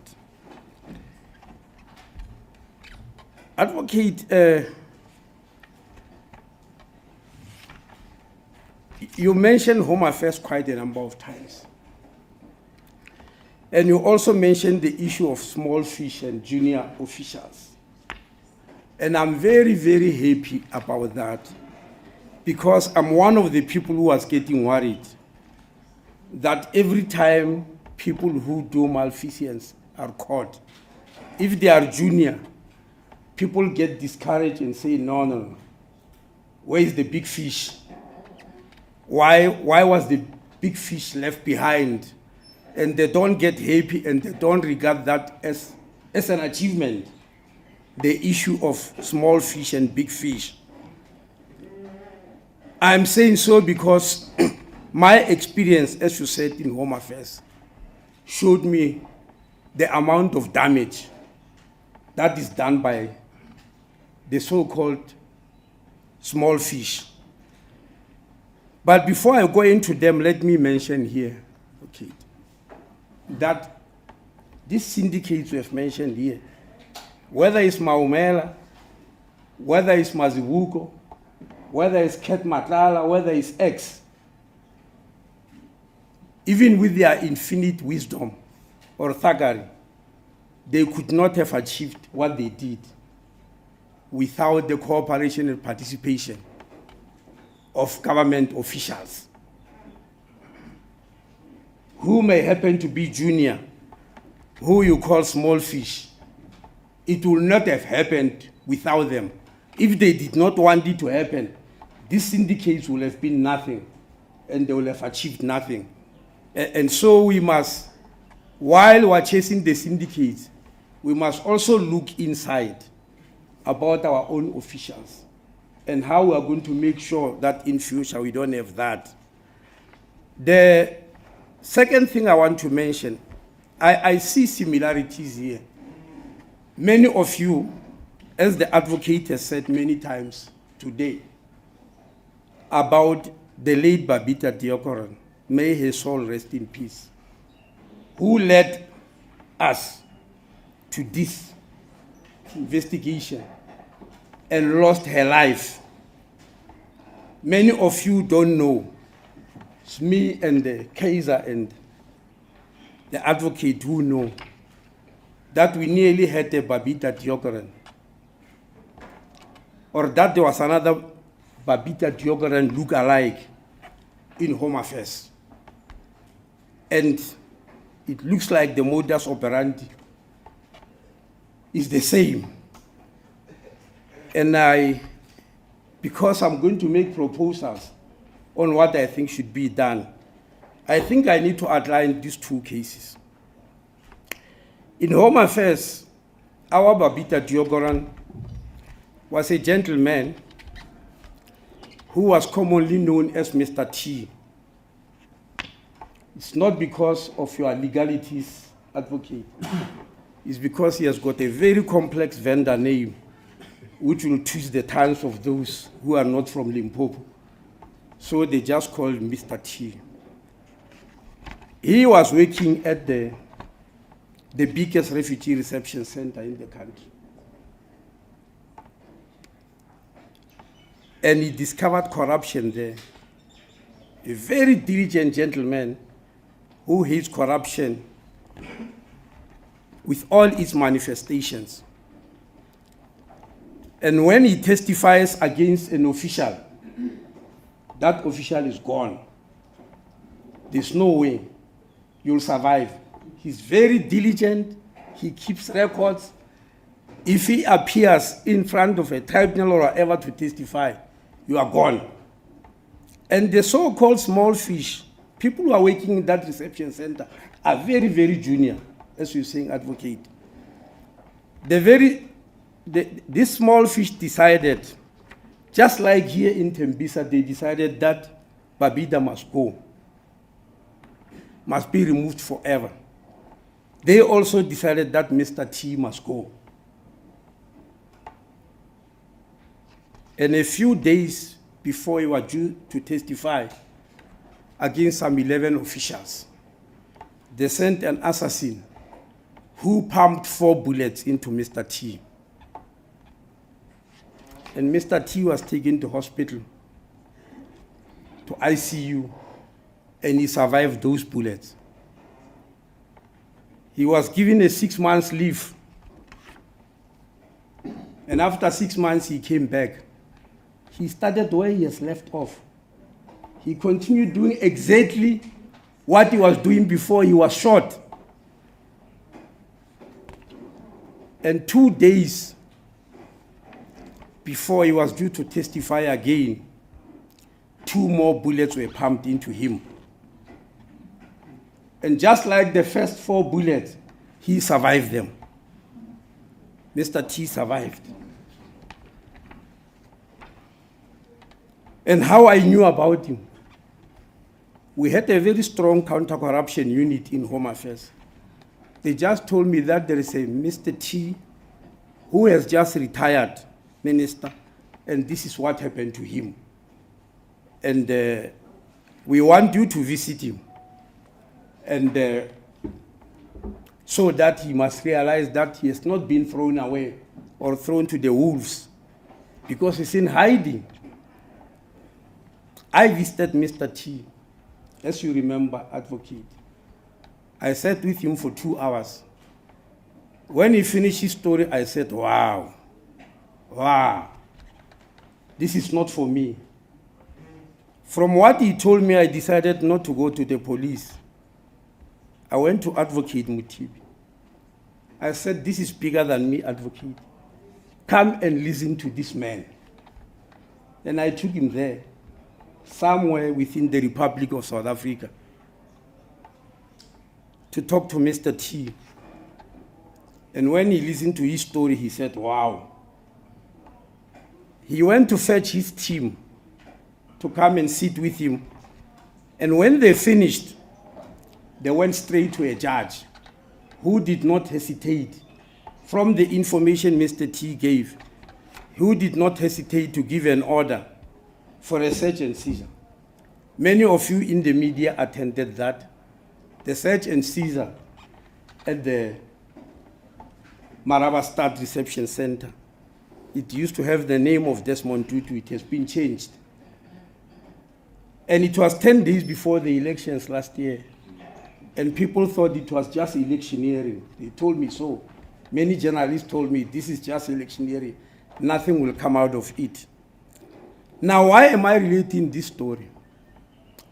Because Babita did exactly what Mr. T was doing, and she lost her life. Mr. T did not lose his life, but he's in hiding. He's in hiding. He can't live a free life. The people who killed Babita and who put Mr. T in hiding are driving Lamborghinis. Lamborghini Urus and the ones you couldn't pronounce, advocate. They are living a free life. Now, what type of country are we going to become? That the public servants, who are the real public servants, are the ones that are in hiding, and the scavengers are driving Lamborghinis. Surely none of us would like to live in that type of country. I know what I'm going to say. Many of you here might criticize me, but I'm going to say it anyway. When things like this happen, you start appreciating why the Chinese execute people to remove them from society. You start appreciating it. I'm not saying we can do it. We're a different country. But you start appreciating and understanding why they go to that extent. Because they don't want to live in hiding and let the thugs run amok. When Mr. T, when I visited him, he was still testifying. He testified by virtual. Even now, as I'm talking, still having cases where he's testifying by virtual. I asked him, Mr. T, why you survived twice and he's still having bullets in his body, which doctors may not remove because they are in very sensitive places of the body, and they will kill him if they try to remove them. I asked him, why do you still continue even after surviving twice? He gave me 2 answers which are still shaking me. He said, Minister, people fought for this freedom and lost their lives. I am not about to give the freedom to the thugs in this country. I may as well lose my life That will be my contribution to this country. That's what he told me. The second thing was very religious. When Mr. T was shot for the second time, he was just leaving church. Just as he stepped out of the church, they pumped the 2 bullets. Very religious. So the second reason he gave me, he said, Minister, why did I survive twice? Whoever is controlling life and death must have decided that I must be having a purpose in life. That's why he left me here. That's why he didn't take me away, because I must still do something for this country. And so I'm going to continue doing it. Now, advocate, I don't know what powers you have to make recommendations to the people in power in this country. I'm not in power. I'm just, yes. To the people in power in this country, to make a recommendation about these people, because I agree and I appreciate our democracy. But these people are going to be fired, most probably, after DC. If people are going to testify, unlike Mr. Chi, some might be arrested and sentenced, but they are going to get parole and come back and enjoy their Lamborghinis. They are going to get parole. Others are already getting bail. So will all these exercises help us? You have referred cases to me, and I cherish that. Does it help us or does it help the country? Because one thing I know, people who do this never stop. And don't think I'm joking. And the story, another story of small fish. In Home Affairs, we used to have a post-level 6 worker. Those who don't know what level 6 is, a DG is level 16. So you can imagine level 6 is down there, like you are saying, Lex. This man, unfortunately, he comes from my province, level 6.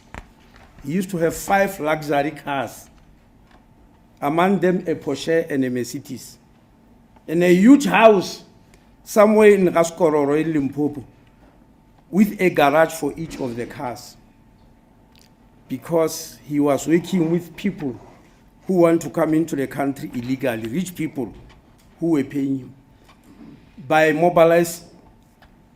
manipulating the movement control system. Now, when they ask him, advocate, you are a lawyer, you know, this laws we've made, there's a law called Pajaman, where you tell a thug, what do you say if I arrest you? Something like that.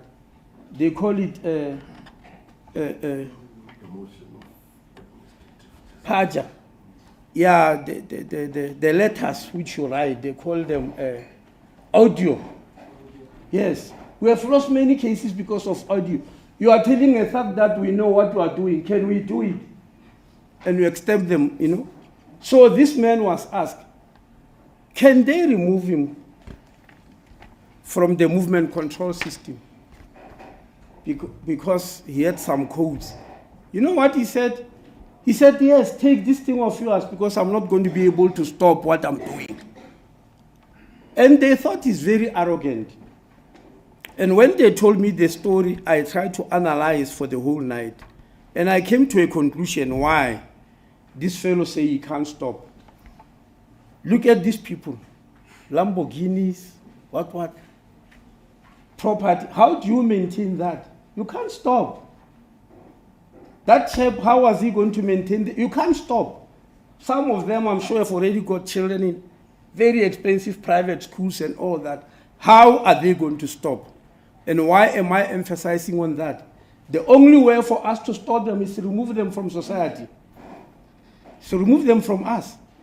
That's the only way that to stop. Otherwise, they will still continue. Because even here, I'm sure after Babida died, they still continued. Even after Mr. T survived, they still continued. So I'm calling upon advocate and support me and the Premier that Babita Diogoran and Mr. T must be given national orders, even though with Babita is posthumous, obviously. They are the ones who deserve national orders and who need the freedom of South Africa rather than these thugs getting that freedom of South Africa. So I'm sure there will be a question which will be asked by the media, because I ask why Tembisa? Why not any other hospital? But advocate, from my experience, I don't want to stop here. I'm going to sit with you and continue. I would like you to visit at least 2 more provinces after Gauteng. I would like you to do KZN and Eastern Cape. I'm not saying the others no, but I would like you to do that, and we'll sit down and I'll show you why and where and how it must happen. But as to the junior officials here, you need to help us with your power, because SIU have got power, and the powers that be. What do we do with these officials? Could there be a ruling, for instance, that once you are called, you must never, ever, ever work for the public again, regardless of how many years you serve? You must never, ever. Because we keep on recycling them. They keep on being recycled. They go here, DC, they are charged, they get parole and all that, they come back and continue what we are doing. Because, advocate, it can't be us who live in hiding. I appreciate the change of the laws to protect whistleblowers. Yes, I understand that and I support it. But I think our main function is to remove those who force whistleblowers to look for protection. They are the ones that must be removed. And I hope one day when we wake up, we'll have achieved that. But as for these ones that we have put here, we will go and process them. We'll follow all the rules. My own desire is that they must never, ever, ever see any office that serves the public again. Thank you very much.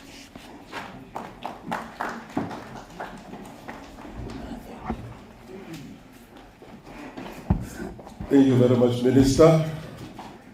The last person that we go into without waste of time to allow to come to stage is the Premier. As you might have heard, we worked with him a lot around this matter when it started. Premier Panyaza Lusufi, the stage is yours.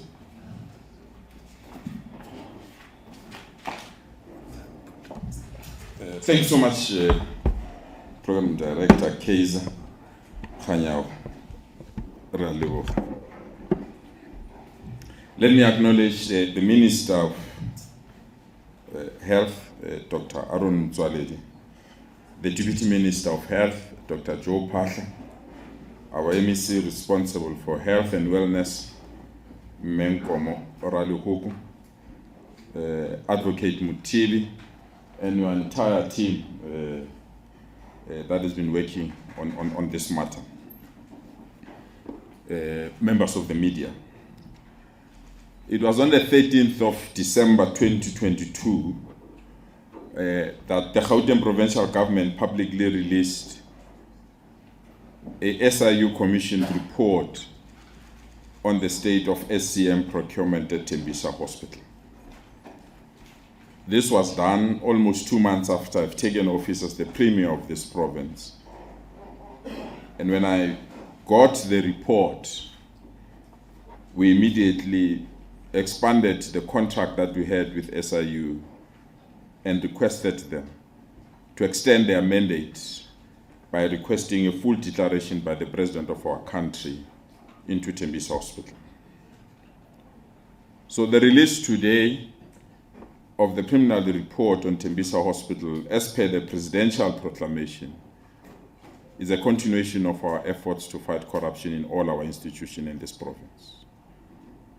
And I must say, this report is damning and disturbing.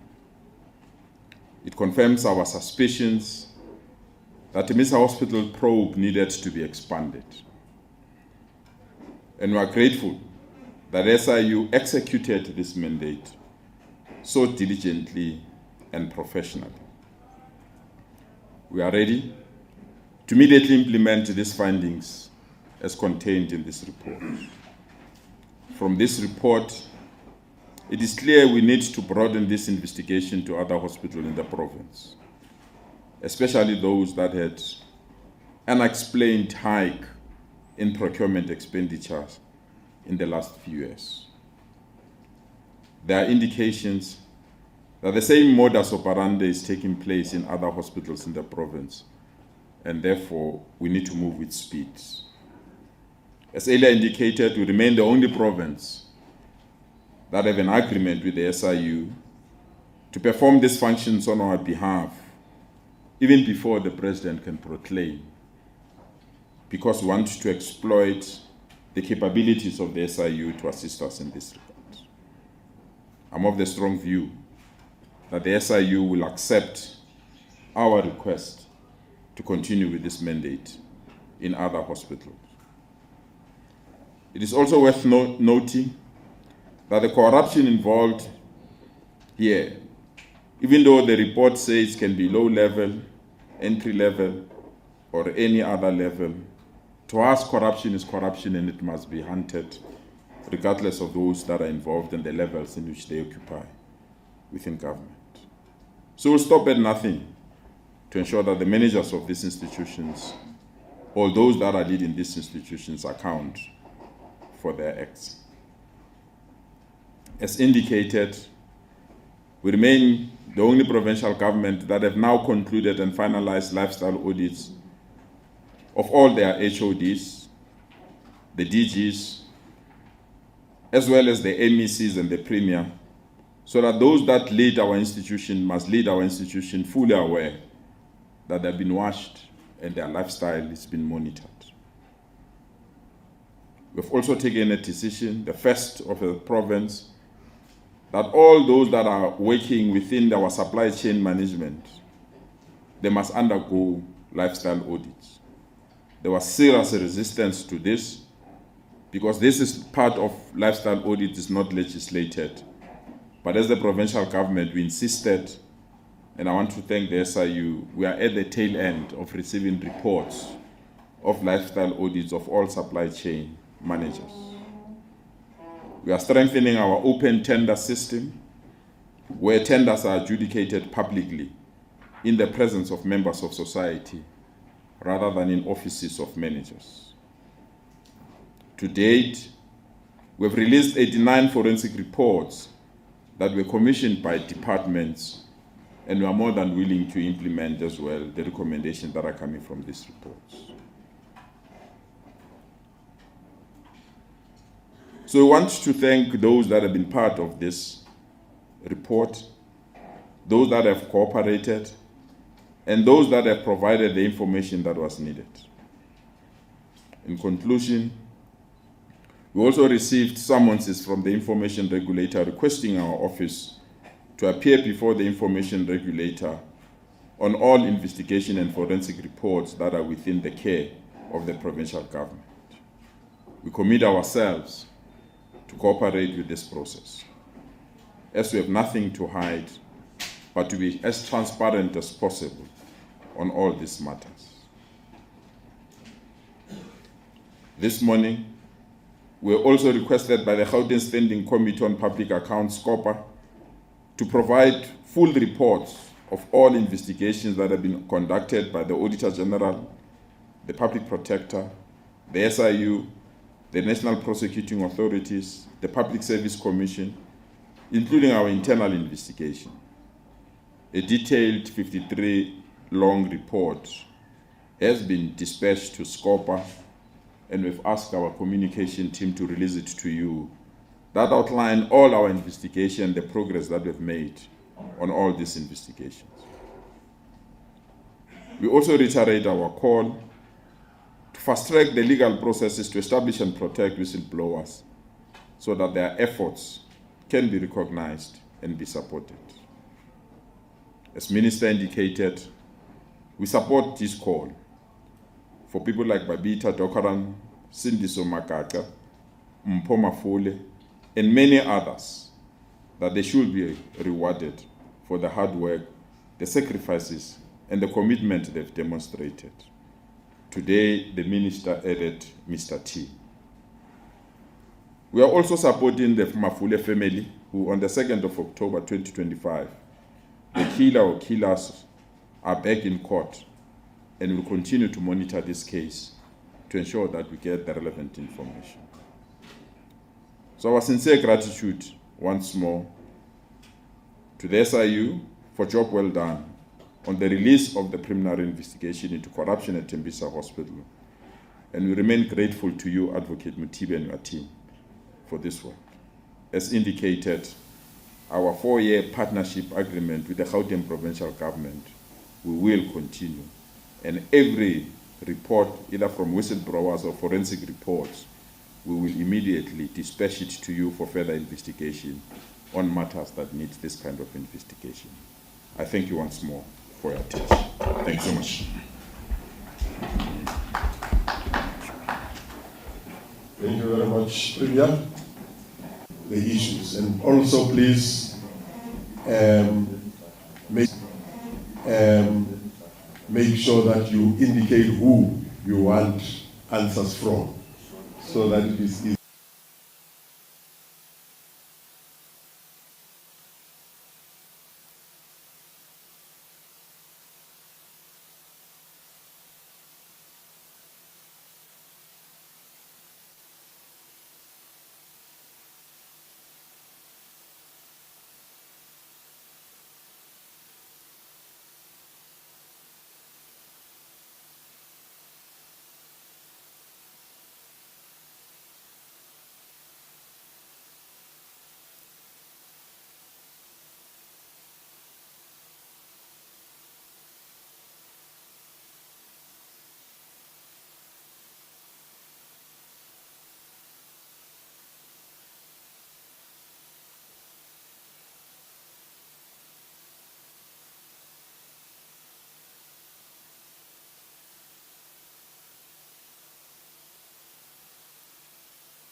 Good afternoon, everyone. We're about to start. Please switch off your cell phones. Thank you.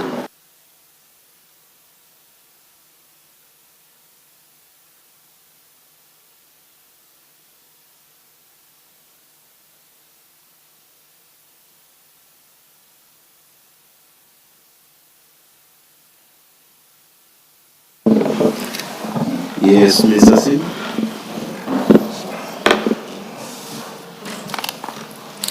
Thank you, Chair. General Khumalo, when we left, you were dealing with the table at paragraph 49 of your statement, and you were explaining what the table shows. And in essence, what you're saying is that it shows a consistent reduction in politically motivated cases. But you weren't finished with it. And one of the questions I have for you is in the difference between 2021 and 2022, when there's actually an increase in cases in 2022, even though it was the year after the local government elections, and whether you could explain that. Thank you, Commissioners. The explanation for the spike in cases in 2022, that was not in line with the pattern of elections period, because the local government elections were in 2021 towards the end, but we see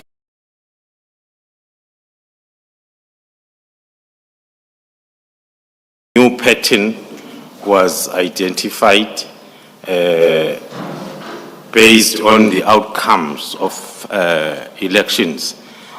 It was for relatively the first time that the country, and in particular the province of KwaZulu-Natal, experienced a lot of coalition governance. And what then transpired thereafter was after the elections, and then the constitution of the local government will depend on the numbers, and then there will be lots of coalition, and then that's when councillors will be approached in terms of whether they receive some financial benefits in order to vote with a particular bloc of political parties to sway the most important positions in municipality. So what will happen is, if the councillor then approached will not accept the offer, and then there will be a second alternative then to eliminate, so as the numbers can be swayed towards the direction that particular political party wanted. It helped a lot to understand the happenings of 2022, even the successful investigations. We saw also an increase in terms of the arresting of hit orderers, because the investigation will point towards the obvious hit orderer, and then that is when then we saw in 2023 the figures going back to the projected numbers up to 2024. Thank you, Commissioner. So for the record, the numbers of politically related violence in 2022 was 45, 20 in 2023, 8 in 2024, and 1 in 2025. Is that right? That is correct, Commissioners, as at the end of July 2025. As at the end of July 2025. And murders politically related went from 27 to 11 in 23 to 7 in 2024 to 1 in 2025. That is correct, Commissioners. Thank you. You then have included another table which as a measure of success, and that's at the end of paragraph 49. Before you speak to this table, could you inform the Commission what the date, what the period is for this table? Is this at the end of, is this also at the end of July 2025? That is correct, Commissioners. The figures reflected on this table is at the end of July 2025, as opposed to the initial one in the report that talks to the 31st of December. So this, when you're talking about the report, you're talking about the report to the Minister in January? Yes. So this is an updated version of that table? Yes, Commissioner. Okay. All right, you can speak to the table now. The table talks to the status of suspects that are arrested by the political killings task team, which is one of the success stories, looking at when the team started, especially with regards to bail opposition. We are reflecting that out of 401 suspects that were arrested by that time, 83, if we move towards the far right, 83 were already convicted and sentenced, and then 34 were found not guilty. And as we are reversing, we are showing those against whom charges were withdrawn. The bulk of the number, the bulk of the portion from the 82, we had those challenges prior to the dedicated team of prosecutors allocated to the team, which was 62. Between 2020 and 2023, we only had 20 of those that against whom charges were withdrawn. And then comparing those that are in custody, which are 122, versus those that are on bail, which are 45, we see a lot of improvement comparing to the yesteryears when then we had challenges within the main stakeholders, which is the political killing task team of SAPS and NPA. But until such time that the integrated strategy was crafted and implemented, then we see the improvement.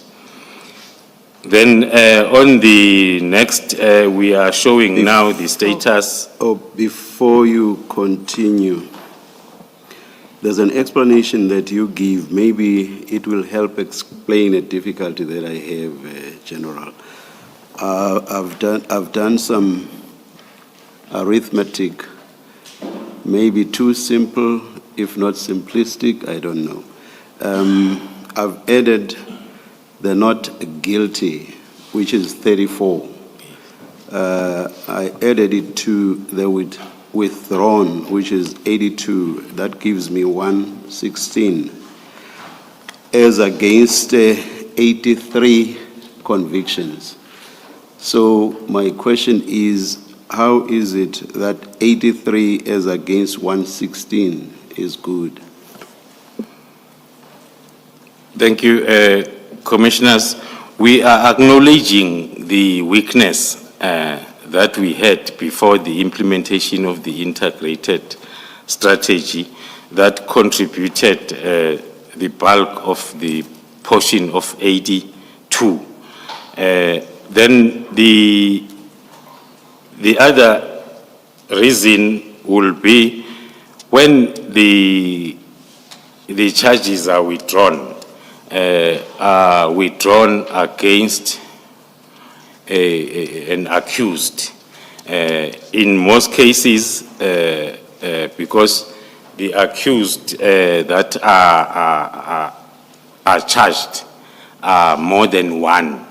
So it is a shortcoming, but when you look at the case solvency rate versus then the suspect individuals, because here we are talking about people, but when we do the case solvency rate, it gives us a minimum weakness.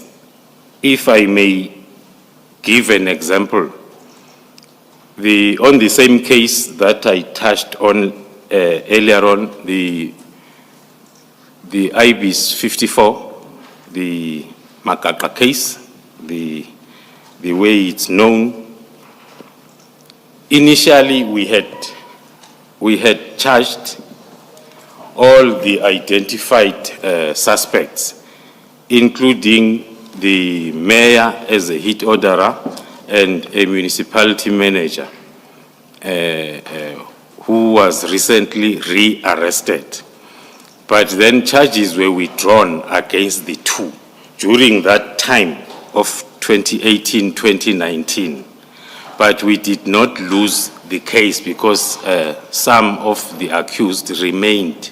As then the investigation progressed, and then one of the remaining suspects was rearrested and recharged. Then, General, I think you are shortchanging yourselves in the manner in which you project your statistics. Because if I see not guilty, I will think it was not guilty in the entire case. I will not know that there is this sort of detail. Maybe you need to detail a little bit more or better in your future statistics. That is accepted and understood, Commissioner.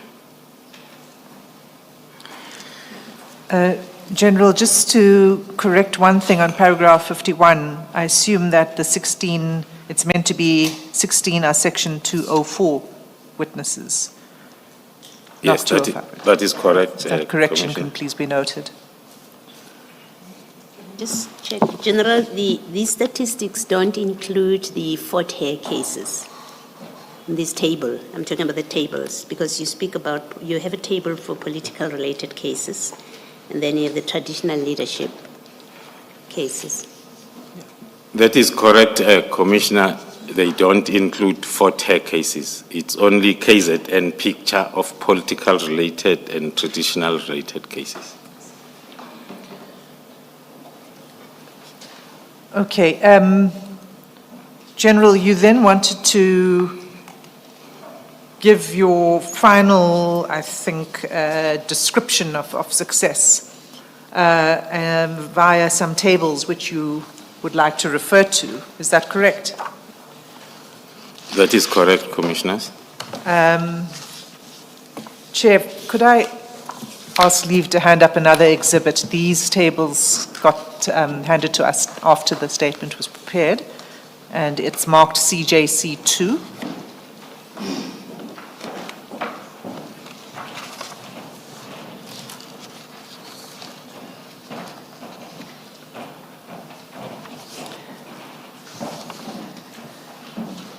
And correct me if I'm wrong, General, but I understand you would like to go straight to page 3 of that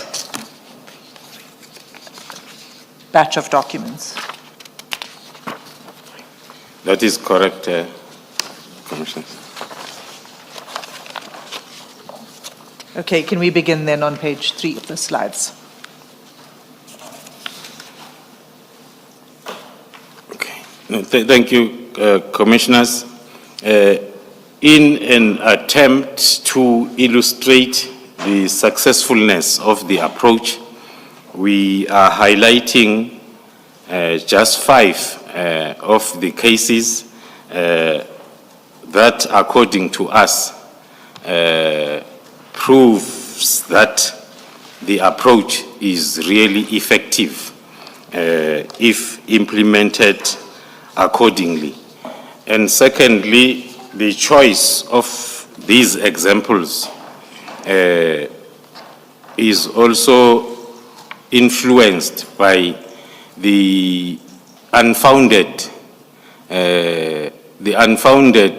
allegations against the task team, may be based on ignorance or just an intentional misinformation that will be at play.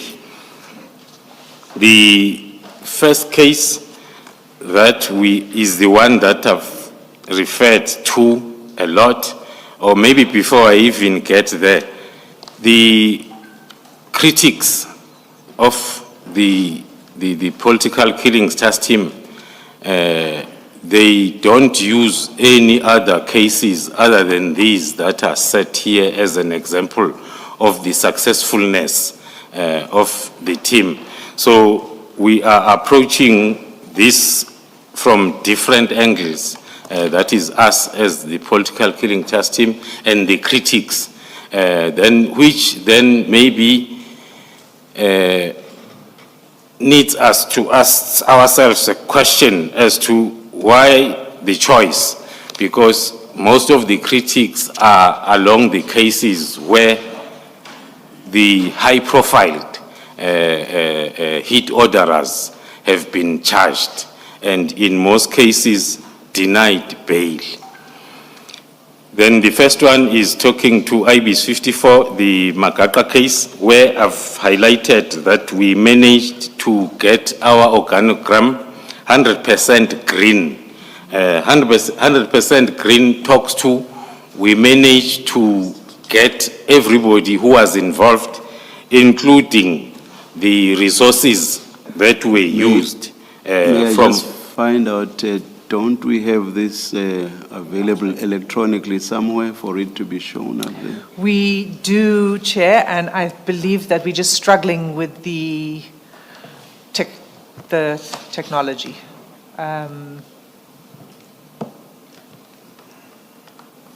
So it's not up there with the usual... We had prepared to display, there it is. Now we've got it, Chair. It was just a glitch with the technology. Thank you. So I hope this takes care of the... It's not resolved. Oh, God. What happened? It's still not working, I think. Is there someone who can assist?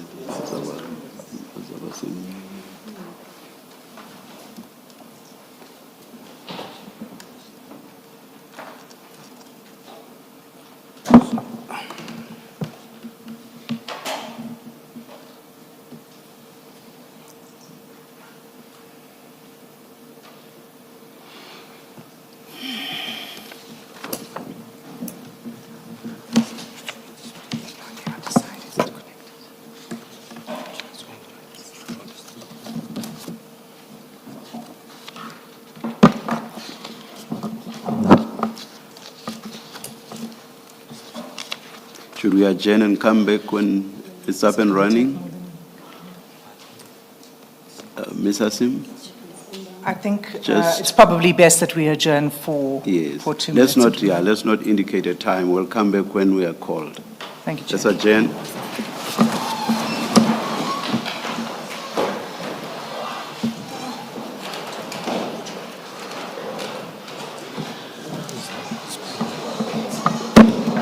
Was displaying up until just before we went for lunch.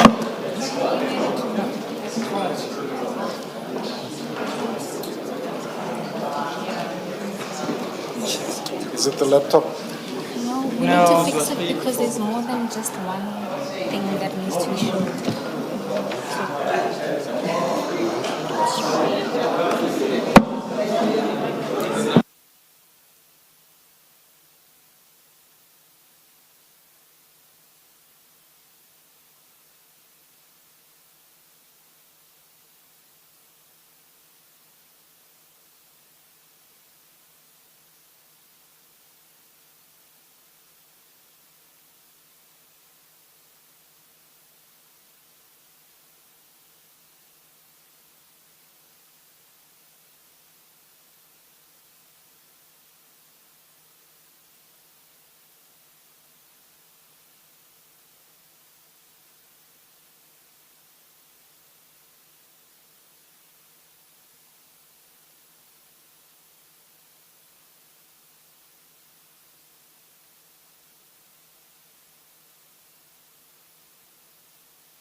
We are ready to start. Can we settle down, please?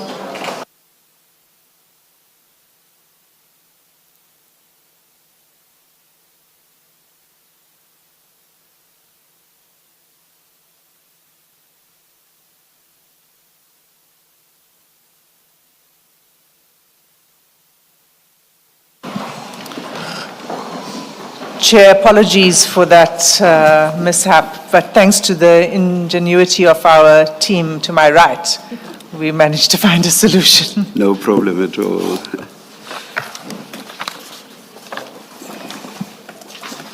General Khumalo, so you're dealing with this slide, dealing with this case number of EBC.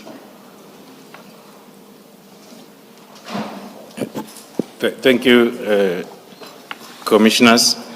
And then continuing with the briefing on this case, as we have reflected, that is how we measure our success as a political killing task team, as well as to see the effectiveness of our strategy. When we start the investigation of a case, we'll investigate the motive and then we'll put blocks in terms of how the incident happened. All the blocks will be red when the investigation starts. Then as we move with the investigation, the target is all the boxes to be green. And then we'll say we have dealt with the whole syndicate or grouping that was involved, that is responsible for that contract killing. On this case, the only outstanding is the second firearm, which is a 9mm pistol. That will talk to those ad hoc dockets, intelligence-driven operations that are continuous, because it's not easy to get the firearm that was used. But then those ad hoc intelligence operations and continuous ballistic analysis, it assists us a lot to get to the whole box to be, all boxes to be green. So what is outstanding there is that one firearm. Maybe another second issue that one would like to quickly explain on this is the one that talks to the point of the bone of contention in terms of allegations when you talk to the arrest and charging of the hit orderer, which was, according to us, identified in 2019 already as the former and late mayor, who was then arrested by the team on the 17th of March 2019. So it's not true that when the team was established in 2018, this particular individual was arrested already. Then was released by court together with the second high-profile municipality manager after a week. And then the investigation continued. Maybe to pause on the chair, because it's one of the short story that one, if he cites it, it will remain on our minds for a long time in case we are confronted with this misinformation. The late mayor of Herikwala municipality was released by court for insufficient evidence together with the municipality manager. And then during the arrest, we had confiscated his licensed firearm. And then because we were still busy with the investigation now, according to him, he's released. His release meant that he must get back his firearm. And then indeed, then after the court interdict, we had to give back his licensed firearm that he used in killing himself on the same day of giving it back to him.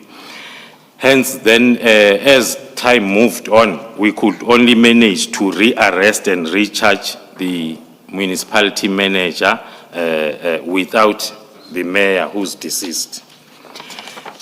Then moving to the next example, another case that is most of the time also on the media, the killing of a Democratic Alliance councillor and a chief whip in Umgeni municipality. We again had managed to turn all the boxes to green, except of course for the firearm that is still outstanding. That is the case that if we check on our 121 dockets, as we gave the updated report, those dockets are now 120 because he was charged then on one of those dockets that were under investigation during the movement of those dockets. But the misinformation there was the team that was not willing to work together with the AfriForum private investigators. The team did not see the reason why the municipality will contract private investigators for payments, whereas there is free services by government to investigate the case of the councillor. And then that is the case that has been completely investigated. It took a little bit longer again to completely investigate that case because of the issues that the team was having with the AfroForum. Our reports were always talking to the AfroForum acting not far away from defeating the ends of justice and obstructing the political killing task team from doing their work. But then at the end of the day, that case is now completely investigated. I'm not going to be long on the third case, commissioners. It's maybe with your permission, commissioners, if we may jump that and go to the next case, because this is a parallel to the next case where the local traditional leader was charged for being a hit orderer together with all those other role players for the murder of the local councillor. It's one of the cases where the team successfully got 100%. All the boxes are green, including the firearm. But why we are flagging it? We are flagging it because the previous case is the case that the team registered against those people of interest that were found to be attempting to defeat the ends of justice during the investigation of that case. Why we are flagging the case, it's because one of them, we do not know why one of these people that are charged and convicted already, all of them, why then it sounds like he is the only person that is involved in this particular case. It also demonstrates that you can have a syndicate even on a defeating the ends of justice case. So in this case, it's not only one person that was charged and convicted, it's the whole lot. Sergeant Dlamini, famous nowadays, who's still in prison waiting for his sentence, was arrested together with another former police officer, Lieutenant Colonel Ndlovu, who is the brother of the hit orderer, because the two of them were coordinating this bribery. So as former Sergeant Dlamini is becoming famous for being convicted on this case, there are others that are with him waiting for their sentencing, including a former Lieutenant Colonel of the South African Police Service. Moving to the next, It's the one that again was successfully investigated with all identified suspects arrested and charged, led by the former councillor Ngiba. They were arrested, all of them, during the year 2022. The matter is currently on trial. The main misinformation and complaint was that they've been denied bail for all these years, appeal after appeal, higher court after another higher court, but they've been still denied bail. So they will personalize that to the task team having not being fair.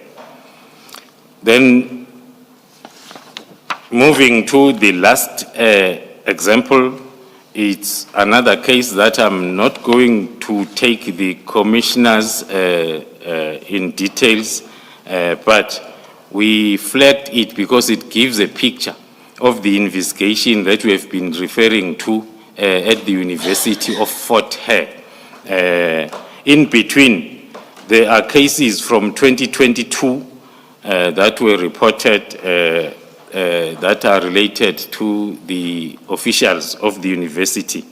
The three of them happened during 2022, and then the last one being the one of January 2023 is the one that led to the complaint and for the team to be brought in after the last murder case. And then the team managed then to take all those cases, including the ones of 2022, to court with the whole lot, the list of syndicates that were involved in those hits on the right. And then on the left, because the motive was found to be fraud and corruption in the university.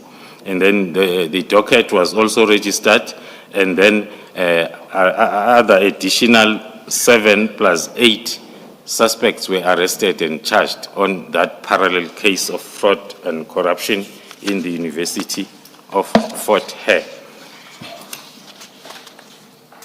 Thank you, Commissioners. Thank you, General.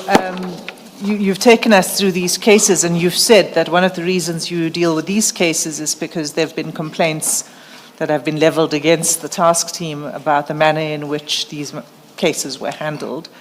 There will no doubt be much more detailed complaints submitted to the Commission and questions that would need to be answered from the task team later. I assume that you would make yourself available to answer those questions when they come.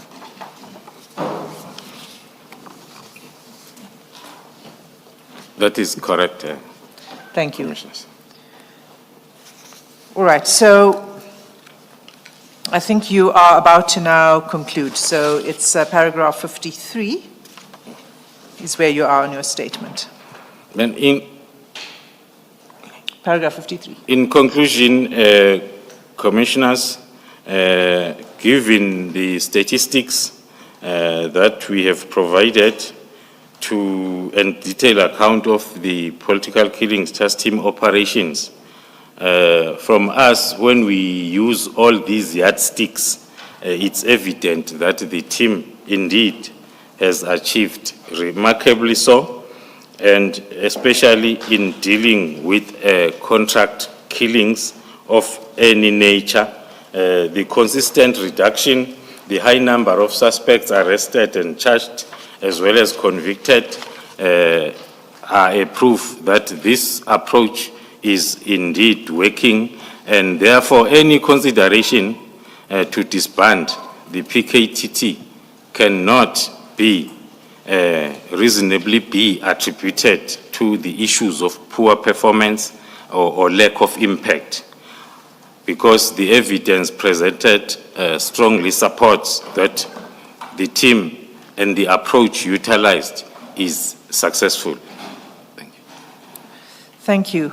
And before we move on to the next part of your evidence, I just had a question about whether when you talk about the complaints, whether you received the complaints in any formal manner where you're able to respond. So you talk about those cases where you've been criticized. Were there formal complaints or charges that you responded to at any point? Thank you. Commissioners, the other reason why these 5 cases were used as both the examples of effectiveness of the team, also as maybe an introduction of the subject that we are still going to get to, the disbandment of the task team. It's because we normally get those allegations via the media with individuals writing on these specific cases about those allegations.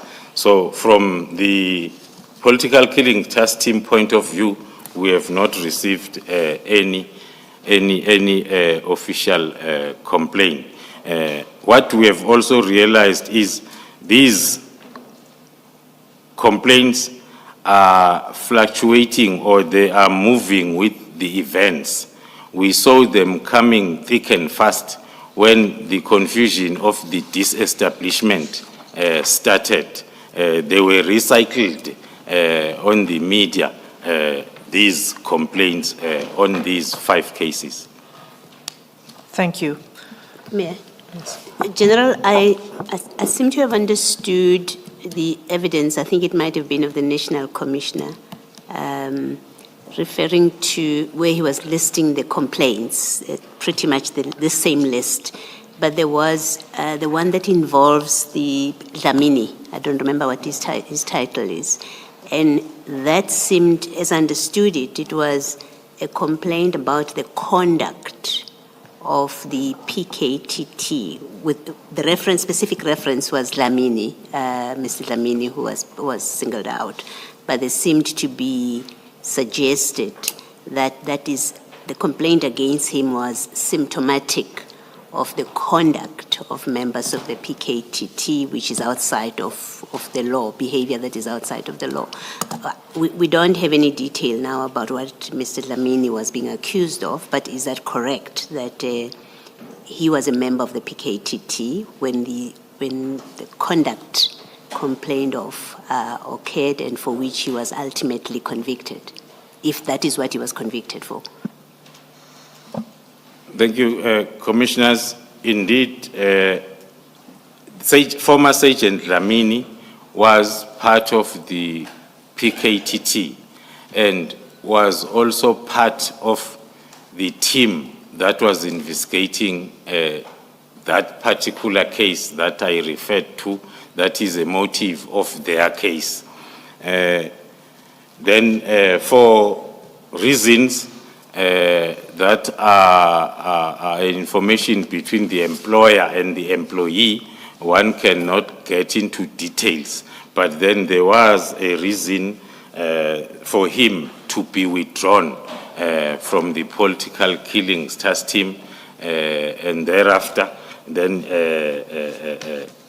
became part of the persons of interest on this bribery case or attempted defeating the ends of justice.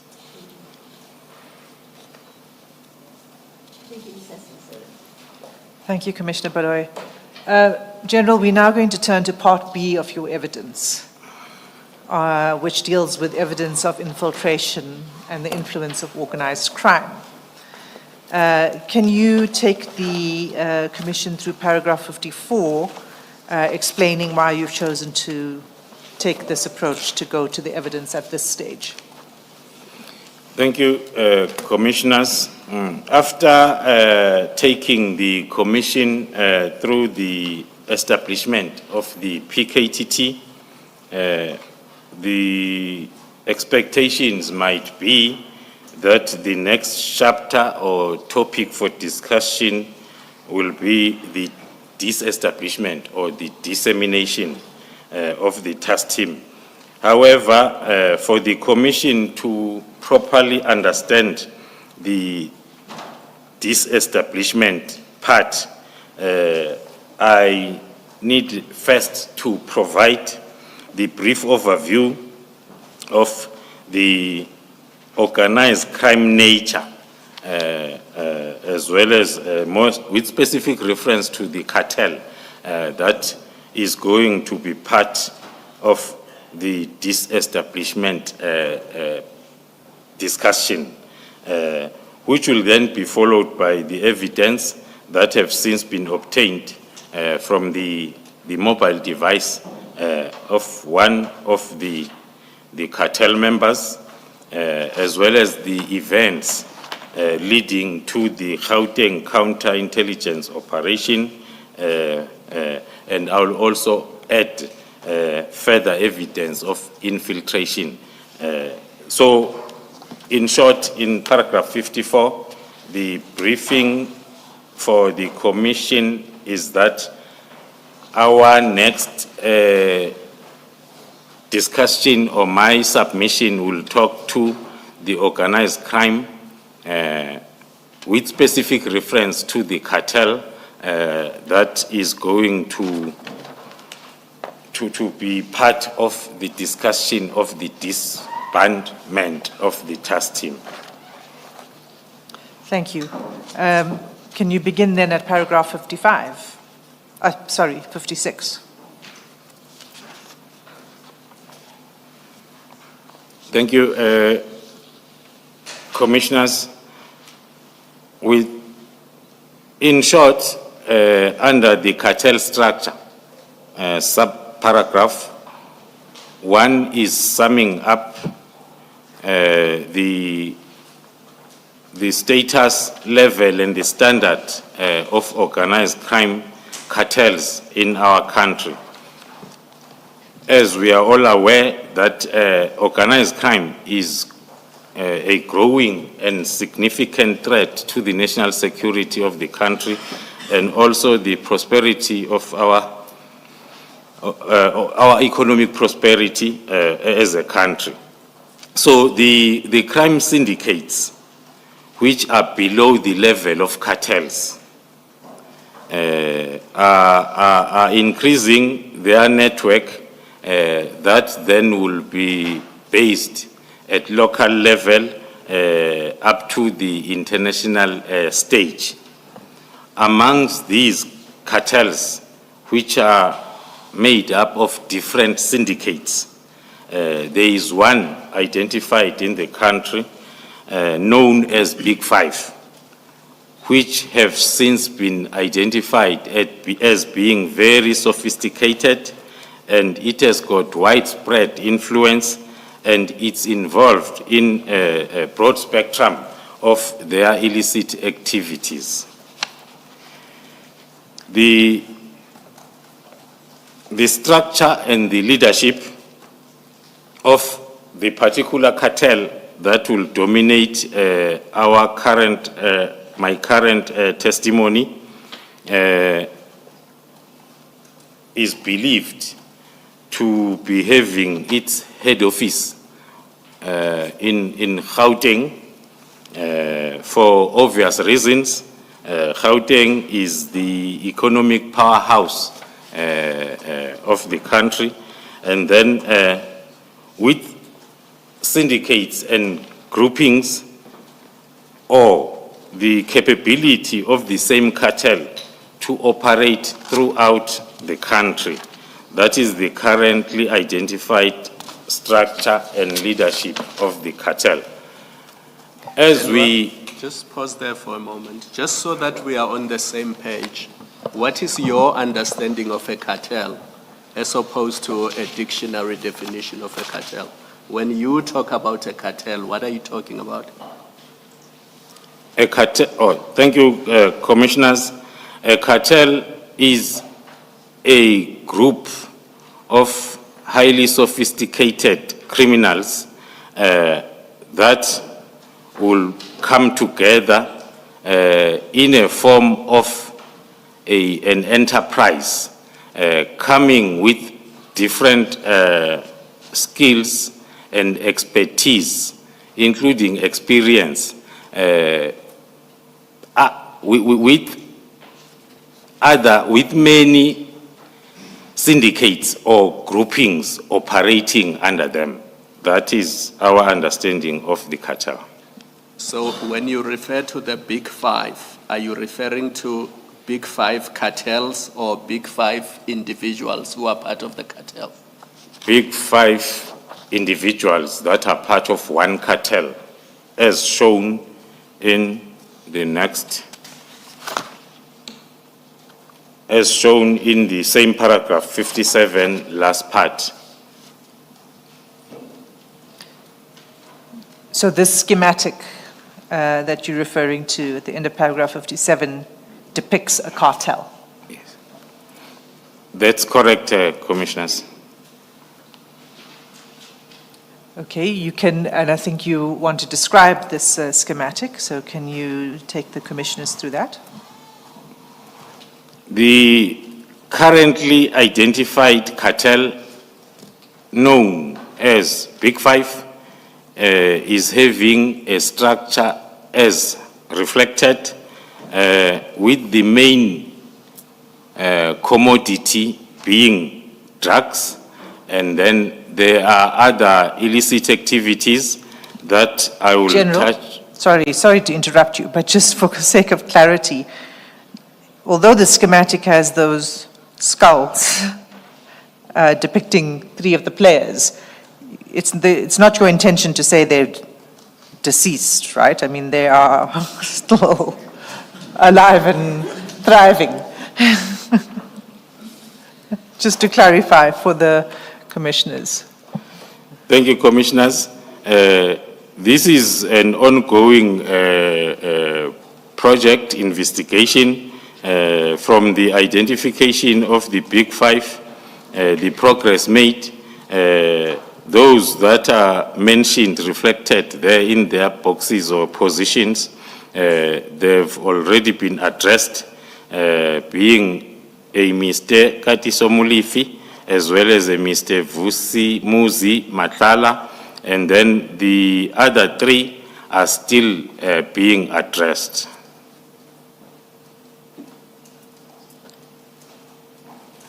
So the reason for the skulls is because you can't name those individuals at this point.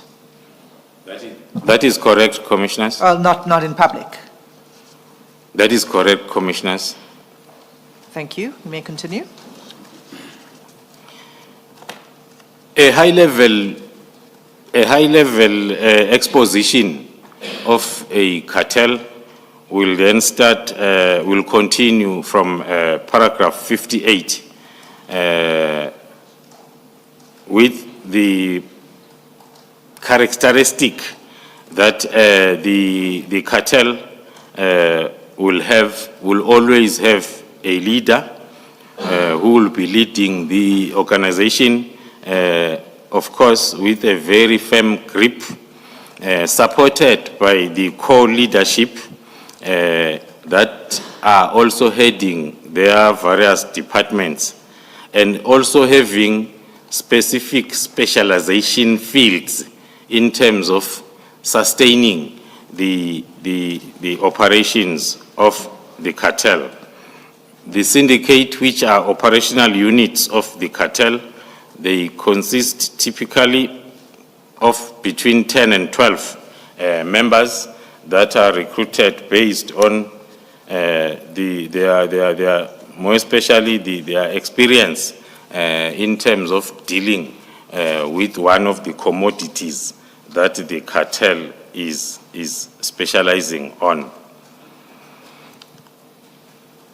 And what are the commodities? Can you give some examples of those commodities? The main commodity of the cartel in question is illicit drug trafficking nationally and internationally, which is then coupled with contract killings that are associated then with the drug trafficking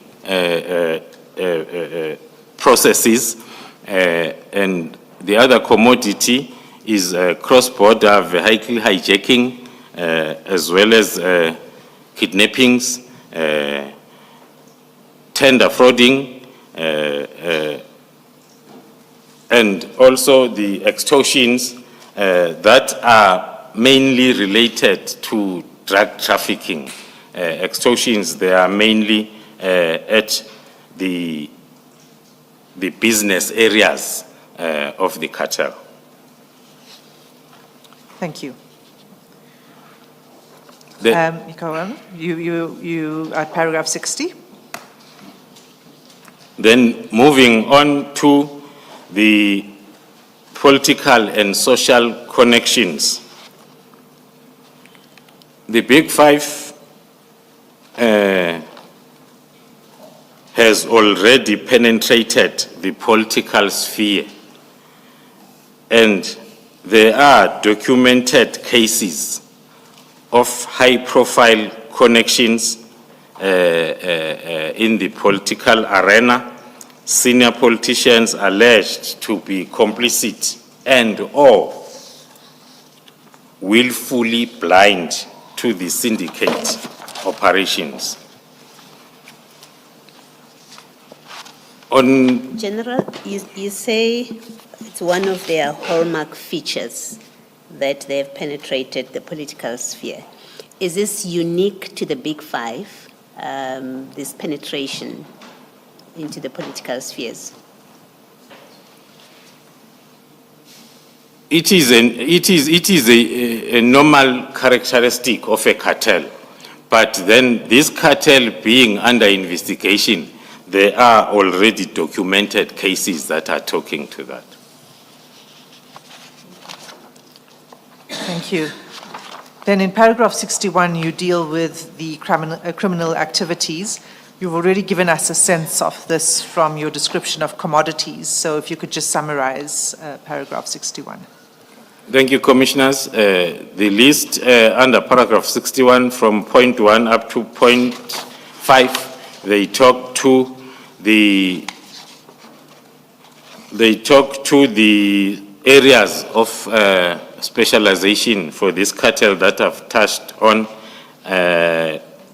The only maybe ones that I can still refer to, it's the fraud and financial crimes, with specific reference there to money laundering, because as we move on, we will see that it's either prior to you being at a particular level of the cartel, you must have some sort of a business person stature, so as then the financial crimes, including money laundering, can then be possible as part of the process of the syndicate. And you highlight in this list again the use of public procurement and tender systems. Thank you, Commissioners. It is another commodity that is found within this cartel, as I reflected on the illustration picture, that some of the criminal activities are related to the tender frauding, so as then maybe that tender frauding, it talks to public procurement and tender system, which will then talk to illegal procurement of contracts, targeting then the state funds, so as either the illicit money can then be laundered or also to fund the illegal operations by the cartel. Thank you. Returning to membership. Yeah, maybe the last one that I can touch on is the cash in transit or ATM bombings. The syndicates attached to the cartel, this criminal activity is used as a quick cash flow exercise for the cartel in case then there are hiccups with the main criminal activity that the cartel is specializing on. Thank you. You then deal with the membership, and you describe five characteristics of membership. Can you explain briefly those 5 characteristics to the Commission? Without maybe getting into finer details, Commissioners, I will then reflect on those 5 membership characteristics in terms of this cartel. With your permission, Commissioners, to start with, so as I can flow, to start with the entry requirement and progression, which is number 2. The individual who meet the criteria, reflecting the experience and loyalty, as well as the utility within the organization. That is considered a lot within the cartel for anyone to be part of the entry-level members. The target there, it's mainly current officials within the criminal justice systems that will be recruited at entry level, because they are coming with the most critical skill within the cartel, which will be the connection between the cartel and the criminal justice system. And then the next one talks to the growth within, which is paragraph 64. The next step of growing is to register a particular company. In most cases, it's private security companies that are the initial businesses for the members of the cartel that have just joined. There are lots of reasons for that, including then access to firearms the correct way or the lawful way. The international reach and dual citizenship is one of the characteristics that are considered if you look at the common commodity or the main criminal activity of the cartel talks to drug trafficking. Then the syndicate members have to have ability to move within the borders of the different countries in order to be of service to the cartel. The value proposition and organizational influence. This characteristic is talking to the headhunting part of the recruitment, because it will depend as to what skills, what capabilities that the cartel is looking for, and then the value that will be brought in by whoever is headhunted or recruited into the syndicate to serve the whole cartel.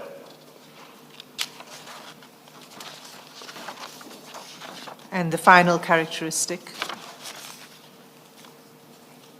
on internal structure. The internal structure and ongoing roles. Within the cartel, as I have explained, that it's operating nationally. And then membership there is not static.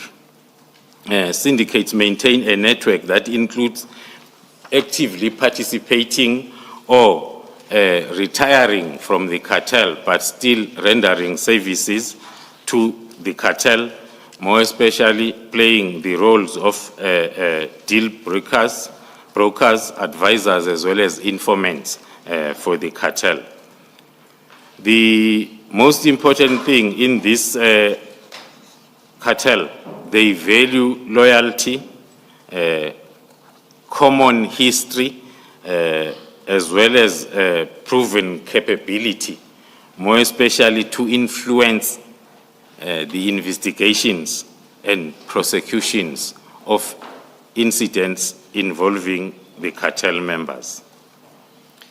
You then deal with this topic of geographic targets, and if you could just briefly explain to the Commission what the need is, why are there geographic targets that the criminal syndicates have, and specifically the 3 or 4 that you mentioned? As stated before, Commissioners, the main operational area of leadership for the cartel is in Gauteng, but the operational provinces, they are mainly KwaZulu-Natal, Western Cape, Eastern Cape, for various reasons. Gauteng, as I've indicated, it's an economic heart of the country where most of businesses, as well as headquarters of targeted institutions, are situated. KwaZulu-Natal, Western Cape, they are significant for their capability in terms of ports and transportation infrastructure, especially between Gauteng and KZN. The Eastern Cape, which is not so dominant in terms of economy, but then it's targeted because it makes it easier to expand the movement between Western Cape, Gauteng, and KwaZulu-Natal. Thank you. Then from paragraph 71 to 75, you describe the modus operandi in some detail, but could you summarize that for the Commission, please? Thank you, Commissioners. The modus operandi, to summarize it, the operations within the cartel, all syndicates within the cartel are highly organized in terms of networking and also blending the criminal expertise with legitimate businesses that allows them to have influence at all levels, more especially at local level, where the cartel activities are originating from, both in the other world as well as broad society at local level. All members are assigned specific roles, and also the field workers are expected to deliver criminal gains to the headquarters of the cartel under strict supervision.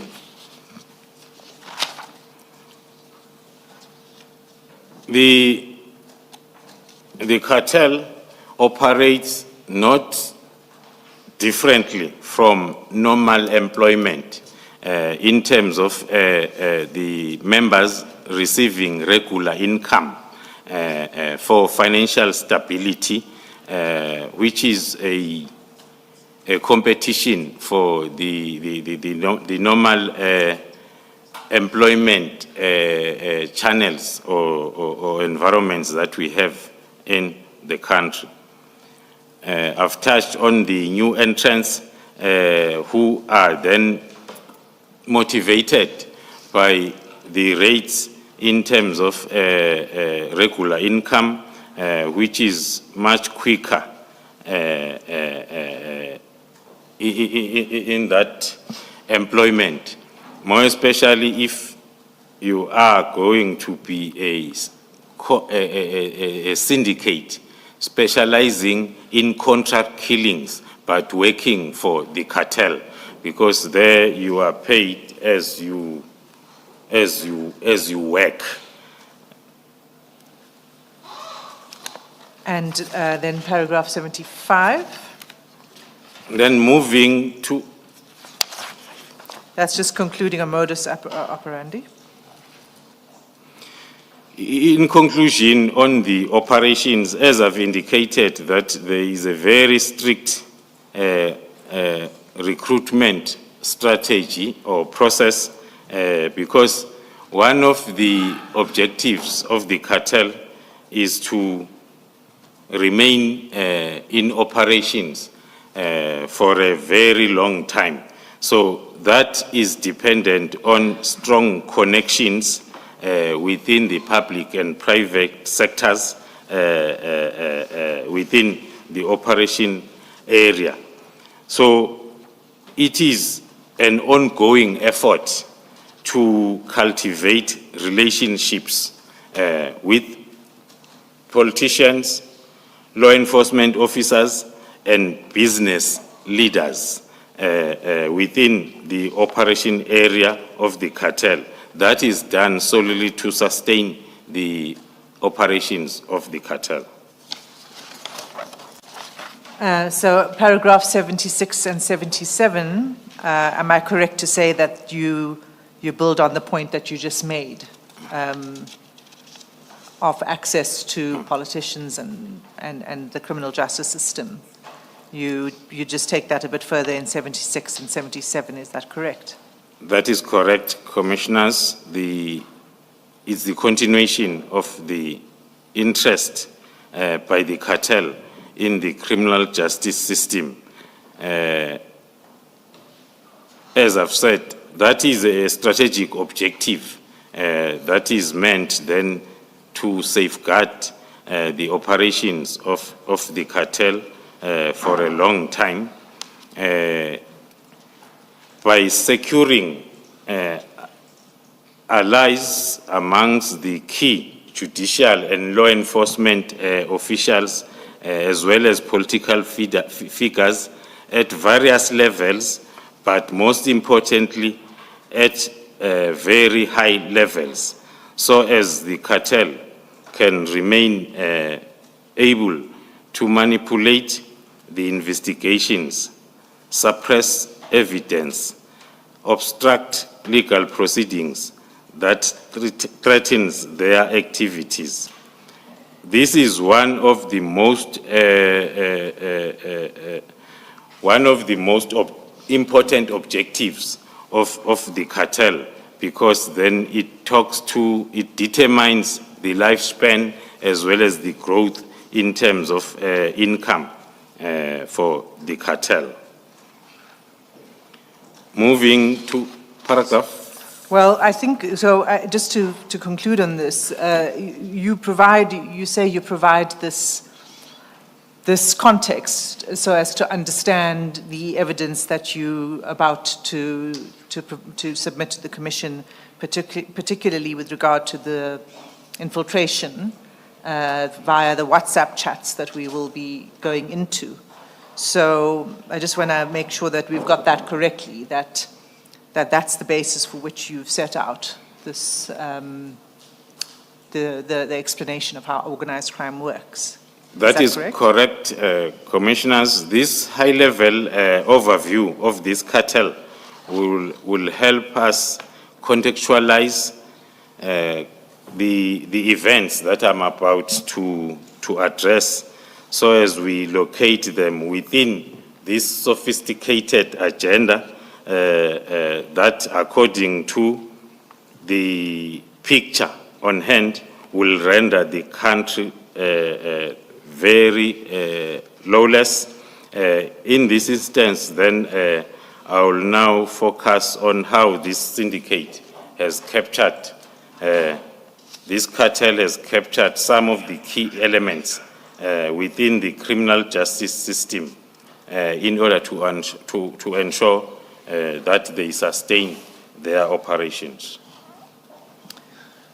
So if we turn then to the next section on the WhatsApp chats, can you explain to the Commission before we get to those chats, where did you obtain those records? Oh, before that, Ms. Hassim, General, up to this point, you have described the characteristics of cartels in general, as I understand it, not so? That's correct. Yes. Now, you are going to deal with WhatsApp chats. Those are or relate to a specific cartel, not so? That's correct, Would that be the Big Five? That is correct. Yes. Perhaps this is a question that will be responded to, or that is best handled by the evidence leaders, but you are at the center of this and therefore you should know. I've read your statement to the end.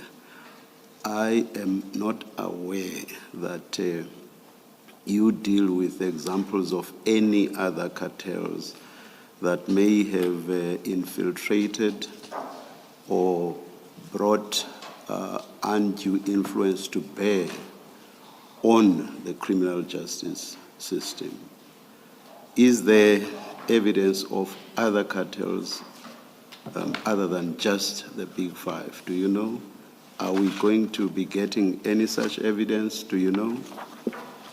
Thank you, Commissioner. For the purpose of the Commission and my affidavit, the only reference will be made to this Big Five cartel. Thank you, General. Thank you. Can I just ask as a follow-up to that? As the chairperson says, that you've described generally how cartels work and how they get themselves into areas of influence. And yes, you're discussing the Big Five here. But that which you've described in general terms, is it your evidence, or do you find that it applies to other cartel syndicates that you're not going to testify to, but that may be within the sights of crime intelligence? And I don't want specifics. I'm just trying to locate the general discussion. How relevant is it? The general discussion and the purpose for including it in my affidavit is to form the basis of the analysis and presentation of evidence that talks to this particular cartel in relation with the background of that high-level discussion on the cartel operations. But perhaps for context, why I asked the question is because our terms of reference refer to the plural. And so that's why I am interested to know whether we are going to be dealing with just this one cartel, whereas our terms of reference refer to the plural. But of course, you've already indicated what you are going to be dealing with, so I am not putting you in a difficult position. And indeed, I prefaced my question by saying perhaps my question is something best left to the evidence leaders and indeed even our investigators. Chair, if I could say it's two things. One is it's also an interpretation of what the terms of reference mean when it speaks of cartels versus syndicates. It could mean syndicates. But that this is not the only witness, of course, and the only evidence that will be submitted before the investigation of the Commission. So, but for this witness, and certainly for the public part of this witness's testimony, the focus is on the Big Five. Thank you, thank you. So maybe turn to the WhatsApp chats. The first thing, General, is can you explain to the Commission how you obtained these chats? Thank you, Commissioners. The charts were obtained from the cell phones of Mr. Vusimuzi Matlala, one of the leaders of the Big Five organized crime syndicate that is forming part of the Big Five cartel, as I've explained. The consent form for the seizure, as well as the extraction of the contents of these devices, was signed by Mr. Vusimuzi Matlala and is annexed as SDK 10. And this consent form was obtained when he was arrested. And was that, what was the date of that? That is correct, Commissioners. It was the 14th of May, 2025. And Commissioners, that's to be found at page 112, the annexes manual.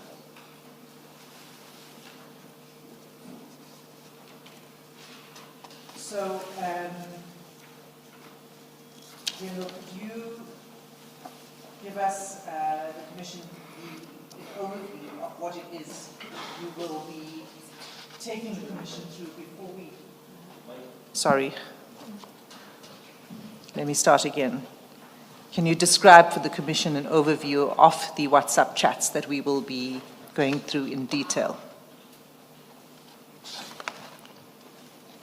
Thank you, Commissioners. As I've indicated, then starting from paragraph 80, as to the originality of the WhatsApp chats,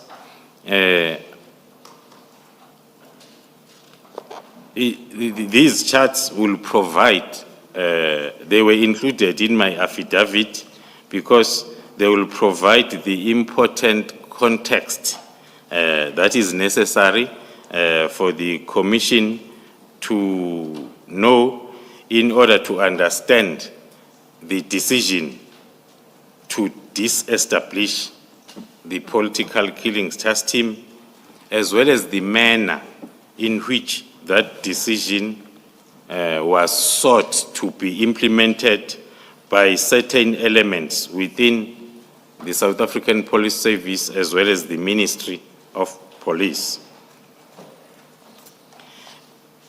When I touched on the modus operandi at high level of organized crime syndicates, we will find a clear corroboration as we go through these WhatsApp communications between Mr. Vusimuzi Matlala and various individuals, including politicians, members of the South African Police Service, as well as business persons.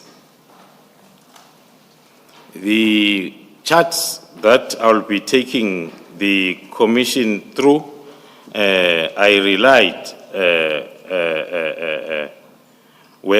that I'll rely on, were obtained from the two telephone devices seized from Mr. Matlala, as I've indicated, during his time of arrest.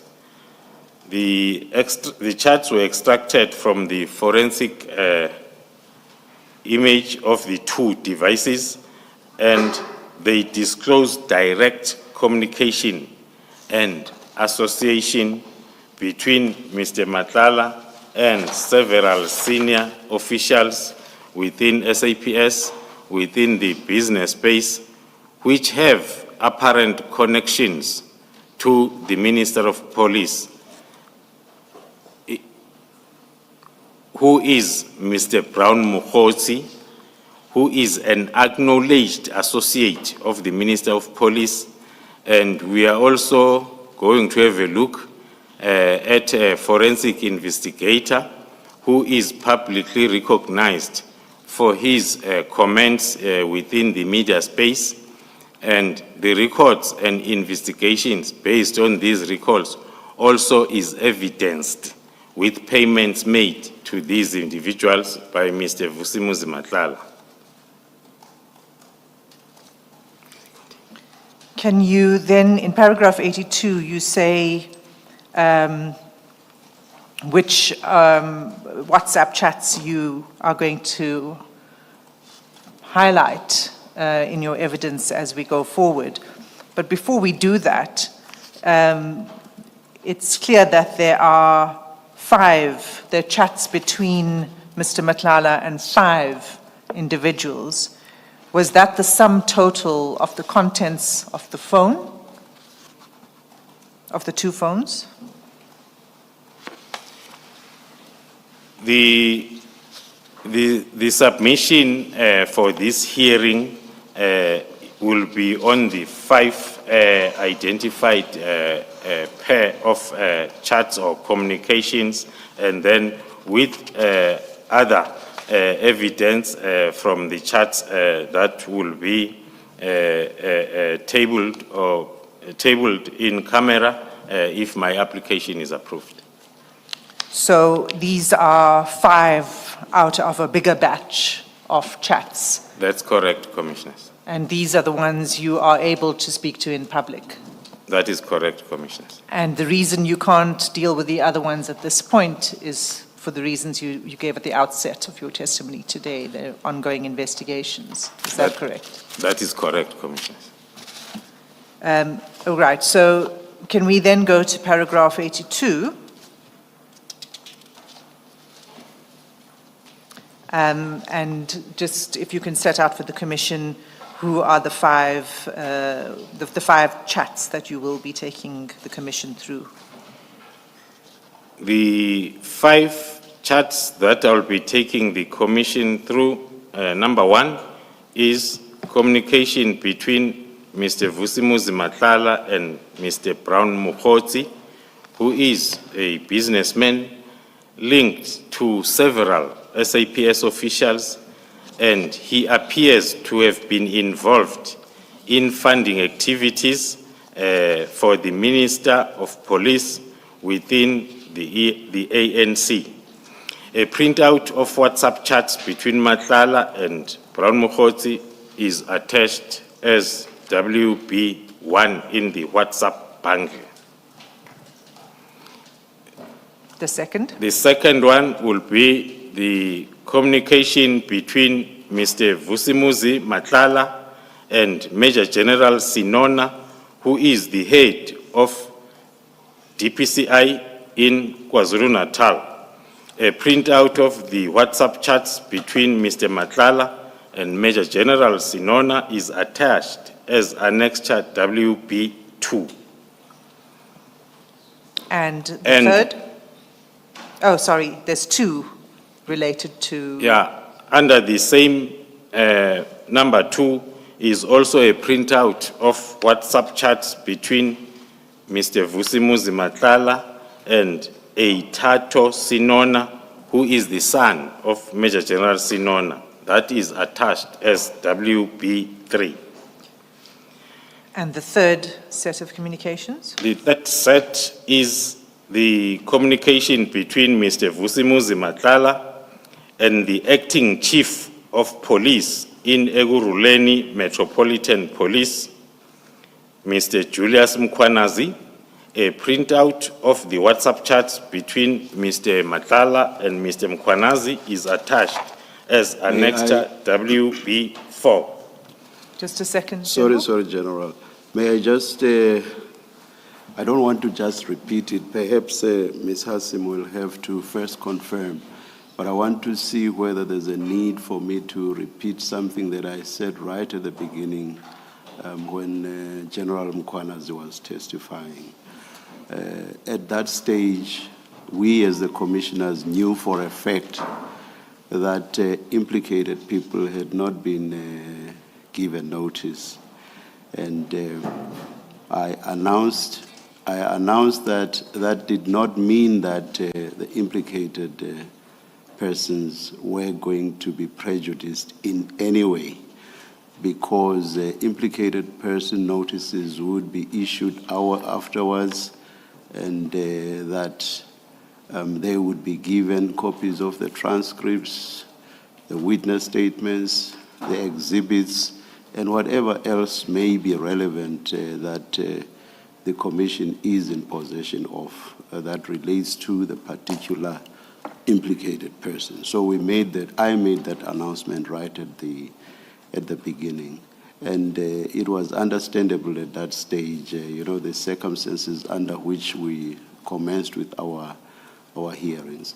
Right up to the last moment, the evidence leaders were in the process of going through a huge data, huge bundle of information, electronic information, which they could not have been able to decipher, understand, and so on without some IT infrastructure, which you received, which the evidence leaders received quite late. Hence, no implicated person notices were issued or could be issued ahead of the hearings. Now a number of names are being mentioned here.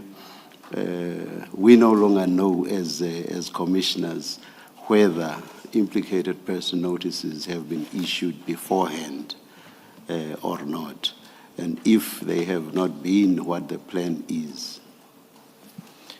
Chair, thanks for raising it. The position remains the same as when we began. The volume of evidence on our data platform is huge. And in respect of this witness as well, the statement was only finalized on Friday.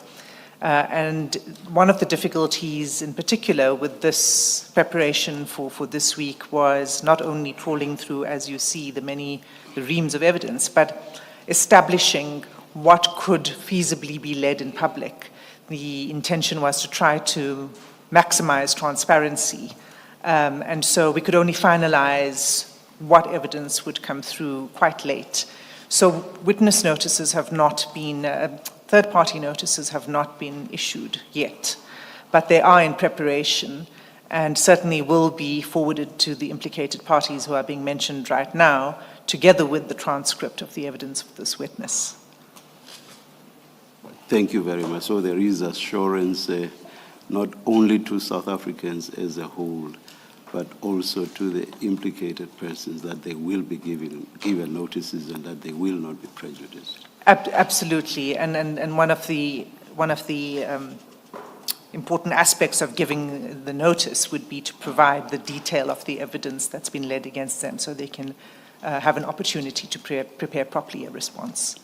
Thank you, Ms. Hassim. Thank you. Thank you.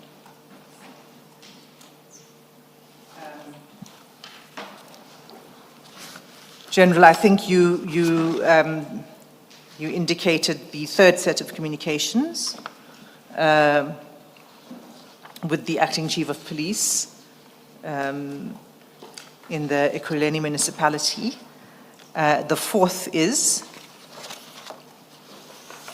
The fourth is Mr. Vusimuzi Matlala and Mr. Calvin Rafadi, who is an academic commentator linked to several high-ranking SAPS officials, and the printout of those WhatsApp chats are attached as Annexure WB6. And the fifth? The fifth one is the communication set between Mr. Vusimuzi Matlala and Mr. Suleiman Karim, who is a business person linked to several high-ranking SAPS officials. The printout of those WhatsApp chats between Mr. Matlala and Mr. Karim is attached as WB7. So you then explain that the chats, and as we go through it, we'll see it, have annexures. So there are attachments in the chat. And you've attached those as well to the chats, so the Commission can see not just the actual conversation, but whatever is attached to it. Is that correct? That is correct, Commissioners. And the chats, particularly particularly those that we are going to display, contain classified information, and they contain some personal private information, and those have been redacted. Is that correct? That is correct, Commissioners. But Commissioners, your version in your bundle is unredacted. Some of the issues using the software of the Commission to try to present you evidence. Can you just touch on that, please? Thank you, Commissioners. The Commission has used a software that has two shortcomings when it comes to this evidence that will be presented in the form of WhatsApp chats. The first one will be at the start and the end of any chat stream that it downloads, the system that is used by the Commission, it misreads the system message, signaling the beginning and the end of the chat stream, and it displays it as a message from an unknown caller. That is what the Commission's system is doing.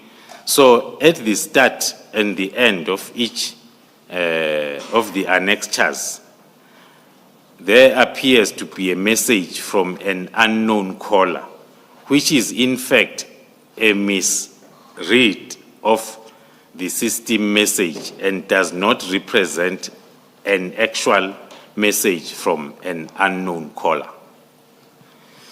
Then the second weakness is the displaying of the displayed messages do not, in the display, indicate whether they are messages originally sent by the sender or messages forwarded by the sender.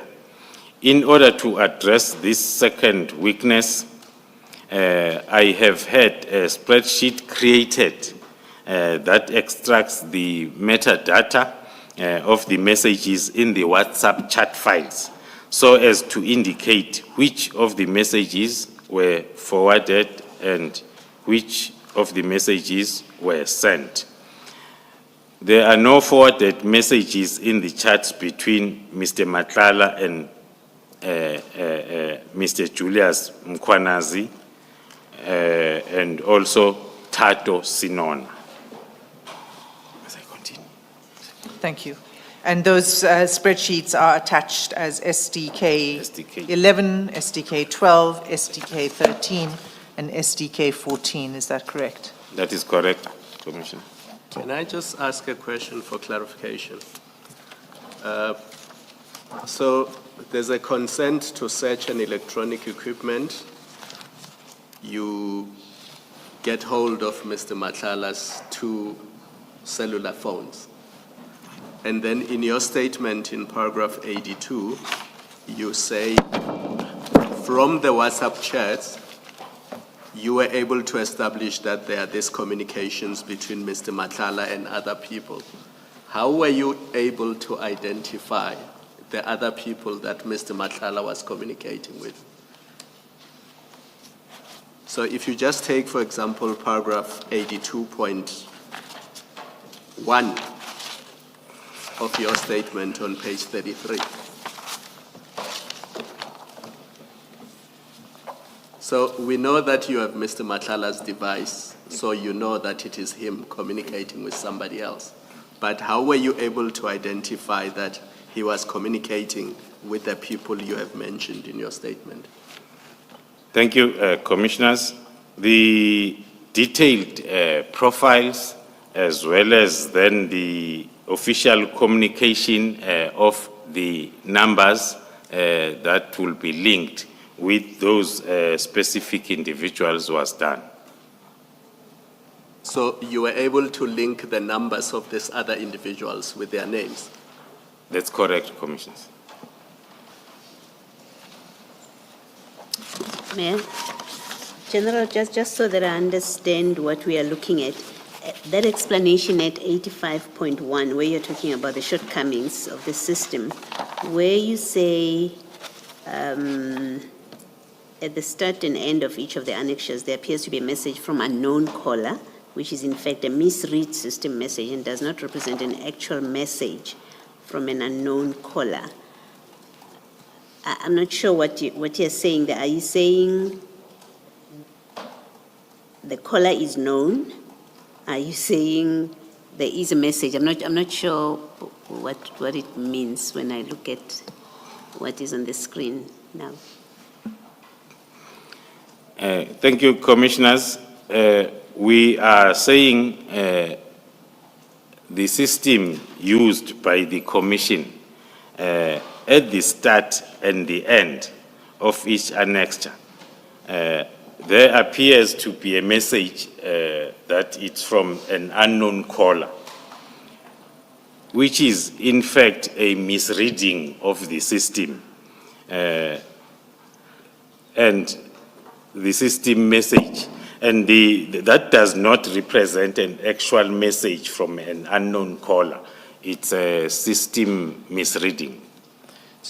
So there's no message? No, if I could help, because it was the Commission, that software that was used to assist the witness. And what happened is when the chats get downloaded, and you'll see it when we go to the chats, Commissioner Baloy, at the start, where the downloading begins, it registers a message, and it doesn't know the system how to deal with it. So it just says unknown caller or unknown sender, but it's really just I want to say like an artifact or something of the system of extraction of the chats that gets reflected. It's not actually any message that's coming from anyone at all. And at the end of the chat, there's the same thing at the end of it, at the bottom. So for each one, you'll see that. It's just a system error message in a way. Does that mean on the chats themselves, you do see who the chat was from and to whom it was? When it comes to the chats themselves? The chats themselves are reflected quite clearly who, on both sides, yes. All right, okay, thank you.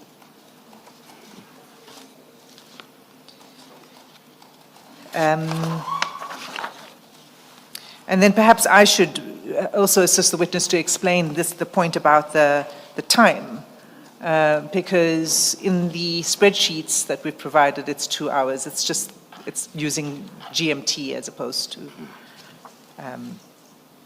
South African time. So we'll add 2 hours to the times in the spreadsheet. Okay. General Khumalo, you wished to first give the Commission a sense and an overview of the kind of picture that emerges from the chats before we dive into the chats. So can you start at paragraph 86, please? Thank you, Commissioners. A preview of the picture that will be confirmed by the WhatsApp chats, starting with 8.6.1. Mr. Matlala or one of his employees makes payments to Mr. Mohozi directly, sometimes for expenses related to the African National Congress events, and in particular for the benefit of delegates of such event who are apparently linked to the Minister Nkunu through the Chief of Staff, Mr. Nkabinde, in the office of the Minister. Then number 2, in return, Mr. Mohozi uses his influence within the SAPS and the ministry to manipulate SAPS processes so as to frustrate criminal investigations into Mr. Vusimuzi Matlala. Also leaks highly confidential or classified information of the SAPS to Mr. Matlala. Also coordinates the payments from the SAPS to the Medicare 24 Tshwane District, a company owned by Mr. Matlala, which unlawfully procured a contract from SAPS worth 360 million. And number 4. Rand. You left out rand. 360 million rands. Apologies. Thank you, Commissioner. And the fourth one, the fourth picture, is an unsuccessful attempt to prevent the SAPS from cancelling its contract with Medicare 24 Tshwane District. In pursuit of these goals, Mr. Mokhosi, in a mistaken belief that an investigation into Mr. Matlala was being conducted by the Political Killings Task Team, as pointed out above. It was actually that investigation conducted by the Gauteng counterintelligence operations. Mr. Mokhosi has pursued the disestablishment of the Political Killings Task Team, a mistaken identity.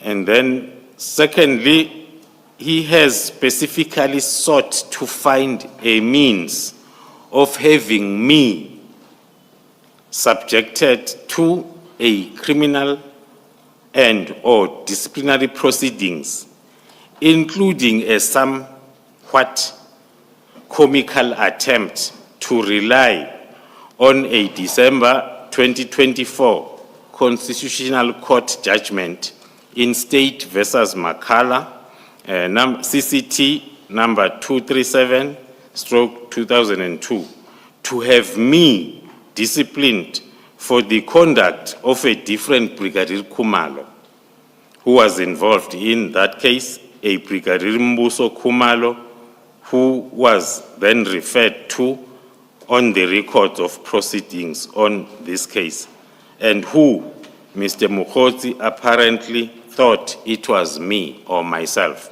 the second mistaken identity. 8.6.4, Mr. Mokhosi purports to have been operating in this regard with the support of the Minister of Police, as well as the Chief of Staff in the Minister of Police, Mr. Nkabinde, and Lieutenant General Sbiya, the Deputy National Commissioner in the SAPS.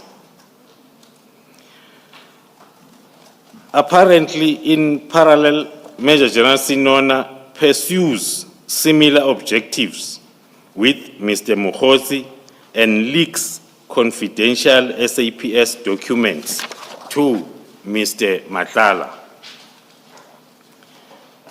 Major General Sinona's association with Mr. Matlala appears to be linked to a commercial venture between Mr. Matlala and Mr. Tato Sinona, his son. General? You've referred to the singular when speaking now, but in the written version you refer to the plural, commercial ventures, plural. Is it a venture or ventures? Apologies, commissioners. It's a commercial ventures. General, in paragraph 86.5, where you speak about Major General Sinona pursuing similar objectives with Mr. Mokhosi, is that with intended? Is it with him or is it similar to Mr. I think Mokhosi? as is probably the better word than with. Not, General, you confirm that you're not saying that Major General Sinona and Mr. Mokhosi are working together? It's a typing error, commissioners. It's Major General Sinona similar objectives as Mr. Mokhosi, not with. And just to be clear, are those objectives the ones set out in 86.4? Because remember, at the start of 86, you set out various objectives that Mr. Mokgotsi pursues. So it's just not clear from 86.5 whether you're referring to all the objectives starting from 86.2 or whether you are limiting yourself to only 86.4.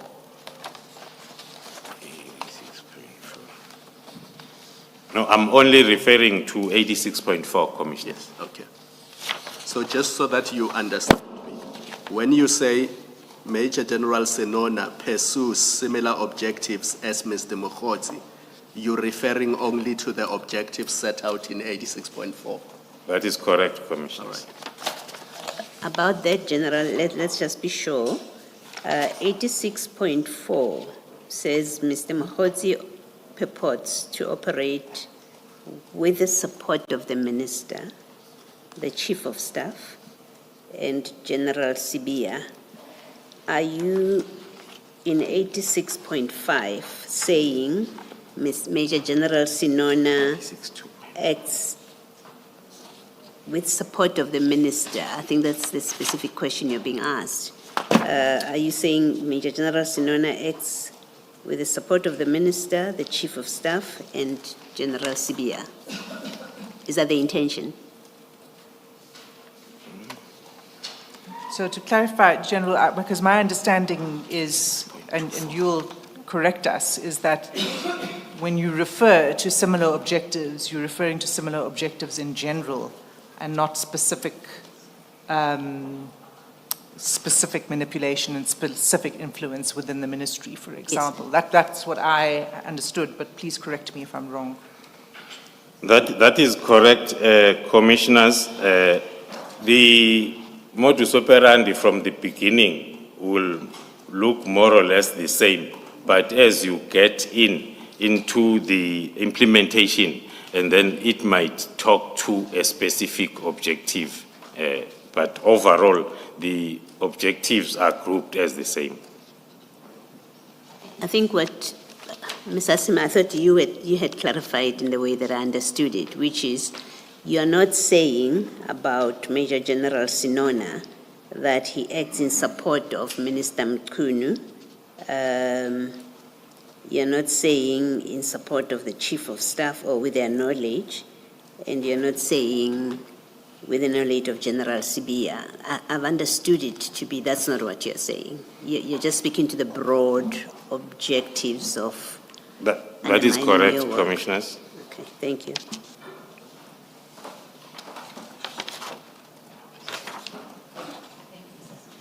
Thank you, Commissioner Baloy. I'm trying to remember where we were. Were we at 86.6 then? Yes. 86.6. 86.6. 86.6, Mr. Karim and Mr. Rafadi appear to be paid by Mr. Matlala for their access to senior SAPS members and their ability to advance same goals as those pursued by Mr. Mokgotsi, and also to leak sensitive SAPS documents to Mr. Matlala.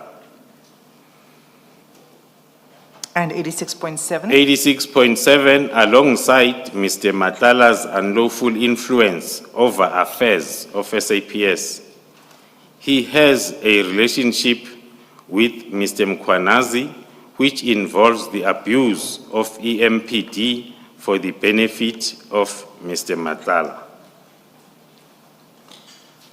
And then you end your high-level picture so that you are able to take the commission to the chats themselves. Do you want to just explain that?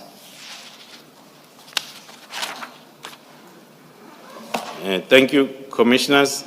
There are, of course, then vast numbers of messages in the chats that are relevant to the location of the message in the chats, affecting the significance.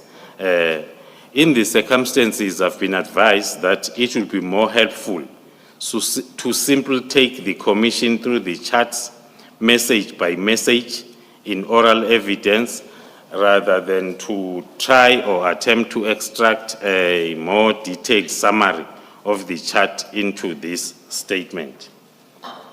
What the charts demonstrate at the very least is that organized crime has managed to infiltrate the SAPS and the EMPD at the very highest level. And would it be correct for me to understand then that this overview that you've provided and the sort of strands of the picture, there are other strands that will become clearer as we go through the chats? That is correct, Commissioners. Thank you, General. Chair, I'm in your hands. It's 3 minutes to 4, and I'm sure I'm happy to go straight to chat number 1. During the lunch break, one of your juniors, Ms. Power, said to us, when you get to that point, you would ask for an adjournment for her to change laptops. I don't know whether that has since been sorted out, because if we would have to adjourn for that, then we would have to adjourn for the day and resume at 9:30 tomorrow. It looks like then it's only 2 minutes to go. So perhaps the best starting point is 9:30 tomorrow. Let us adjourn. Thank you.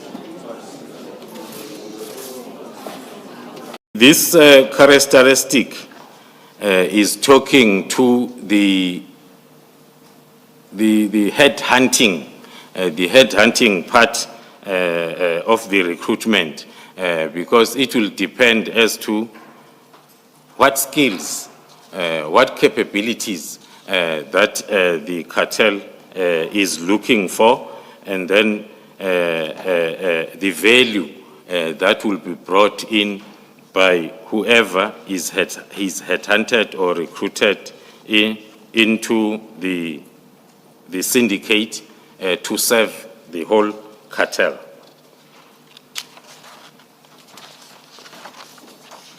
And the final characteristic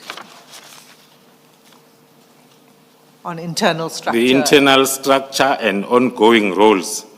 Within the cartel, as I have explained, that it's operating nationally.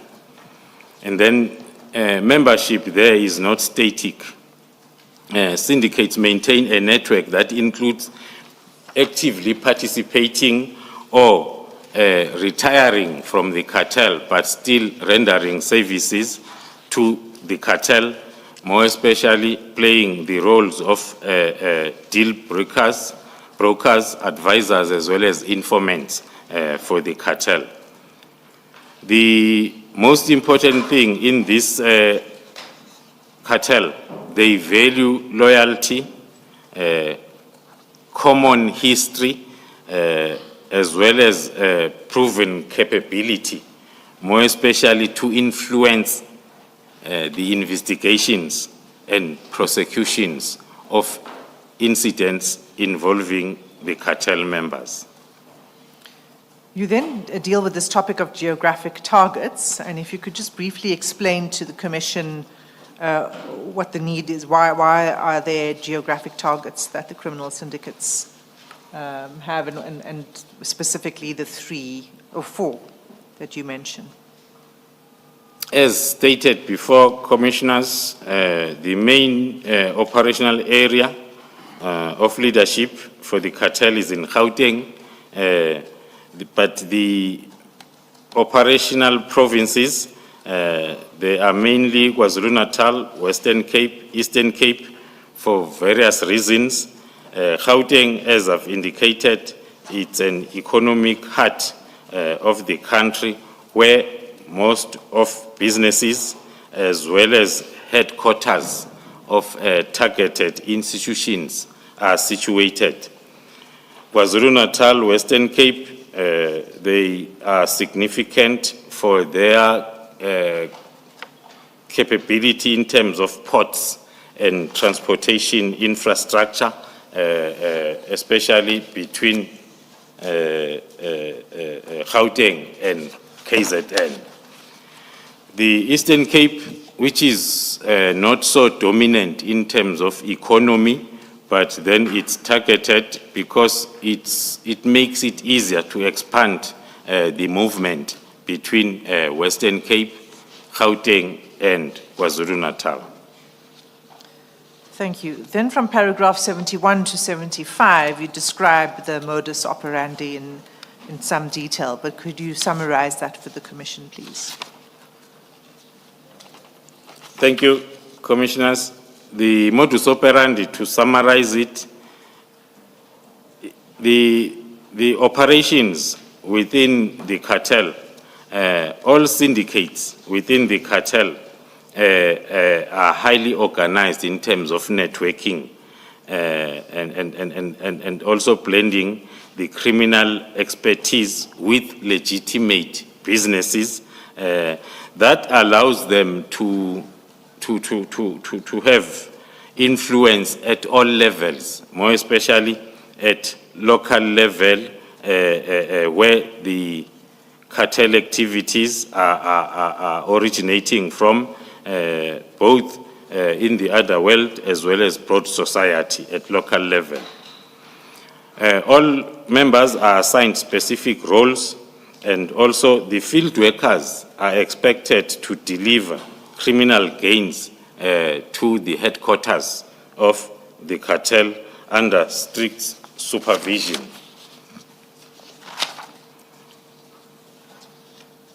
The cartel operates not differently from normal employment in terms of the members receiving regular income for financial stability, which is a competition for the normal employment channels or environments that we have in the country. I've touched on the new entrants who are then motivated by the rates in terms of regular income, which is much quicker in that employment, more especially if you are going to be a syndicate specializing in contract killings but working for the cartel, because there you are paid as you work. And then paragraph 75. Then moving to... That's just concluding a modus operandi. In conclusion, on the operations, as I've indicated, that there is a very strict recruitment strategy or process, because one of the objectives of the cartel is to remain in operations for a very long time. So that is dependent on strong connections within the public and private sectors within the operation area. So it is an ongoing effort to cultivate relationships with politicians, law enforcement officers, and business leaders within the operation area of the cartel. That is done solely to sustain the operations of the cartel. So paragraph 76 and 77, am I correct to say that you build on the point that you just made of access to politicians and the criminal justice system? You just take that a bit further in 76 and 77, is that correct? That is correct, Commissioners. It's the continuation of the interest by the cartel in the criminal justice system. As I've said, that is a strategic objective that is meant then to safeguard the operations of the cartel for a long time by securing allies amongst the key judicial and law enforcement officials as well as political figures at various levels, but most importantly at very high levels, so as the cartel can remain able to manipulate the investigations, suppress evidence, obstruct legal proceedings that threatens their activities. This is one of the most important objectives of the cartel, because then it determines the lifespan as well as the growth in terms of income for the cartel. Moving to paragraph.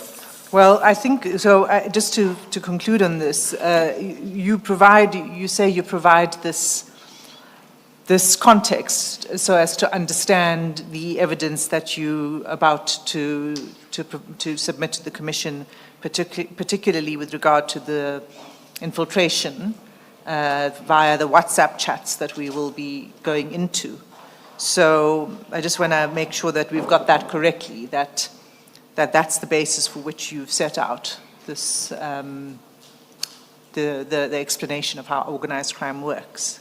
That is correct, Commissioners. This high-level overview of this cartel will help us contextualize the events that I'm about to address, so as we locate them within this sophisticated agenda that, according to the picture on hand, will render the country very lawless. In this instance, then, I will now focus on how this syndicate has captured, this cartel has captured some of the key elements within the criminal justice system in order to ensure that they sustain their operations. So if we turn then to the next section on the WhatsApp chats, can you explain to the Commission, before we get to those chats, where did you obtain those records? Oh, before that, Ms. Hassim, General, up to this point, you have described the characteristics of cartels in general, as I understand it, not so? That's correct. Yes. Now, you are going to deal with WhatsApp chats. Those are or relate to a specific cartel, not so? That's correct, Commissioner. Would that be the Big Five? That is correct. Yes. Perhaps this is a question that will be responded to, or that is best handled by the evidence leaders, but you are at the center of this and therefore you should know. I've read your statement to the end. I am not aware that you deal with examples of any other cartels that may have infiltrated or brought undue influence to bear on the criminal justice system? Is there evidence of other cartels other than just the Big Five? Do you know? Are we going to be getting any such evidence? Do you know? Thank you, Commissioner. For the purpose of the commission and my affidavit, the only reference will be made to this Big Five cartel. Thank you, General. Thank you. Can I just ask as a follow-up to that? As the chairperson says, that you've described generally how cartels work and how they get themselves into areas of influence. And yes, you're discussing the Big Five here. But that which you've described in general terms, is it your evidence, or do you find that it applies to other cartel syndicates that you're not going to testify to, but that may be within the sights of crime intelligence? And I don't want specifics. I'm just trying to locate the general discussion. How relevant is it? The general discussion and the purpose for including it in my affidavit is to form the basis of the analysis and presentation of evidence that talks to this particular cartel in relation with the background of that high-level discussion on the cartel operations. But perhaps for context, why I asked the question is because our terms of reference refer to the plural. And so that's why I am interested to know whether we are going to be dealing with just this one cartel, whereas our terms of reference refer to the plural. But of course, you've already indicated what you are going to be dealing with, so I am not putting you in a difficult position. And indeed, I prefaced my question by saying perhaps my question is something best left to the evidence leaders and indeed even our investigators. Chair, if I could say it's two things. One is it's also an interpretation of what the terms of reference mean when it speaks of cartels versus syndicates. It could mean syndicates. But that this is not the only witness, of course, and the only evidence that will be submitted before the investigation of the commission. So, but for this witness, and certainly for the public part of this witness's testimony, the focus is on the Big Five. Thank you, thank you. So maybe turn to the WhatsApp chats. The first thing, General, is can you explain to the Commission how you obtained these chats?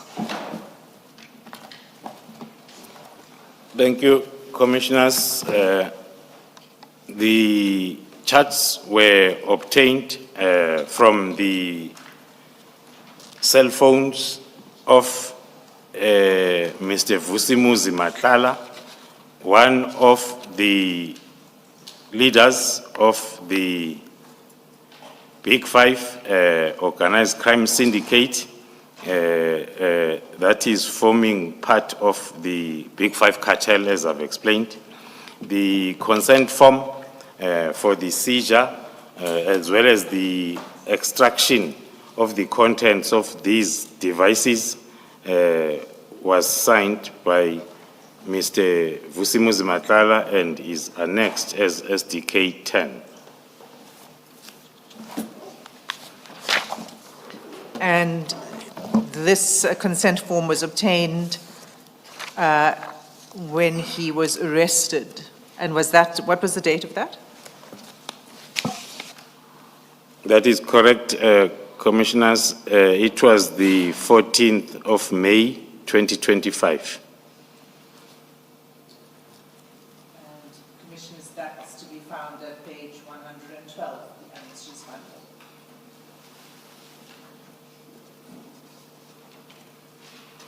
So, will you give us, the Commission, the overview of what it is you will be taking the Commission through before we... Sorry. Let me start again. Can you describe for the Commission an overview of the WhatsApp chats that we will be going through in detail? Thank you, Commissioners. As I've indicated, then starting from paragraph 80, as to the originality of the WhatsApp chats,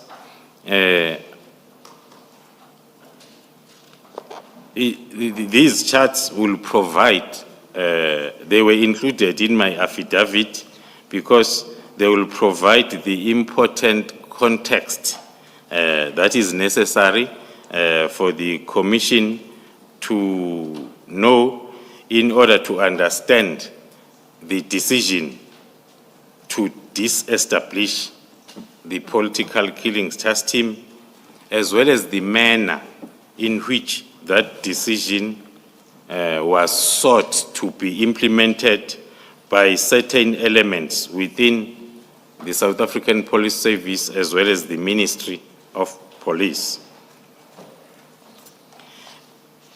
When I touched on the modus operandi at high level of organized crime syndicates, we will find a clear corroboration as we go through these WhatsApp communications between Mr. Vusimuzi Matlala and various individuals, including politicians, members of the South African Police Service, as well as business persons. The charts that I'll be taking the Commission through, I relied,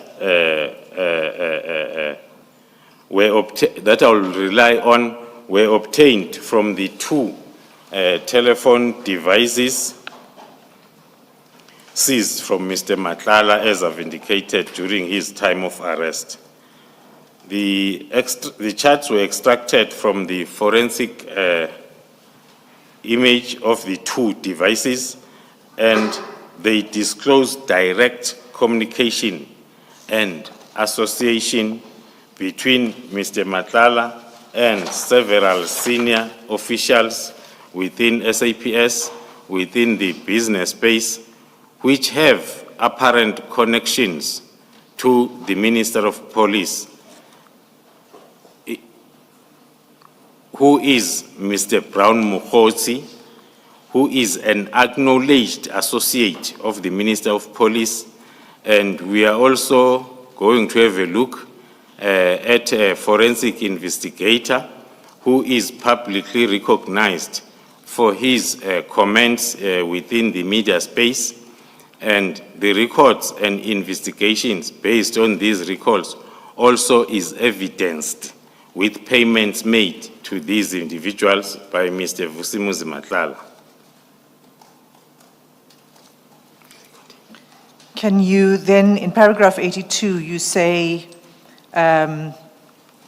which WhatsApp chats you are going to highlight in your evidence as we go forward. But before we do that, it's clear that there are chats between Mr. Matlala and 5 individuals.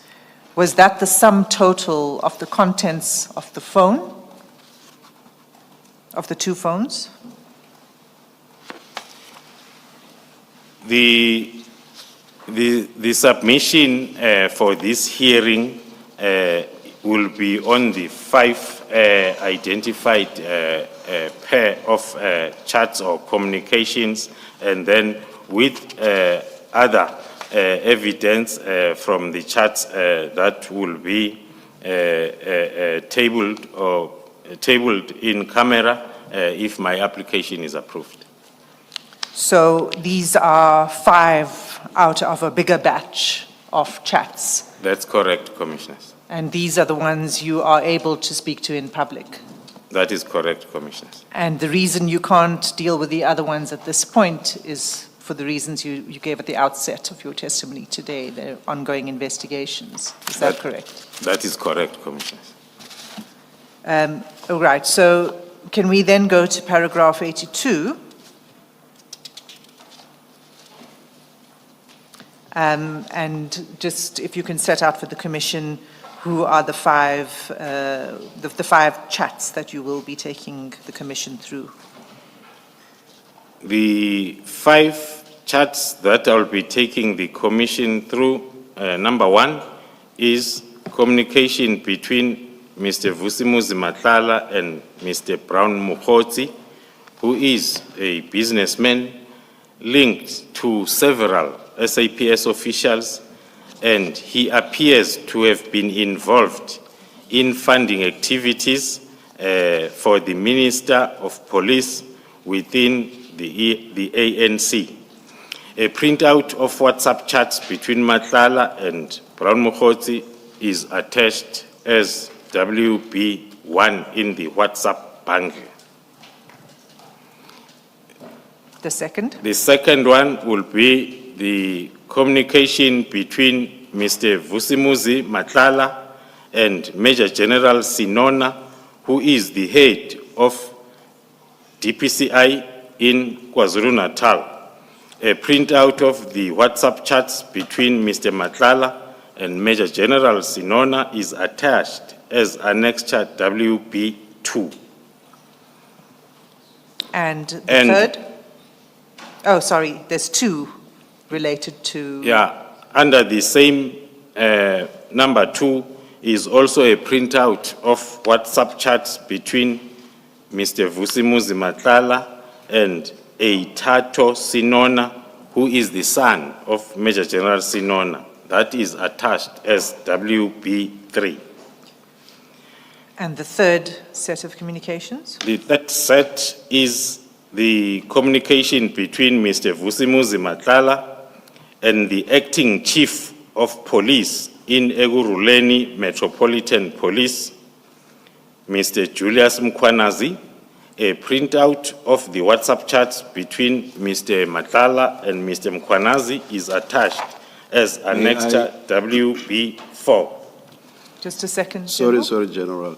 May I just, I don't want to just repeat it. Perhaps Ms. Hassim will have to first confirm, but I want to see whether there's a need for me to repeat something that I said right at the beginning when General Mkwanazi was testifying.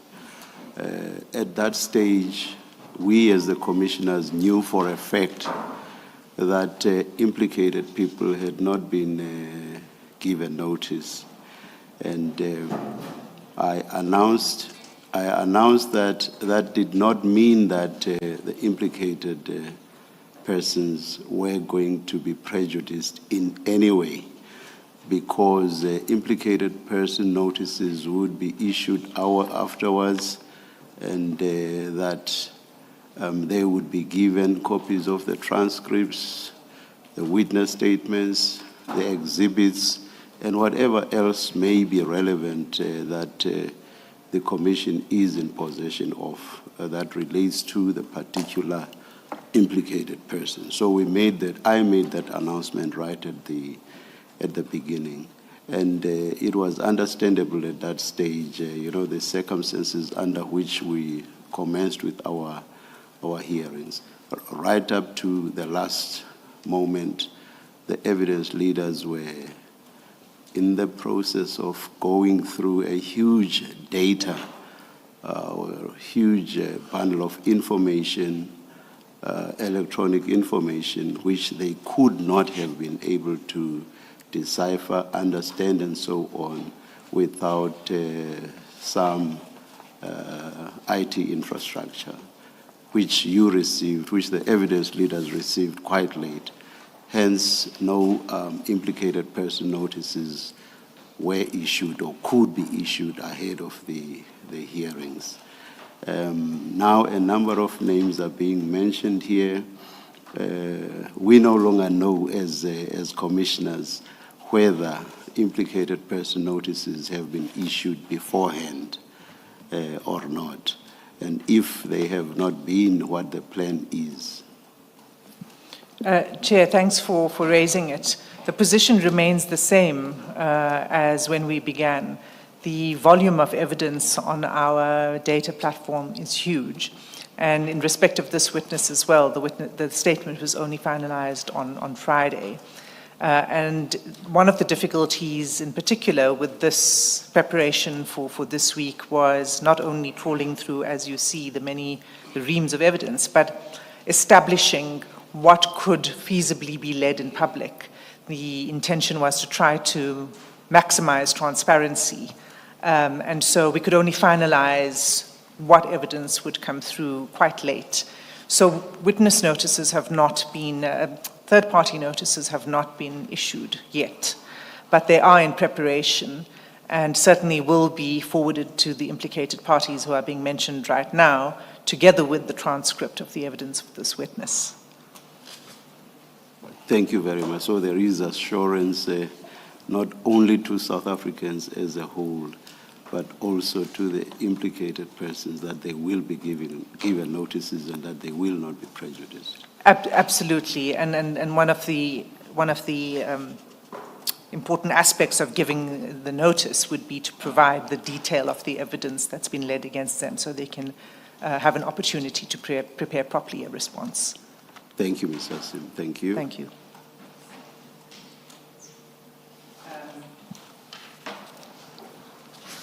General, I think you indicated the third set of communications with the acting chief of police in the Ekurhuleni municipality. The fourth is? The fourth is Mr. Vusimuzi Matlala and Mr. Calvin Rafadi, who is an academic commentator linked to several high-ranking SAPS officials, and the printout of those WhatsApp chats are attached as Annexure WB6. And the fifth? The fifth one is the communication set between Mr. Vusimuzi Matlala and Mr. Suleiman Karim, who is a business person linked to several high-ranking SAPS officials. The printout of those WhatsApp chats between Mr. Matlala and Mr. Karim is attached as WB7. So you then explain that the chats, and as we go through it, we'll see it, have annexures. So there are attachments in the chat. And you've attached those as well to the chats, so the Commission can see not just the actual conversation, but whatever is attached to it. Is that correct? That is correct, Commissioners. And the chats, particularly those that we are going to display, contain classified information, and they contain some personal private information, and those have been redacted. Is that correct? That is correct, Commissioners. But Commissioners, your version in your bundle is unredacted. And then in 85, you explain some of the issues using the software of the Commission to try to present you evidence. Can you just touch on that, please? Thank you, Commissioners. The Commission has used a software that has two shortcomings when it comes to this evidence that will be presented in the form of WhatsApp chats. The first one will be at the start and the end of any chat stream that it downloads, the system that is used by the Commission, it misreads the system message signaling the beginning and the end of the chat stream, and it displays it as a message from an unknown caller. That is what the Commission's system is doing.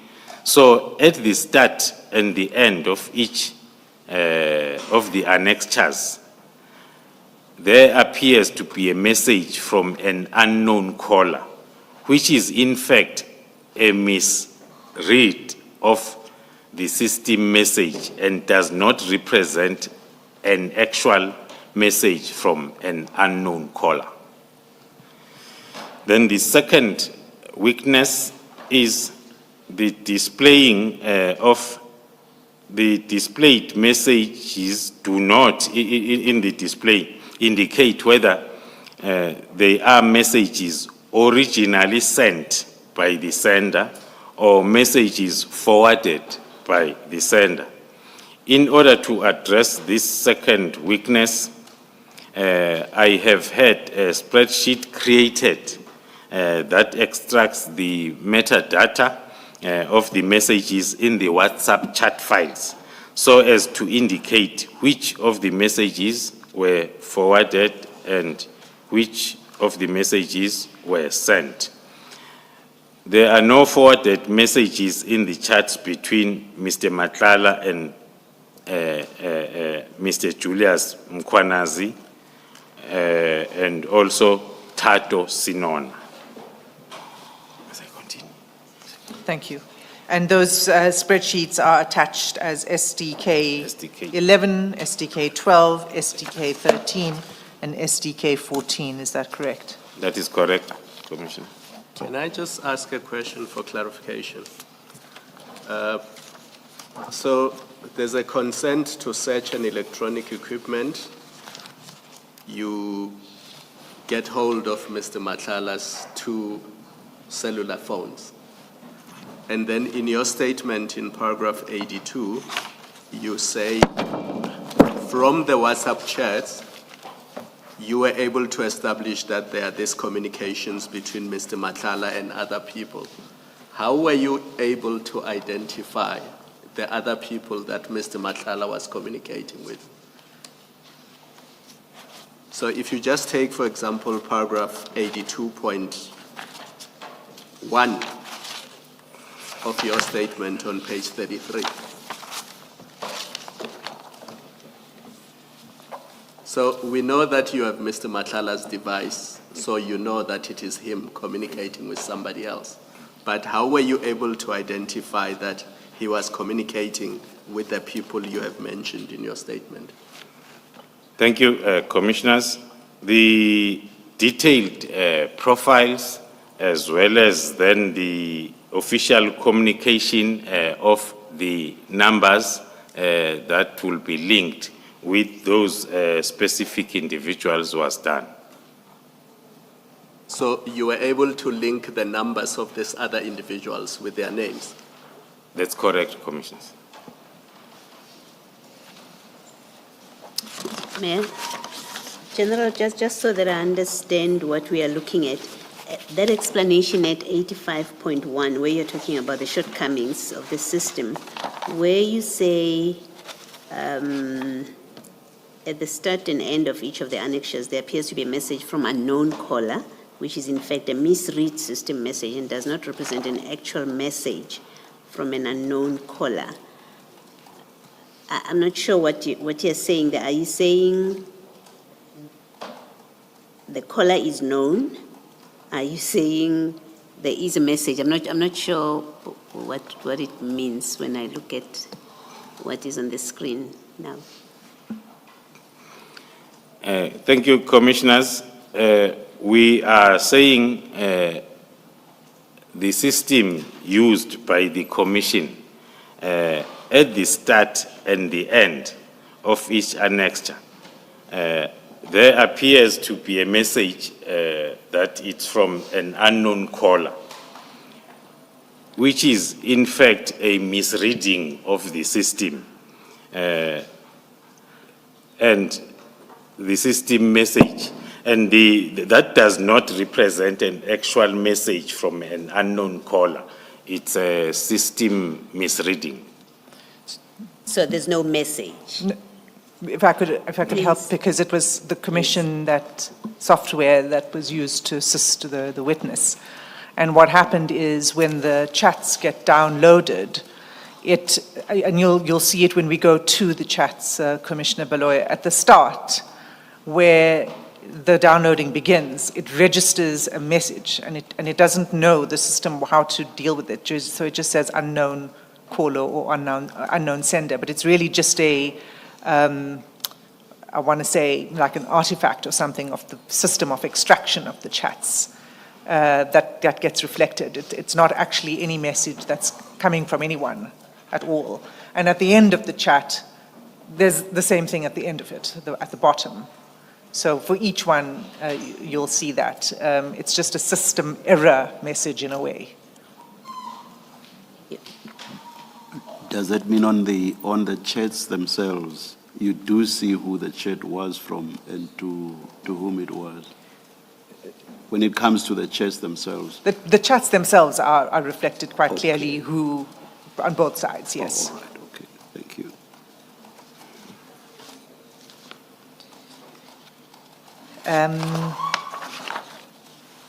And then perhaps I should also assist the witness to explain the point about the time. Because in the spreadsheets that we've provided, it's 2 hours. It's using GMT as opposed to South African time. So we'll add 2 hours to the times in the spreadsheet. Okay. General Khumalo, you wished to first give the Commission a sense and an overview of the kind of picture that emerges from the chats before we dive into the chats. So can you start at paragraph 86, please? Thank you, Commissioners. A preview of the picture that will be confirmed by the WhatsApp chats, starting with 8.6.1. Mr. Matlala or one of his employees makes payments to Mr. Mohosi directly, sometimes for expenses related to the African National Congress events, and in particular for the benefit of delegates of such event who are apparently linked to the Minister Nkunu through the Chief of Staff, Mr. Nkabinde, in the office of the Minister. Then number 2, in return, Mr. Mohosi uses his influence within the SAPS and the ministry to manipulate SAPS processes so as to frustrate criminal investigations into Mr. Vusimuzi Matlala. Also leaks highly confidential or classified information of the SAPS to Mr. Matlala. Also coordinates the payments from the SAPS to the Medicare 24 Tshwane District, a company owned by Mr. Matlala, which unlawfully procured a contract from SAPS worth 360 million. And number 4, Rand. You left out Rand. 360 million rands. Apologies, thank you, Commissioner. And the fourth one, the fourth picture, is an unsuccessful attempt to prevent the SAPS from cancelling its contract with Medicare 24 Tshwane District. In pursuit of these goals, Mr. Mohosi, in a mistaken belief that an investigation into Mr. Matlala was being conducted by the Political Killings Task Team, as pointed out above. It was actually that investigation conducted by the Gauteng counterintelligence operations. Mr. Mokgotsi has pursued the disestablishment of the Political Killings Task Team, a mistaken identity.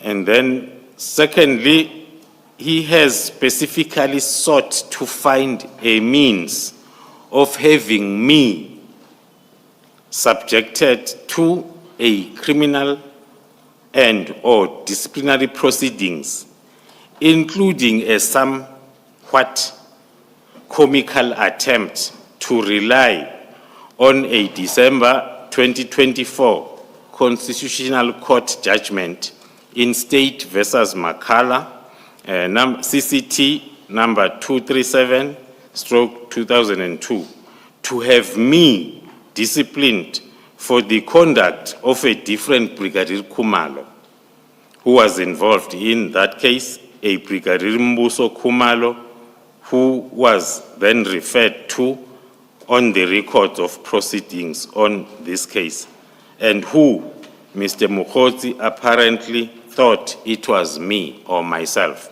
the second mistaken identity.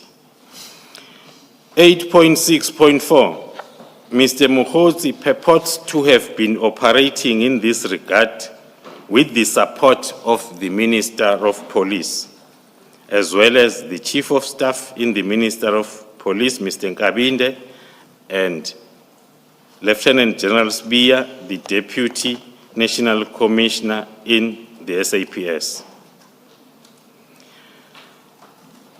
Apparently, in parallel, Major General Sinona pursues similar objectives with Mr. Mokgotsi and leaks confidential SAPS documents to Mr. Madlanga. Major General Sinona's association with Mr. Madlanga appears to be linked to a commercial venture between Mr. Madlanga and Mr. Tato Sinona, his son. General? You've referred to the singular when speaking now, but in the written version you refer to the plural, commercial ventures, plural. Is it a venture or ventures? Apologies, commissioners. It's a commercial ventures. General, in paragraph 86.5, where you speak about Major General Sinona pursuing similar objectives with Mr. Mokgotsi, is that with intended? Is it with him, or is it similar to Mr. I think Mokgotsi? as is probably the better word than with. Not, General, you confirm that you're not saying that Major General Sinona and Mr. Mokgotsi are working together? It's a typing error, commissioners. It's Major General Sinona similar objectives as Mr. Mokgotsi, not with. And just to be clear, are those objectives the ones set out in 86.4? Because remember, at the start of 86, you set out various objectives that Mr. Mokgotsi pursues. So it's just not clear from 86.5 whether you're referring to all the objectives starting from 86.2 or whether you are limiting yourself to only 86.4.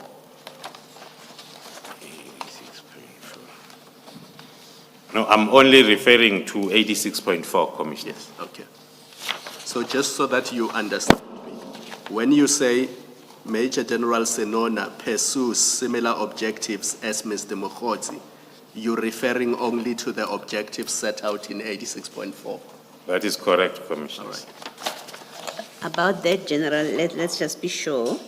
86.4 says Mr. Mokgotsi purports to operate with the support of the Minister, the Chief of Staff, and General Sbiya.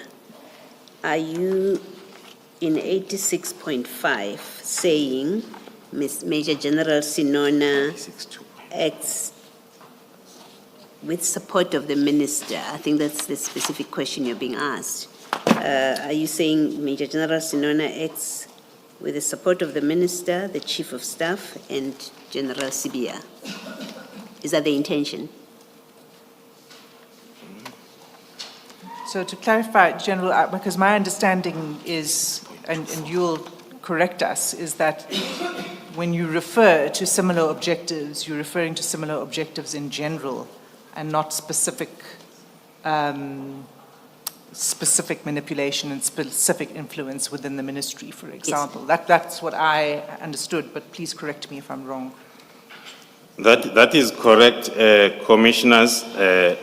The modus operandi from the beginning will look more or less the same, but as you get into the implementation, and then it might talk to a specific objective, but overall the objectives are grouped as the same. I think what Ms. Asima, I thought you had clarified in the way that I understood it, which is you're not saying about Major General Sinona that he acts in support of Minister Mkhunu. You're not saying in support of the Chief of Staff or with their knowledge, and you're not saying with the knowledge of General Sibia. I've understood it to be that's not what you're saying. You're just speaking to the broad objectives of... That is correct, Commissioners. Okay, thank you.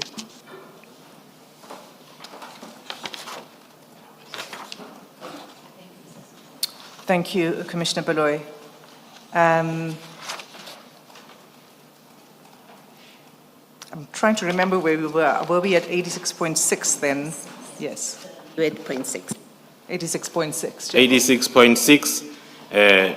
Mr. Karim and Mr. Rafadi appear to be paid by Mr. Matlala for their access to senior SAPS members and their ability to advance same goals as those pursued by Mr. Mukhozi, and also to leak sensitive SAPS documents to Mr. Matlala. And 86.7? 86.7, alongside Mr. Matlala's unlawful influence over affairs of SAPS, he has a relationship with Mr. Mkhwanazi, which involves the abuse of EMPD for the benefit of Mr. Matlala. And then you end your high-level picture so that you are able to take the commission to the chats themselves. Do you want to just explain that?